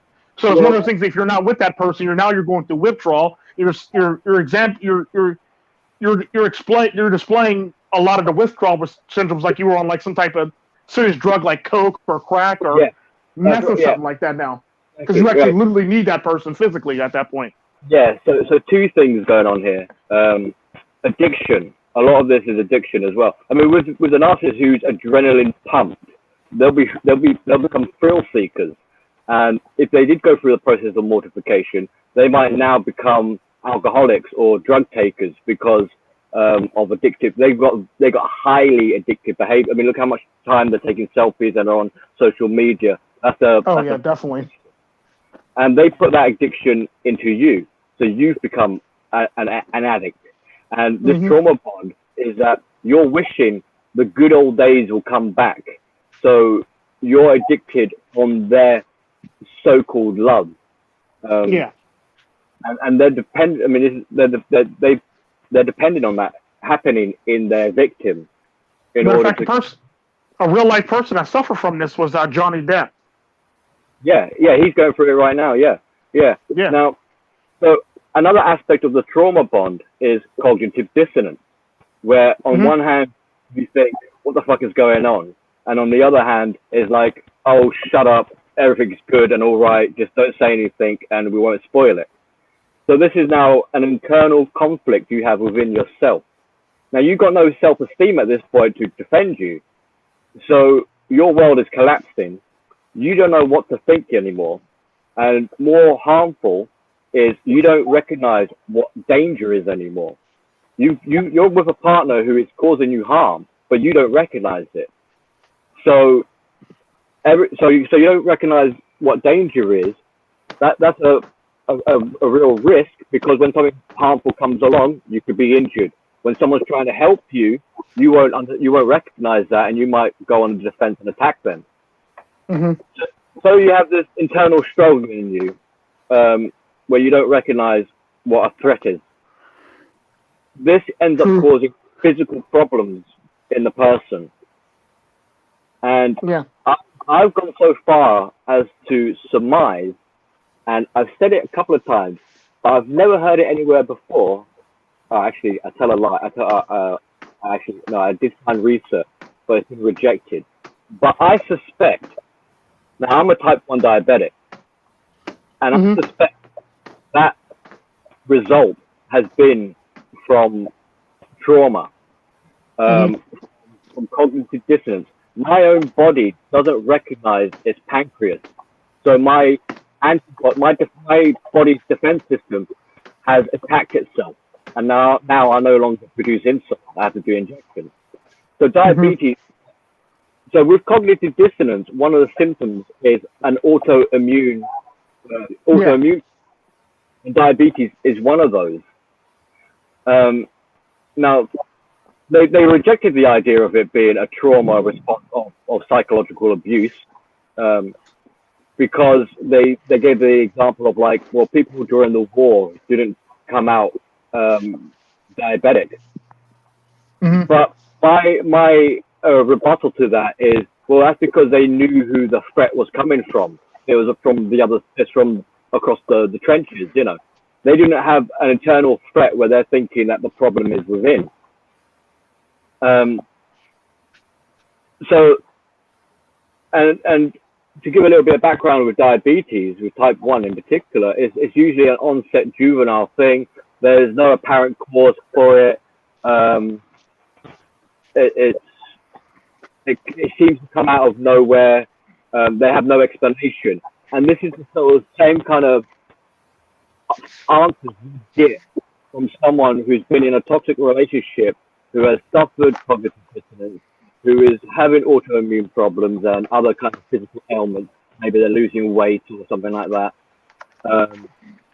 So it kind of, from what I can tell, it kind of lines up with abuse, with victims of abuse symptoms. Yeah. So, yeah, it's the rabbit hole.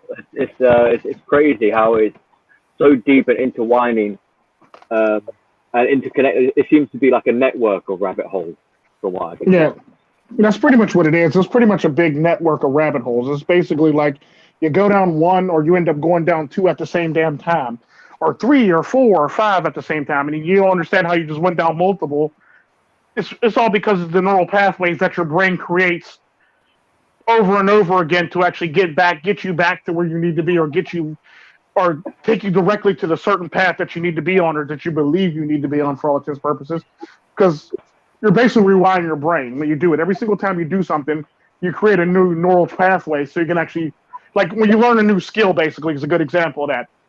The more you learn a new skill, the more your brain actually creates a neural pathway, so it can be much more easier, so you can actually get back to that skill, so you can actually do it more proficiently. The more you learn it, the more you practice it, the more efficient that neural pathway becomes, where it's like almost a direct pathway, or a very quick pathway. Think of it like a highway. You're building it one way, but you need to get off the road, so you build it one way. You keep building it one way, till you come back, and you get off. You eventually come back to you, so you can get that on ramp off for all intents and purposes. So it's one of those things where it's like your neural pathways are basically based on how your neural pathways are actually built, is based on how much you learn about one skill. The more you learn about that skill, the more your neural pathways become very, very robust. The more you actually put in time learning the skill, the faster you can actually get to access that skill much better. So it's like, think of your neural pathway like if you've ever been fishing line, because I don't know how the hell it does that, but you can put it in the fucking box, and you take it out. The minute you take it out, it's always tangled up. It's like, what the heck? So so basically think of it like that, like you're untangling your fishing line basically, and the more you untangle it, if you never notice, the more you start taking it apart, the easier the knots are, the easier it is, the closer you get to the end of it, the much more easier it is to take it apart and actually make it straight again for all intents and purposes. So it's one of those things when it comes to your neural pathways. The more you learn a skill, the more it spreads out, and the more it spreads out, eventually it actually makes a direct pathway to that memory or that knowledge that you gain. That way you can access it much faster and much quicker, instead of actually having to think it through, or having to read a book, or having to go to YouTube, or having to call up somebody to learn how to do it. It's basically like tying a tie. The first few times, you basically got to follow the instructions, or have somebody do it for you, or you could just follow the instructions over and over again. Then after a while, it's basically like you're doing it in second nature to you. So that's typically how a lot of your neural pathways actually happen. It's like it pretty much ends up being everything ends up being. It's kind of like when people tell you, if you keep on doing it, it becomes second nature to you, and that's what you want. You want everything to be second nature to you. You want to be able to access that very quickly. It's like athletes. It's like the best performing athletes. They don't analyze shit. They just perform. You know. Yeah, I mean, you got like muscle memory as well being put in there. You heard the expression like, if you don't use it, you lose it. Yeah. This is why it's important to keep practicing. Otherwise, definitely. It's like the best athletes. They just do it, and it's just it's second nature. Like the best fighters, the best basketball, football players, everything, baseball. Every sport. No, because at the end of the day, once you think about it, they can't just do it for the fact that there has to be some strategy that goes into a lot of that stuff, because you can't play the same people the same way, or fight the same person. You can't fight different people the same way you would fight the last person. There's always going to be something that you need to learn or strategize to actually beat that person. So there's a lot of strategy that actually goes into all that stuff. Like a good example of that is Michael Jordan when he played the he actually talked about this when he played the Pistons. When his team played the Pistons and lost very badly and got abused and battered, he actually said he went to the gym and he actually worked out so he could be much stronger and drive much more harder through the lane, so he can actually be a much more stronger player for that reason. Because he says he wasn't strong. He actually realized that he wasn't strong enough to actually do this and endure the abuse that the Pistons were putting on people in the game for all intents and purposes. So he had to go back to the gym and work out differently than we normally was working out before, so he can actually be better to actually better play the Pistons. Not only was he better capable of playing the Pistons, that actually upped his game a lot more against everybody else around him. This is typically why he was the GOAT. This is typically why there was like you have your Kobe Bryants and your Michael Jordans of their days for this reason, because they realized where their shortcomings were, so they went back, strategized it, and analyzed it, and figured out where they were weak at, and they made it strong, and then they basically came back and just put it on you for all intents and purposes. It's simply how that worked. So there's a lot of strategy that goes into it. So nobody just goes in and just does it. They basically strategize, then go in and all that preparation. Good example, that's the military. Think on your toes. Okay, but all of that preparation is so that you can perform instinctually. Well, no, because even instinctually, you still need strategy, and strategy needs to be thought out. Yeah, but all that strategy to prepare yourself is so that you can be instinctual on the court. Well, not necessarily, because at the end of the day, you still need to, there's every now and again, let's just say a good example of that is, I'm running down the court, or you're Michael Jordan, you're running down the court, and you sprain your ankle. You're not going to play the same way if your ankle's not sprained. So you have to strategize for your playing while your ankle is sprained. But another good example is when he had the flu. He's not going to play the exact same way when he has the flu than he was if he's a healthy human being. So you always have to strategize and continuously strategize based on how your body feels. So you're not going to go out there and try to perform like you're God, basically, when you have to actually overthink it. It's basically like I was saying in the one last stream. Even though I know I'm a mercenary and I'm at the peak performance, about 10 or 20 years from now, I'm going to have to actually choose to do things differently for the fact that when I get older, I'm not going to be as faster and I'm not going to be as quicker and I'm not going to be able to respond or, take the abuse. My body's not going to be able to take the abuse as much as I possibly can. So I actually got to be smart about how I do my job now. It's basically how they say think smart, be smart, not, what they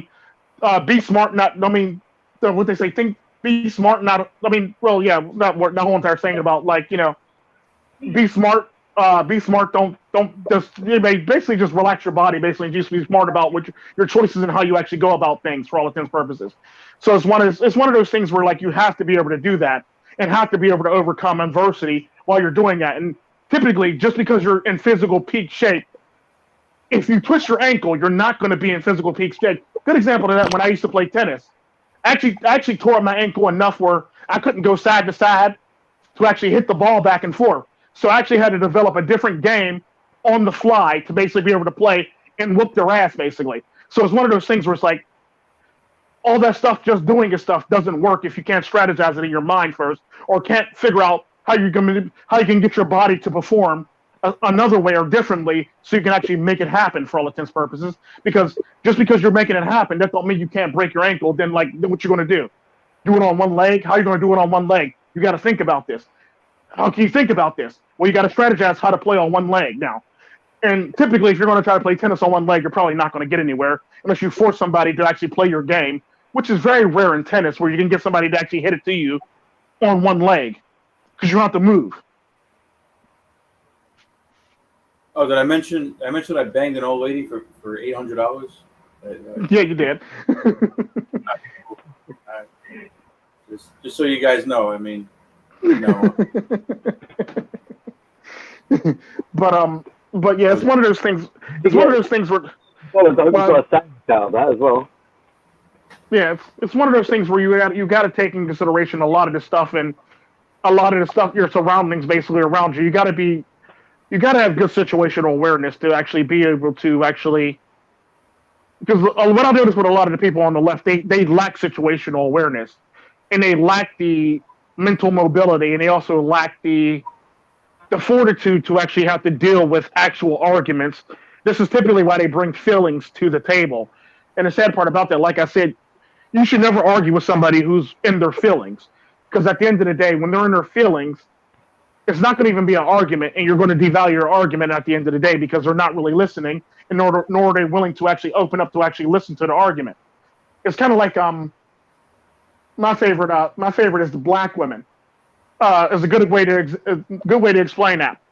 If you ever notice, if you talk around black women, you're actually trying to explain something to black women, they're always trying to interrupt you, jump in, or do something like, "Is you finished? Is you finished? Is you finished?" And typically how that works is they're not listening to any of the argument, so therefore, when they come in and interject in, it's basically all about their feelings at that point in time. So what they're doing is basically fuck all with the whole entire fact stuff. I'm going to interject my feelings and how I feel, and this is typically what they do. And the sad part about that, a lot of people have a problem with actually listening and processing it and actually taking it on. Like, a lot of people just sit there and hear, but nobody actually really listens anymore. Hardly anybody listens anymore to the people around them to actually be able to form a better idea or form a better opinion or form an opinion for their own. And they tend to always think in the form of groupthink or, groupthink. Yeah, that's the best way I could put that one. But like, it's a matter of figuring out how to break people out of groupthink or getting people to think independently. The sad part about that, nobody wants to think independently because for you to think independently, that would require you to take responsibility. For you to take responsibility, that means you would have to take fault for the decision that you actually made. And if you can think groupthink, you can always have a person that you can always pass the blame back to, or blame it on for having this groupthink. When you actually think individually, only person you got to blame is yourself. And this is typically why a lot of the left actually suffers from being able to think individually, and they think of it as a collective for the fact that they don't want to take responsibility for any of the ideas coming out of their mouth because they would like the ability of, as we refer to women, plausible deniability to say, well, I didn't say that. Well, technically it was this person over here, and they're right there, so you're going to stop yelling at me, it's their fault. So they want the ability to be able to pass blame off to somebody else. This is typically why, if you ever went to the left or the feminist movement and you argue a point, they would say, well, not everybody thinks like that. Well, you got this person over here that says this. Well, no, that's not how we all think. And that person, no one person can speak for the whole entire movement or something like that. But you're speaking for the whole entire movement by doing what you just did. So in all technicality, you just basically negated what you just said by saying she does that, so you can't do that too. So you can't really speak for the actual movement, the feminist movement, in all technicality. And this is typically how you get a lot of these people by doing this. Like, so you mean no one person can speak for the movement, but you're speaking for the movement and you're making it look bad. And then you'll hear somebody else try to defend that person. Then you'll hear somebody else try to defend that person. Then you'll hear somebody else try to defend that person. It's typically how it works. So you end up going down the line in succession of people trying to defend the previous person based on a notion or argument of groupthink. And that's typically how this shit works. So now you're fighting everybody, and they're all trying to defend the person before them. If you understand that concept. Yeah.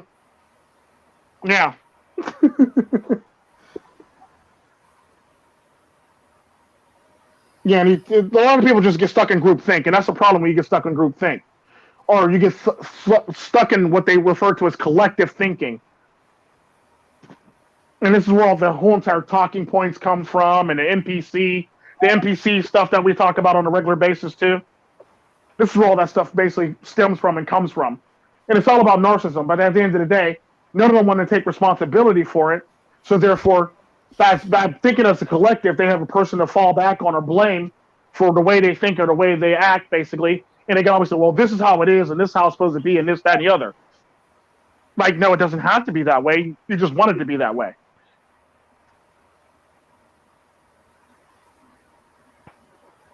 Amanely, you still awake? You awake yet? No.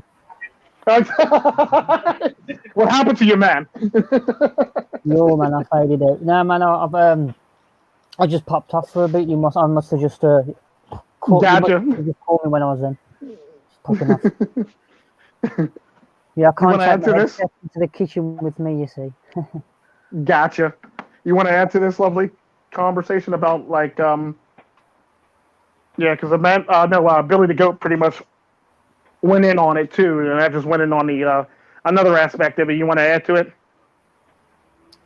Your thoughts on it? Not really, man. You've covered a large area of it, just to be honest. But the group collectivism, I mean,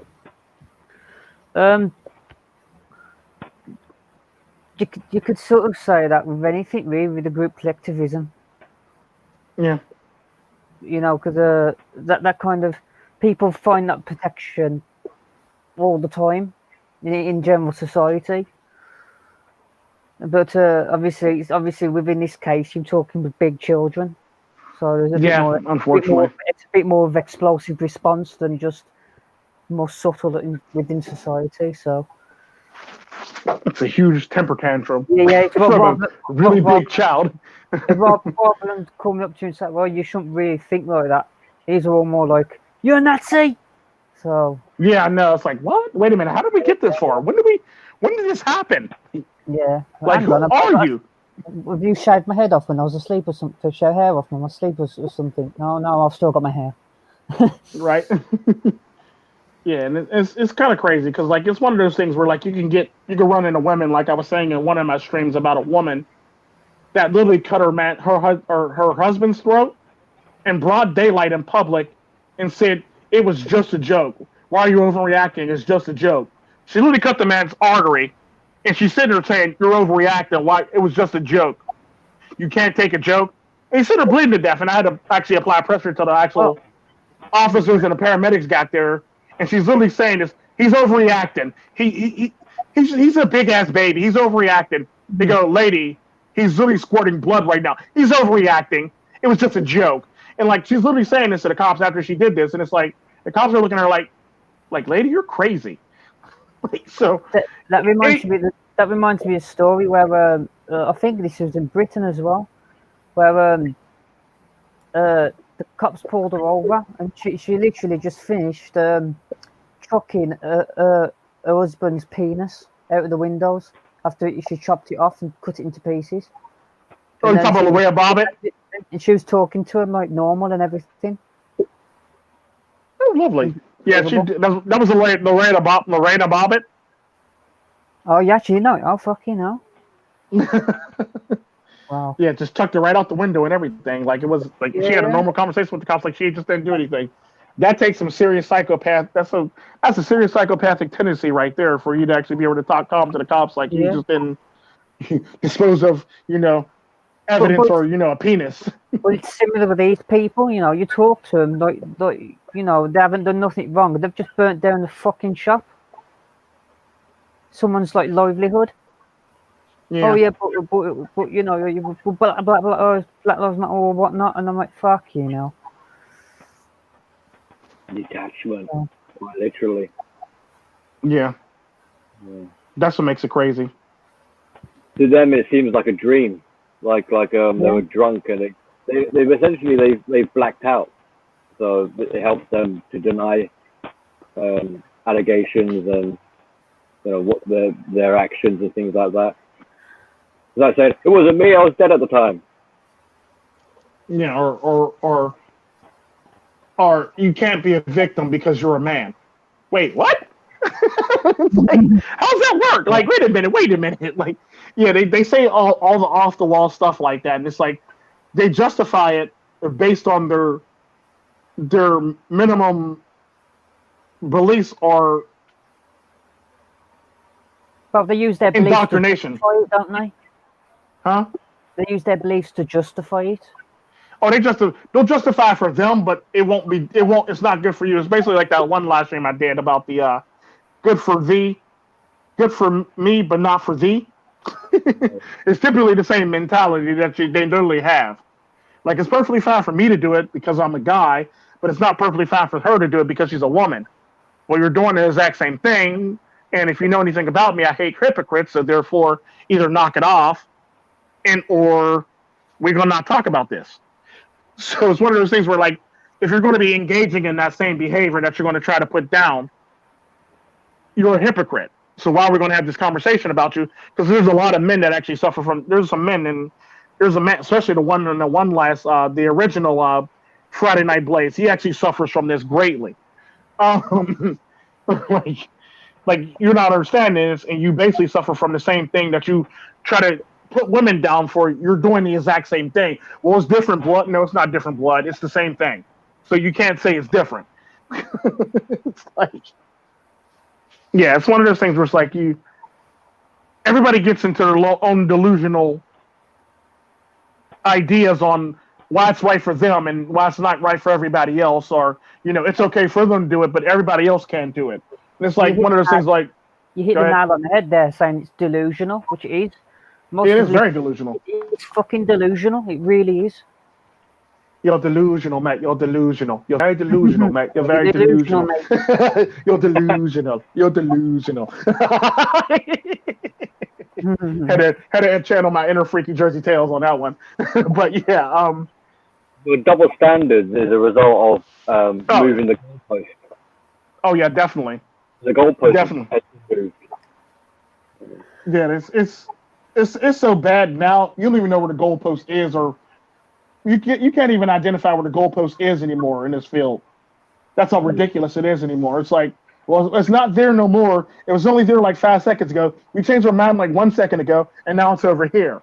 It's like, okay, you're playing by these rules, and next thing you know it's over there. Now it's over here. Now it's like, okay, I quit. And the only way you can actually get out of it, only way you can actually win that game is not playing the game in the first damn place. Because if you're going to play their game, they're going to change the rules. It's basically like, when you were a kid, and you make up a game, and you change the rules on the fly. That's pretty much the same thing that they're doing, literally. Yeah. Once you think about it, they're literally changing the rules on the fly. Like, you were winning, now this person's winning now based on your rules, so now you're changing the rules so you can win or make it more difficult for that person to win. Yeah, and they're mocking the goalpost. They're mocking you, like, haha, you're never going to score a goal with me. Yeah, that's like ridiculous. And if you don't notice them at all, they'll just make it worse, and they'll be more, they exaggerate it even more and act out even more. Oh yeah, definitely. Unbelievable. Even if you don't notice them, they won't. Yeah, you just try not to come across them. Yeah, and even if you do come across them, just eventually after a while they run out of steam. If you just keep on ignoring them, they just run out of steam automatically, which is actually pretty funny because they require that attention. If you give them that attention, the minute you give them an inkling of attention, they're going to keep on going or up in the ante. The more the attention you give them, the less attention you give them, they eventually run out of steam and they say, "Well, you're not worth my time, obviously, because you're not following my directions or what I want you or need you to do." Yeah, and make sure you keep all fragile stuff away from them. Oh yeah, definitely. Never turn your back either. Yeah, definitely, because they will stab you in the back and it will suck.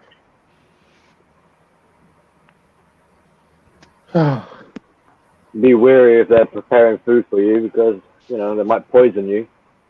That's if definitely. There's always that one too. Yeah, poisoning, stab you in the back, literally shoot you in the back, kick you in the spine, or Randy Orton bunch you while you're down, basically. So you got to watch out for all that stuff. The minute you let your guard down, you just know that they're opportunists and they're willing to use every opportunity to make you even weaker or put you in a lesser position at any given time or for any reason, for all intents and purposes. And it sucks, but it's the reality of the day. People are opportunists and they're willing to do whatever they need to do to abuse their power, abuse you, so they can feel better than you. Yeah, like no hold bars, anything possible. No limits, no boundaries. By keeping you disorientated, that puts you in a vulnerable position, so then they can get away with doing whatever it is they want. Yeah. So quite often it's like a twofold attack, like a double bind is another buzzword to use. So the key really to get around these people is to catch them in their own double bind, or to get them caught in their own web while you make your escape. Yeah, but the sad part about that though is, like we said in the beginning, that's not always guaranteed for the fact that the full goalposts will always move whenever they need it to. It's basically like Superman plot armor for all intents and purposes. Batman or Superman can't lose, so therefore we write this in. And that's typically how a lot of these people operate. Like, they have this imaginary plot armor and they can't lose. Yeah. Well, because they got that life or death, literal life or death grip on their narrative. So yeah, you're not going to lose. Well, they're not going to lose. They got that Superman plot armor. Yeah. I mean, like something, and their belief is the one. They're like, that's it. Their cult is the truth, and nothing else is reality. Yeah, true story.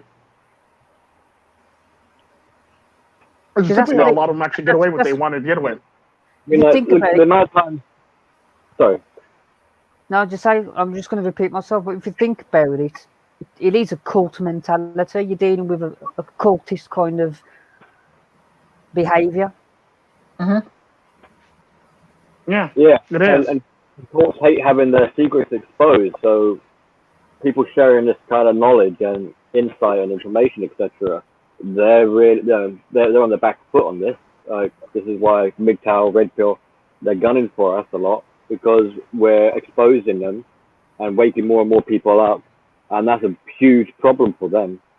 Oh, definitely. And they don't know what to do about it because they're maladaptive. They don't self-reflect and etc. They're bad learners and all this. So you know the chips now are stacked against them. It's just a matter of sort of time before we start seeing something start to develop. I mean, not only are we gaining knowledge and on the road of recovery and healing, but they're on the opposite spectrum of the path of self-destruction. Yeah. Mhm. So no matter what they're going to do, it's not going to really work out in their favor. And this is where like we start seeing women hitting the wall. They become crazy cat lady. You know, Mhm. they've exhausted all other options, and now they're stuck in a situation. Woe is me, victimhood mentality. That's basically the last resort. Now I'm the victim. Now I'm being punished, and that's how we're getting attention and validation, etc. So there's a bit of optimism there for the future going forward, but it's going to come at a cost of more pain. So it's going to get worse before it gets better. Oh yeah, definitely. It always does. That's basically like when you get sick, your cough gets worse before it gets better. Yeah. Like it was perfectly fine the day before, and it was just a regular cough. Then now you feel like you're coughing out your lungs and your whole entire rib cage. Then the next day you feel better. It's the last stage of detoxification. I mean, we're kind of seeing signs of this already with like the amount of things changing and hysteria going on. It's almost Yeah. like these are the throes of death. They're feeling it. You know, they feel like they're dying now. So they're doing extreme things, extreme behaviors, protesting, setting things on fire, Yeah, pretty much. activity. So in some ways, although it looks like what the hell's going on, it's kind of like a positive sign that they are losing their control more and more. And Yeah, and they're basically doing what they refer to it as the alligator death roll at this point in time. yeah, and they're desperate. You know, so and we can see that they're desperate because you know the amount of women that are now lurking in the chat rooms and trying to get recognition as a MGTOW as well somehow, or they're making false promises, future faking. So they're trying to secure their sources of supply while they can, because you Or kind trying of to know. preach the philosophy at the same daggone time as you and stuff like that. It's like, Yeah. how did this happen? Where you come from, lady?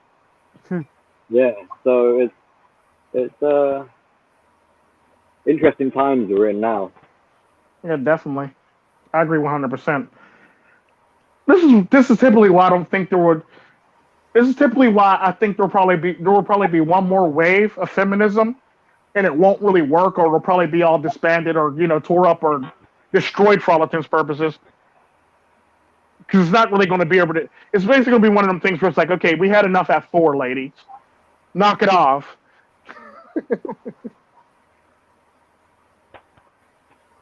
So I think there's going to be one more before, like, allow one more last hurrah before, they eventually, like, die off type thing. Yeah. Or it's like For sure. they're going to go back into obscurity for another several years to several decades, basically, like they did last time. Yeah, well, I see that as a possibility. I see what could be an alternative is the chameleon aspect of their behavior.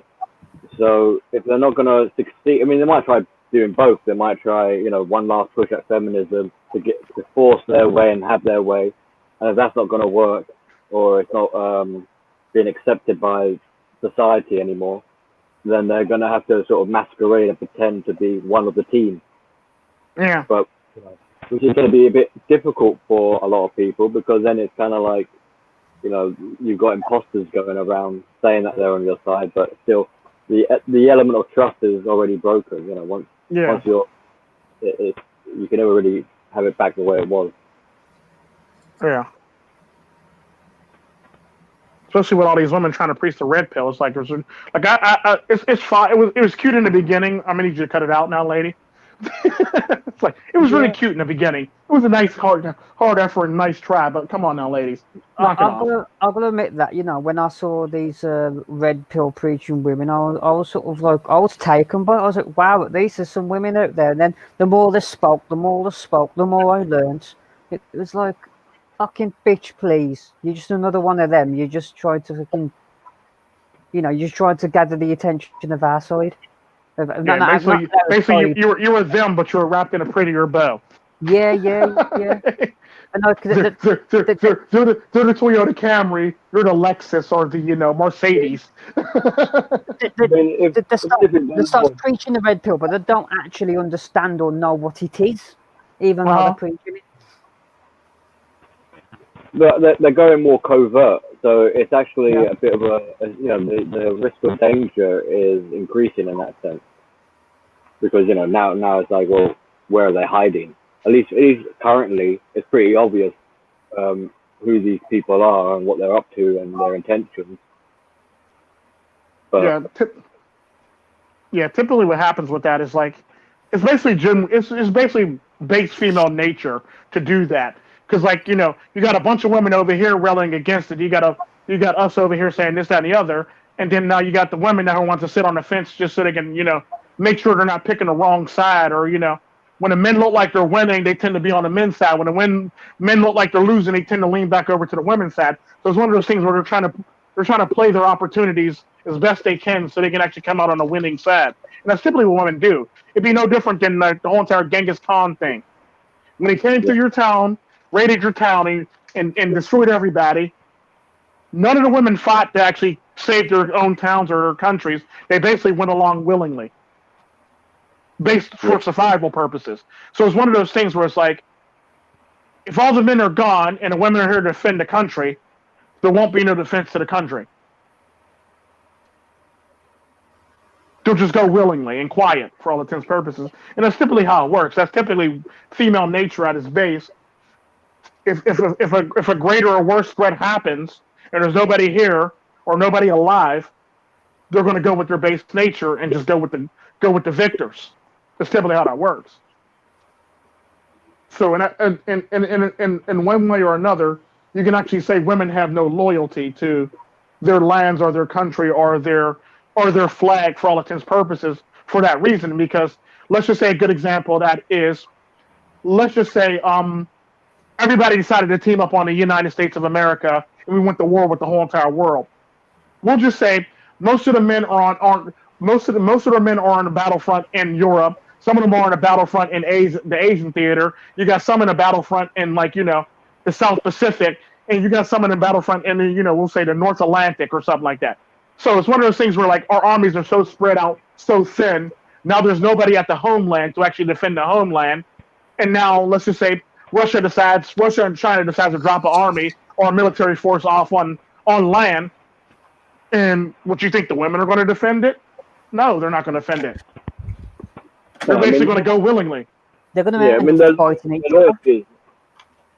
Yeah, well, their loyalty is only to themselves, because only themselves is what is real in their mind. That's all that matters is the one. After that, they are the one. So, it's kind of I kind of like, if we look at how history repeats itself and patterns of behavior are like cycles, then predictably, looking into the future, we would see women falling to the winning team. They'll become submissive for a duration of time until they can start to reassert their control in sneakier ways again. And then the cycle starts to repeat, where the women will start uprising, abuse, and all the rest of it will start increasing again, and it will kind of be back to where we are now. That's only if we let them. But yeah, and the sad part about that is we always talk about feminism like it's really like the end all be all, when in fact, if you actually look further back in American history before feminism, there's a time in American history back in the prairie days where women were running off to live with Native Americans because they had the right to vote. And this is typically one of the many things that actually sparked the whole entire genocide of Native Americans, because you can't have some opposing thought or faction basically with a certain belief against yours that women can have all this power when you're trying to preach women can't have any power. So you got to eliminate the competition. And if you bring the women back and they keep on running back, and you bring them back again and they keep on running back, that lets you know that you got to eliminate your competition, because that lets you know that your women are willing to run off to Native Americans so they can have the right to vote, the right to do this, the right to do all this stuff as women. So in all technicality, that's pretty much lets you know that feminism isn't really a new concept, for the fact that it was being practiced way back when, during those times, where women were literally running off to go live in Native American tribes because they had the right to vote back in those days. And this is well before feminism. This is well before that. This is like this even I think this actually even predates the whole entire what's it called divine what's it called where they actually started, what is it called, divine where they actually started moving westward, or started like expanding their territory, basically. What was it referred to? Divine, something divine, or they call it something in American history where like you basically expanded your territory because you believed that you had the right to, based on divine right for all intents and purposes. I forget what they called that. Oh shit, I forget the name of that. But so at the end of the day, this happened even before that. So it's one of those things where it's like, you have to realize that even in history, women were doing this shit before there was feminism. Women were automatically doing this shit already. So it's one of those things where it's like, you have to be able to realize this and understand that just because feminism popped up, that don't make it so that was actually end all be all. It's typically, this is base female nature if you let them run wild. This is typically why I don't really get mad at women for being women. That'd be like me getting mad at a lion for eating me because I jumped over the gate at the zoo. You don't get mad at the lion for eating you because it was probably hungry and your dumbass jumped over the gate to get eaten. It's simply how that works. So it's one of those things where you have to understand the whole entire base female nature to let you understand that you really can't be mad at them for being who they are. Yeah, it's like the snake. Don't be angry with the snake for biting you. Yeah, it's like, it's a good example. That's my one daughter. Well, she picked up, look, Daddy, a snake. Ow, it bit me. Look, Daddy, a snake. Ow, it bit me again. Like, it's like, put it down. It's like you can't even be mad at the snake for being a snake, because the snake is technically defending itself. That'd be like being mad at a rattlesnake for warning you not to step on it or come in its territory. Like, how can you be mad about that? At least he gave you warning. Here's a bit of self-reflection for everyone, where it's we often say, like, we've been abused. That's what it's called, manifest destiny. Thank you, Hidden. I see, right, in the chat, yeah. A bit of self-reflection for everyone, which is we kind of wonder, or we almost, a little bit, we play victimhood ourselves, where we go like, look, my ex was a bitch, and she did this and that to me. Well, the problem is that because we had weak boundaries, we let it happen. We actually enable that behavior.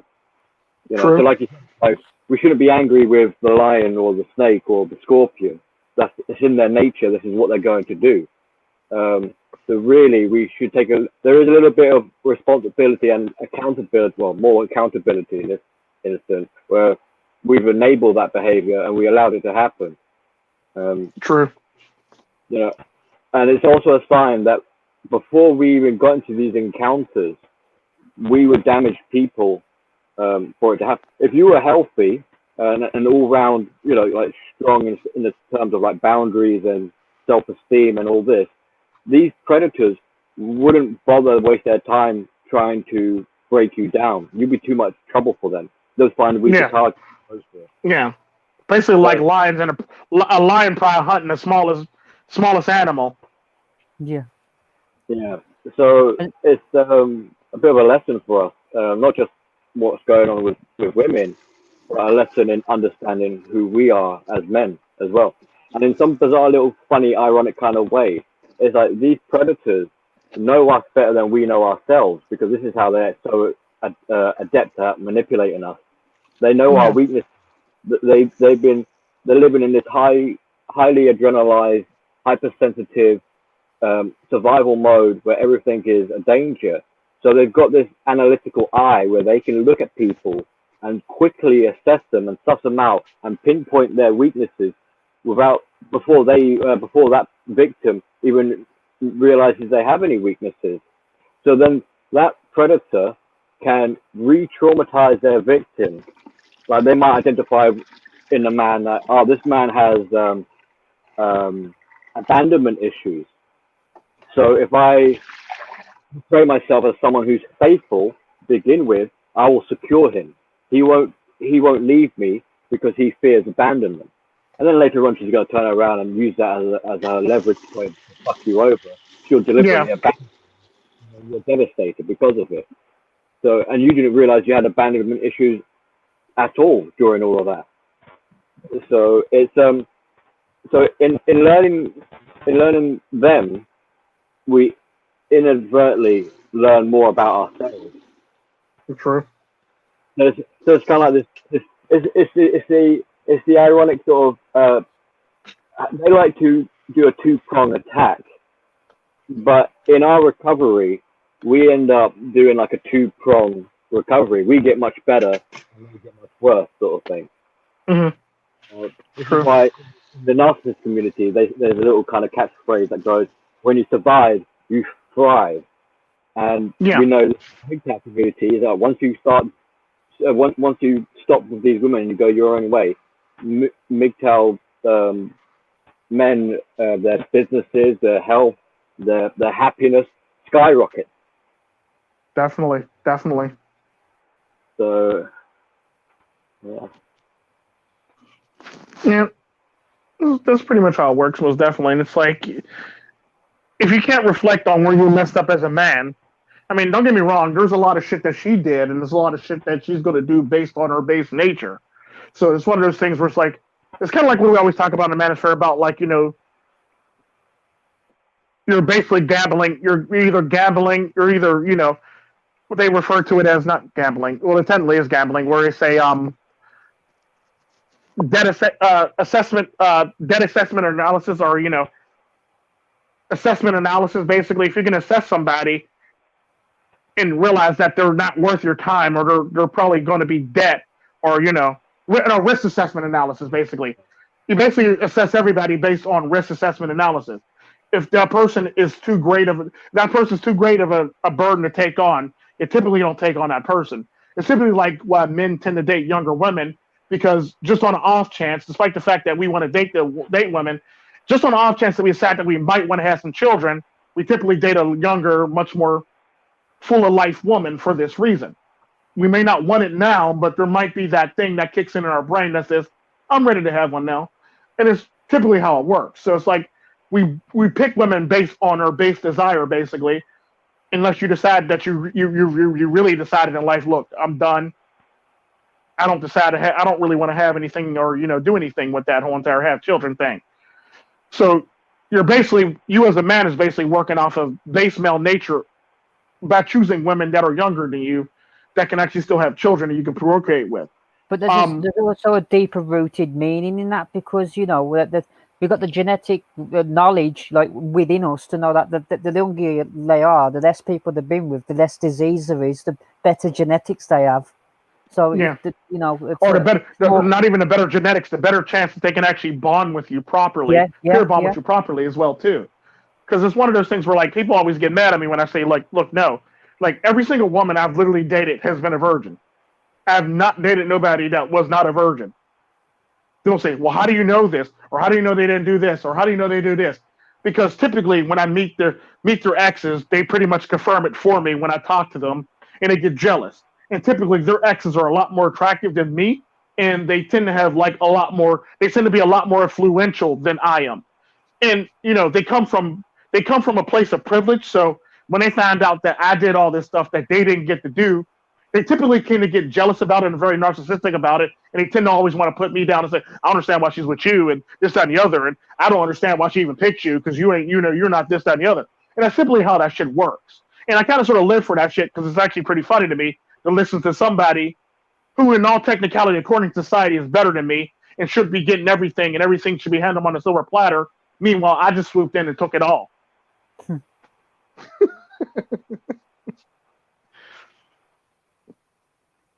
But yeah, it's like you'll deal with narcissists from every walk of life, but they'll be financial, good-looking, and or spoiled brats for all intents and purposes, or they've been told that they're pretty all their lives, despite the fact that they're not because their parents done filled their hair with lies, or just anything in general where it comes to it, where like you got to pump up their ego to the point so you can make them feel good about themselves, and then somebody comes around and bursts their bubble, and now they're destroyed. But typically, that doesn't come without some scorn first. If you know anything about that, there's some scorn that usually come with that. So there's going to be backlash if you're not willing to deal with. If you're willing to do that, just know there's going to be backlash when you actually deal with a woman like that mentally. This is one of the wonders of the internet, isn't it? How it exists, because it's sort of a screening for narcissism. If you're clever enough about it, all you got to do is go on their social media and see their actions and how they treat it and how they use the internet. Like to say if it's all about them, and them always taking photos, photograph themselves, they always have to put loads of fucking cake themselves in makeup and do all this stuff and impress people online and how they comment to other people. But that's one good thing about the internet. It's a fantastic screening process if you know what you're looking for. Yeah, true story. Because the sad part about that, like typically how it works is women do things to be better than other women and to get attention from men. Well, typically women do it to get attention from everybody, but typically anything they do is basically to gain compliments or any type of attention from the opposite sex, along with also trying to actually put down their fellow sisters. In the same token, typically men basically do things to impress women.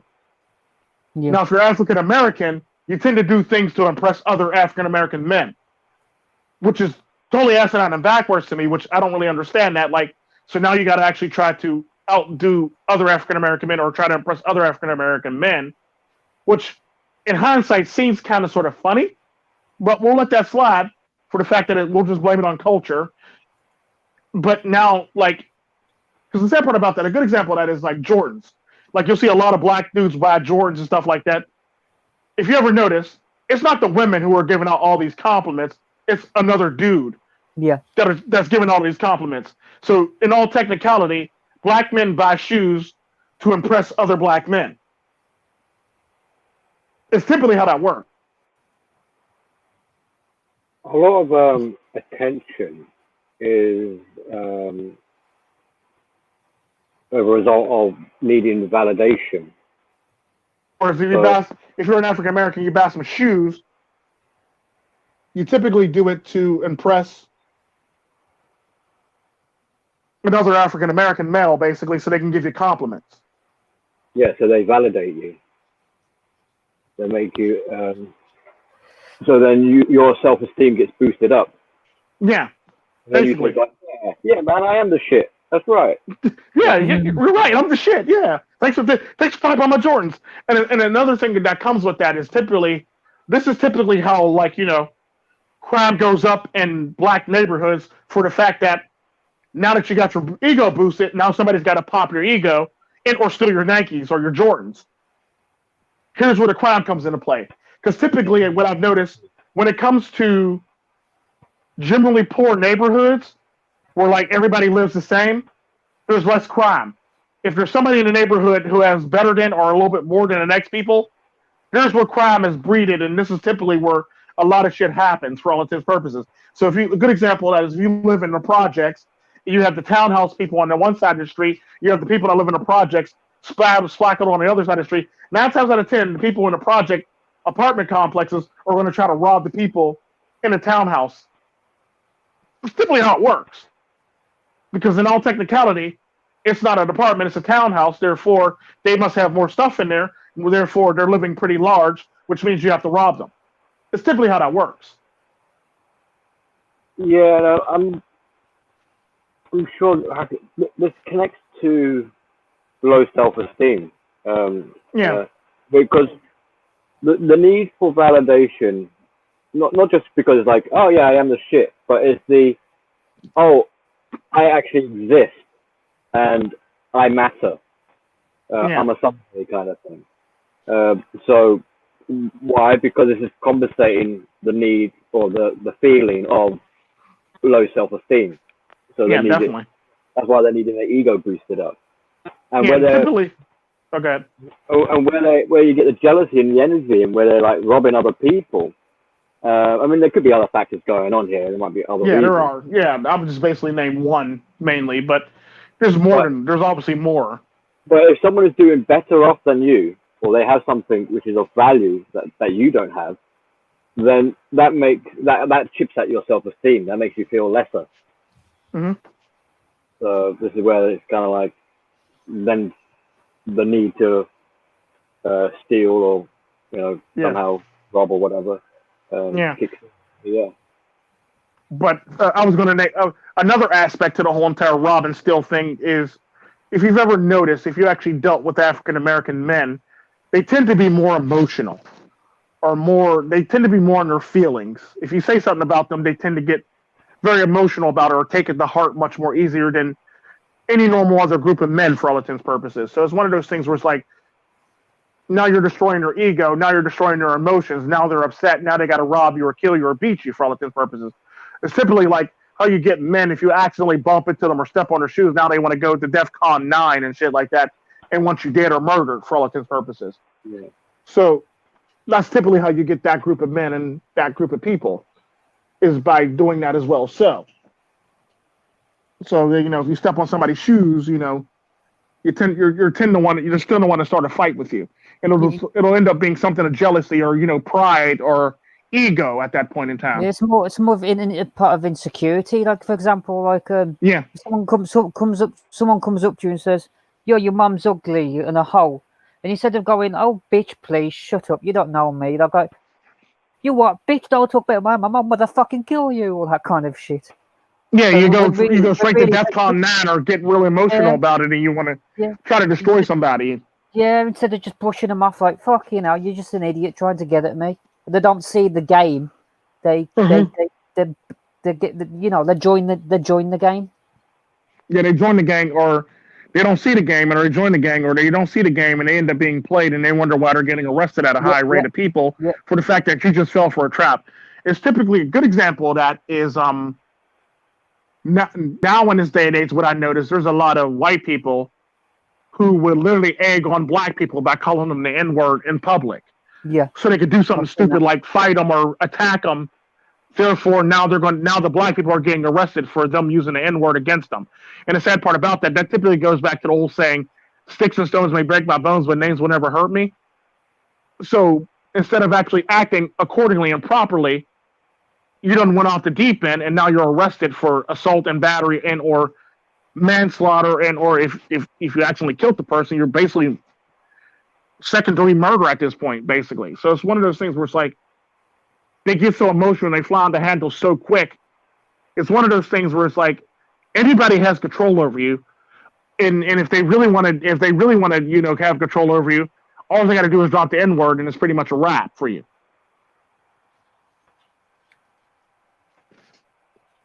Is a good example of that as well too, but that's like it, isn't it? So they're trying to kick you into an emotional state as soon as possible. Yeah. And so we're getting you end up having an encounter where it's like one person's defense system amped up into annihilation mode, battling against someone else's defense system. So it's kind of like heads are butting against each other at that point. Yeah. Your pain is no greater than my pain kind of bullshit. Yeah, basically. Or you hurt my pride, so now I got to hurt yours or hurt you, basically. Yeah. So it ends up being a nice big cycle or a nice big repeated cycle. Like some of us say, wash, rinse, repeat. Wash, rinse, repeat. That's pretty much all it really is. It's like, let's do it again tomorrow. Okay, cool. Something like that. They're repeating the cycle of abuse, aren't they? Yeah, technically. In all technicality, instead of like getting out of it, it's basically like, it's basically like when you see women whose moms were welfare queens, now they're welfare queens, now their daughters welfare queens. They're literally repeating the cycle of abuse to themselves for all intents and purposes, because they could do better with their lives, but they don't do better with their lives, which really sucks. Well, they're ill-equipped to see any other way. Like, they don't see any other options. It's kind of like, these are the tools I have, these limited tools, and these are the ones I'm going to use again and again and again. Yeah. So it's kind of like that thing. Oh, go ahead. Sorry about that. Well, I was just going to say, like, well, it's kind of like a lot of these people kind of need a bit of counseling or therapy, or the red pill would be a marvelous thing in their life for them to learn from. True. Very true. So a lot of red pill initially is to start learning to control your own emotions and regulate yourself, and accountability, self-reflection, all the rest of it. But that's the road to recovery. Yeah. And it's kind of like the MGTOW symbol, the road forking off. There you go, the road to recovery. Yeah, definitely. Definitely. It's all about being present and realizing your own behaviors. That's the main difference between all this. If you can see yourself getting caught up in it all, you've got to understand that, like what Billy said earlier on. Some of this is men not knowing who they're fucking getting with. They should be knowing who they're getting with. If you're in the presence of someone trying to trigger you, you should realize that. And if you actually truly realize that, it should humor you instead of getting emotion. It's like, really? Like, you do this all the time, Tika. Like, really? Get off it, man. Yeah, for real. Really? That's what we're doing now? This is really what we're doing now? Yeah, exactly. You do it all the time. So, really? Come on, get off it. For real. Yeah, and it's like you basically, as a man, have to realize when somebody's actually doing that to you, so you can actually either A, prevent it, or B, traverse it better and a bit more professionally for all intents and purposes. Yeah.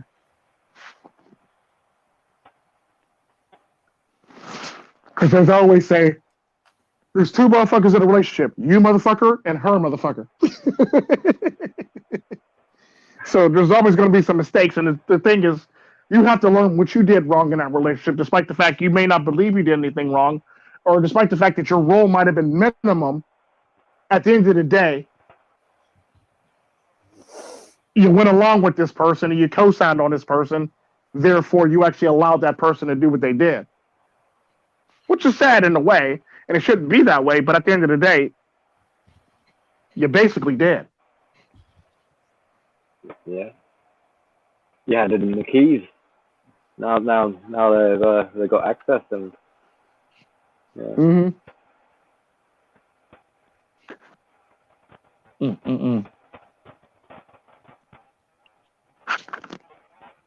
want to call it? Yeah, well, we've discussed a lot of shit tonight, man. Yeah, we sure enough did. Wow. We went for like 4, almost 5 hours now. Shit. Yeah. Everybody do their outros, I guess. Whoever want to go first? Anyone? Everyone? Not everybody at once? It sort of like feels bad to end it. Yeah, I know.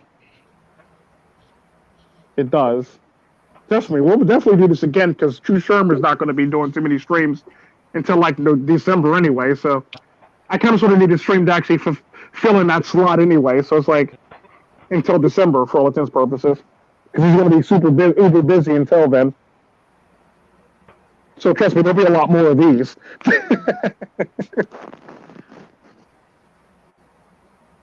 Your Marcus DeVille there with the what's it called?